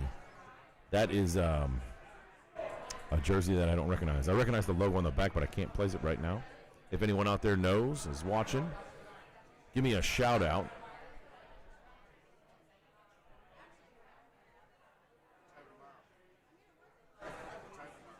For what?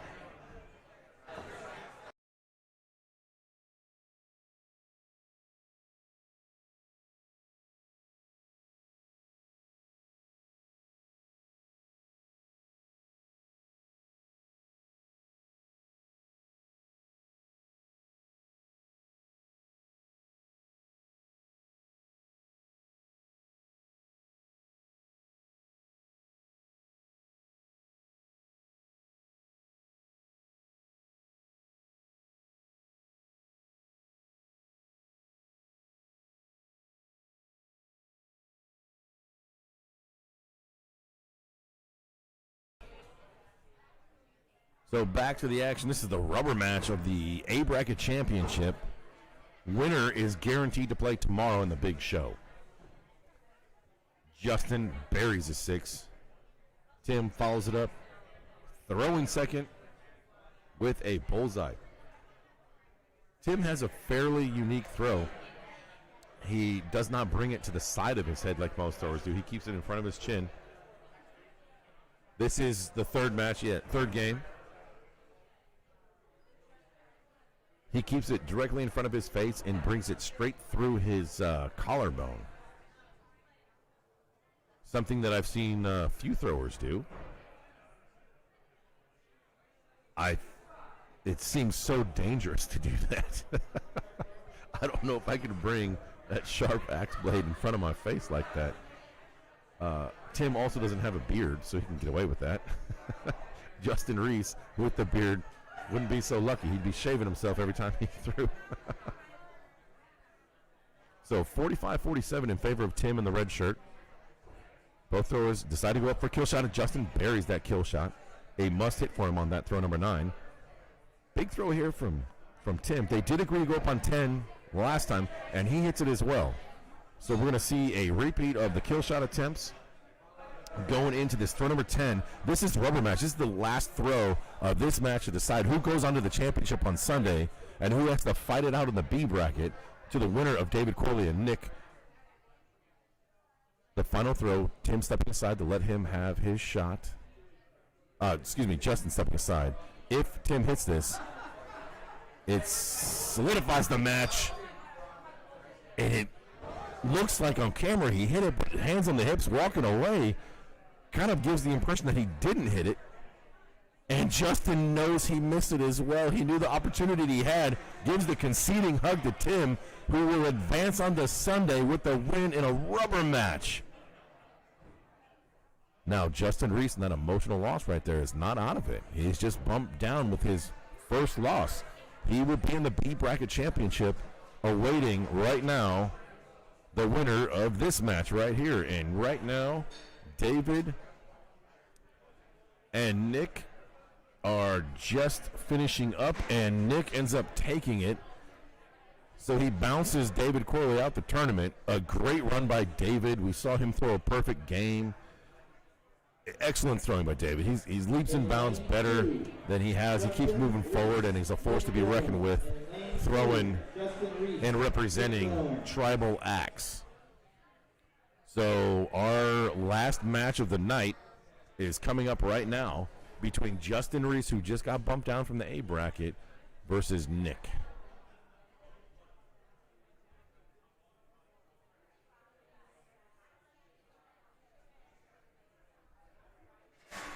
Today was solely the main event, Hatchet. We've worked our way through 4 brackets. This Hatchet portion has been broken up into 4 brackets, and we are taking the top 2 throwers from each bracket, meaning the A bracket winner and the B bracket winner from their respective brackets, with a final of 8 Hatchet throwers that will be throwing tomorrow on Sunday.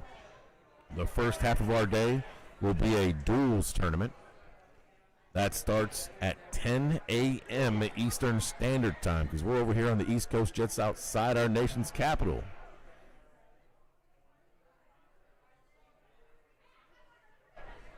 Capital City Classic. The second one has been a terrific tournament thus far. Tara, just beyond the view over here, is the owner of Axes and O's here in Sterling, Virginia. She's the brainchild behind the amazing staff that they have and the efficient team that they have with the pit crews and the bartenders.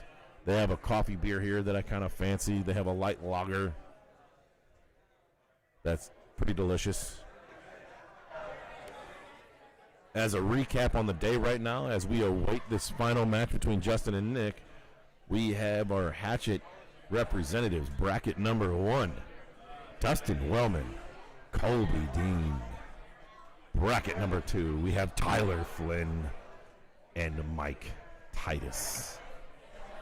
Bracket number 3, we have Hayden and Lucas Johnson. That's not a duels team. They're the representatives. Hayden Brown out of the A portion of that bracket. He's the one that handed Lucas Johnson his first loss and bumped him down the B bracket, where he had to battle back and win the B bracket in order to be on the broadcast tomorrow. And right now we are whittling it down to find out who will be our second representative out of bracket 4.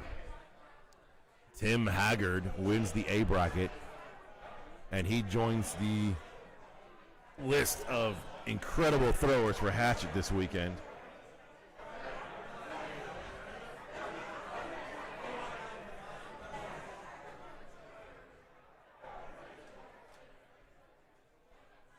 If you're out there watching right now and you know these throwers, who do you think's going to win? Justin Reese?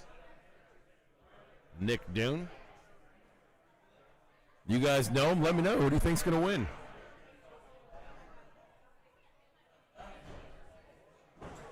Justin Reese. So some of the mental part of this game and going from A to B is when you're in the B bracket, you're making a run, you're winning. When you go to the B bracket champion from the A bracket, you lost. So there could be a little bit of a momentum shift. You have to refocus if you come out of the A bracket to the B, because, like I said, you lost. And you might be beating yourself up over that loss, and you need to regain your composure and get back to it. So we'll see what Justin Reese can do here, as he just got bumped down to the B bracket. Nick, on the other hand, has been steamrolling out of the B bracket and making his run to the B bracket championship right now. This is game number 1 of the last match of the night. We got 62 viewers. We got some comments.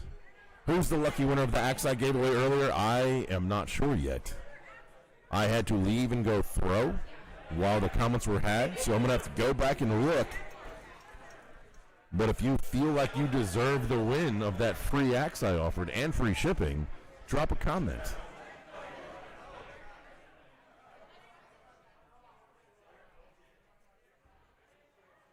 Throw number 4 coming up, 1 point spread, 17-18 in favor of Justin Reese, who just came down from the A bracket with a slight outside. His body language indicates that's a 5 and that he missed that bullseye with hands on the hips, which it was. Nick makes up there 1 point with a bullseye.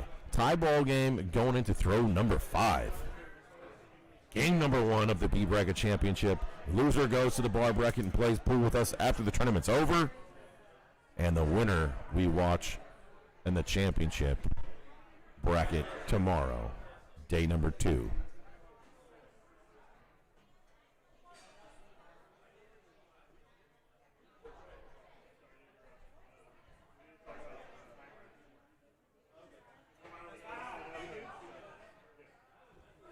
I might need a new axe if an axe game gets banned.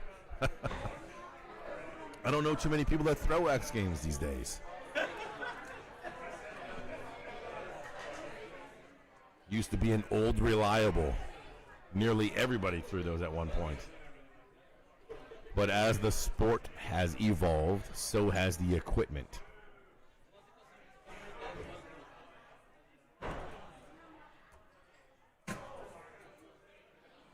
Going into the turn at this point, these guys have got to be exhausted. A lot of throws to accomplish getting to the A and B bracket finals.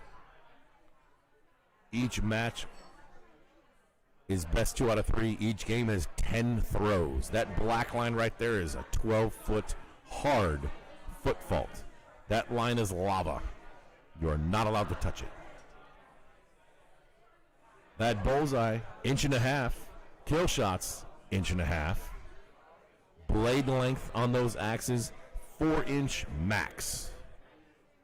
I think nearly everyone throws that 4-inch max blade, maybe except for Mark Tishko because he throws that half hatchet axe.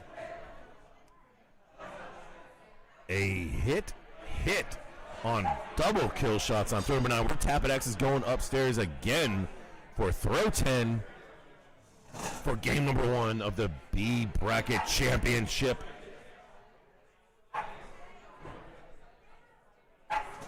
Looks like a bit outside for Tim once again. When he misses, he puts his hands on his hips. Nick follows it up with a smack of a kill and will end up taking game 1 of the B Bracket Championship.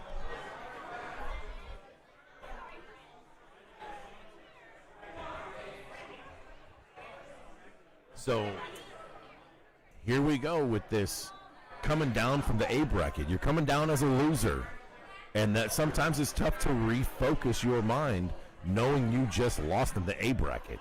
There's a mental part of the game that we've talked about before where you need to gather your thoughts, refocus, get your energy back, and namaste. Meanwhile, Nick, on the other hand, has been steamrolling through the B bracket. He's been winning matches. So the momentum is in his favor with winning matches. Now we have Justin there throwing first and splits that bullseye with a perfect throw, as well as Nick matching that bullseye for a 6-6 throw number 1. We're tied going into throw number 2, game number 2 of the B Bracket Championship.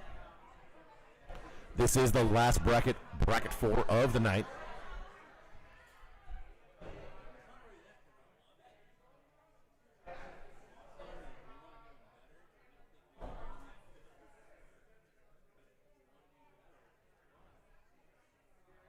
We see in the comments that Jeff Cope is being brought up. Jeff Cope, an outstanding thrower.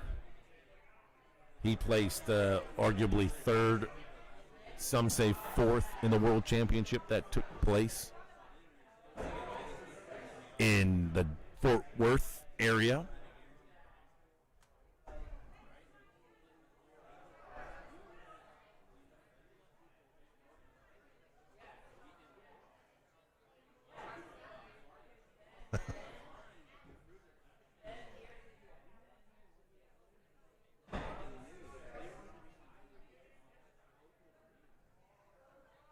I'm getting a video, an audio message right now. I have a feeling I have been pronouncing someone's name incorrectly.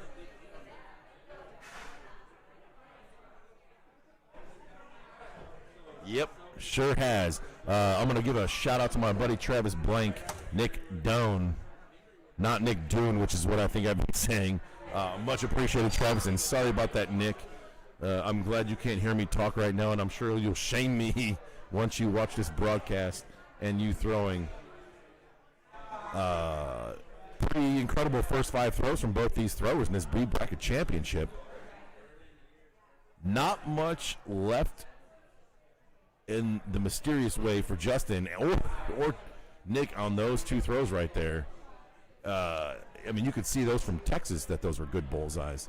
The judge, Brian there, my co-host from yesterday, never even budged because we could see those from a mile away that those were good bullseyes. Throw number 7 coming up tied 36-36.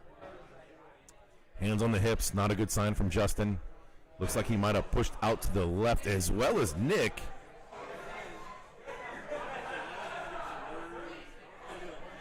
Well, 2 5s being posted, so no damage done there. Nothing gained on throw number 7. We're tied at 41-41 going into throw number 8.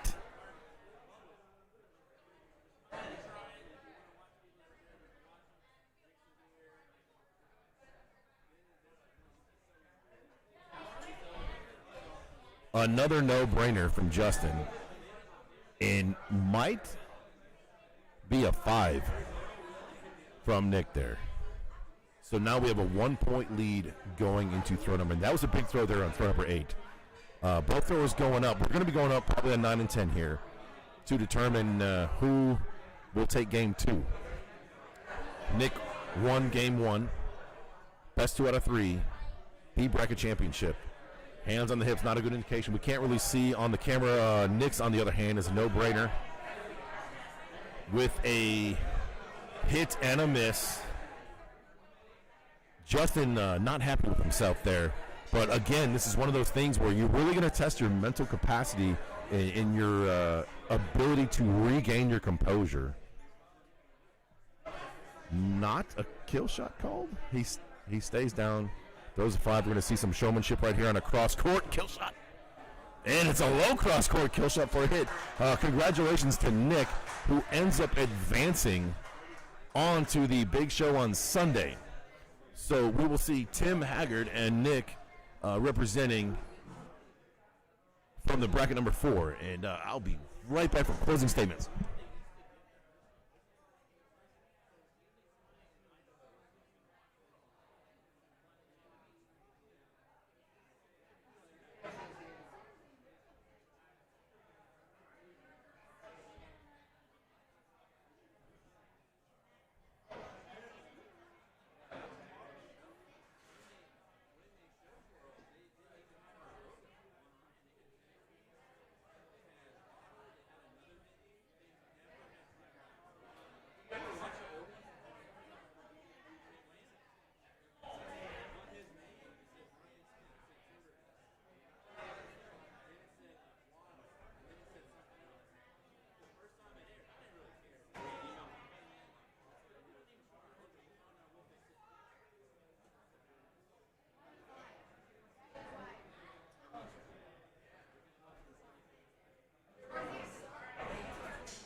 So just as a recap, we just finished the bracket number 4. What an exciting match right there. We talked about how difficult it is to come down from the A bracket. You're flying high, winning matches, steamrolling, you're feeling good and confident sitting in that A bracket, in the A bracket championship, and you are still alive even if you lose in the A bracket championship, but that momentum shift as you go down to the B bracket, you go with a loss, and maybe that might have affected Justin a little bit. No, I didn't. Axe House Cleveland. I see Justin Reese's jersey as he walked by. I've been saying as a Timber Beast representative. Pardon me. I know he's part of that crew and good friends with them, but Justin Reese had a heck of a run. He came in as the bracket 4 number 1 seed and got all the way to the A bracket finals. And Tim Haggard bested him, moved him down to the B bracket where Nick Dune bested him. So a good run by Justin Reese right there, making more of a name for himself in the axe throwing community. And congratulations to Tim and to Nick for joining the rest of the crew that it will be throwing on Sunday, tomorrow. So tomorrow our schedule looks like we have the duels competition will be starting tomorrow at 10 a.m. and we'll be going all the way straight through and determining one winner. We will not be stopping and playing any other time. We'll be going straight through from the duels, and then I believe, I don't know the order. It'll either be Big Axe or Knives next, and I do know that Hatchet will be last. So we have 4 throwers from Big Axe. We have 4 throwers from Knives. And those throwers are, for Knives, we have Tyler Flynn, Dustin Wellman, Brett Williamson, and Lucas Johnson. And as I've mentioned before, all of those guys right there in Knives have all been on ESPN2 throwing. So being on the big stage for them is nothing new. Excited to see them throwing. We also have the Big Axe representatives being Lucas Johnson, Dustin Wellman, Tyler Flynn, and Mark Tishko. That's right. I said the same 3 names out of there out of 4 throwers. They've made both broadcasts, the Final Four in both those. And in the Hatchet, out of the 4 brackets, we have, out of bracket number 1, we have Dustin Wellman and Colby Dean. Dustin Wellman made the finals in that one as well. He's having a really, really hot weekend. He did cut the heck out of his one finger, his pointer finger on his non-throwing hand yesterday. Pretty intense cut that he had to tape up real good. No surprise to anyone that knows Dustin, axe and handle maker. He cuts himself all the time, but this one was pretty good. So bracket 1 is Dustin Wellman, Colby Dean. Bracket 2 representatives Tyler Flynn and Mike Titus. Mike Titus is a thrower out of Florida. And in bracket number 3, we have Hayden Brown and Lucas Johnson. That's not a duels team. That is the representatives from bracket 3. Hayden winning the A portion of that, and Lucas battling it out in the B bracket to make it. And then as we just saw, bracket number 4, we have Tim Haggard and Nick Doon. Great tournament thus far. I can't wait to see what happens tomorrow. Duels is one of my favorite events to watch because of all the mayhem that's happening of 2 axes being thrown at that 1.5-inch bullseye. I'm glad you guys have joined the stream. I'm going to review the comments, and I'm giving away a free axe later on. When I get back into Houston, I will look back. Join us tomorrow for the Championship Sunday and Duels portion of the Capital City Classic from Axes and O's, Sterling, Virginia. This is a Tier 1 tournament for the World Axe Throwing League. I'm Rob Leverance. Adios. I'll see you guys tomorrow. Get some rest. Wake up early and join us. 10 a.m. Eastern Standard Time.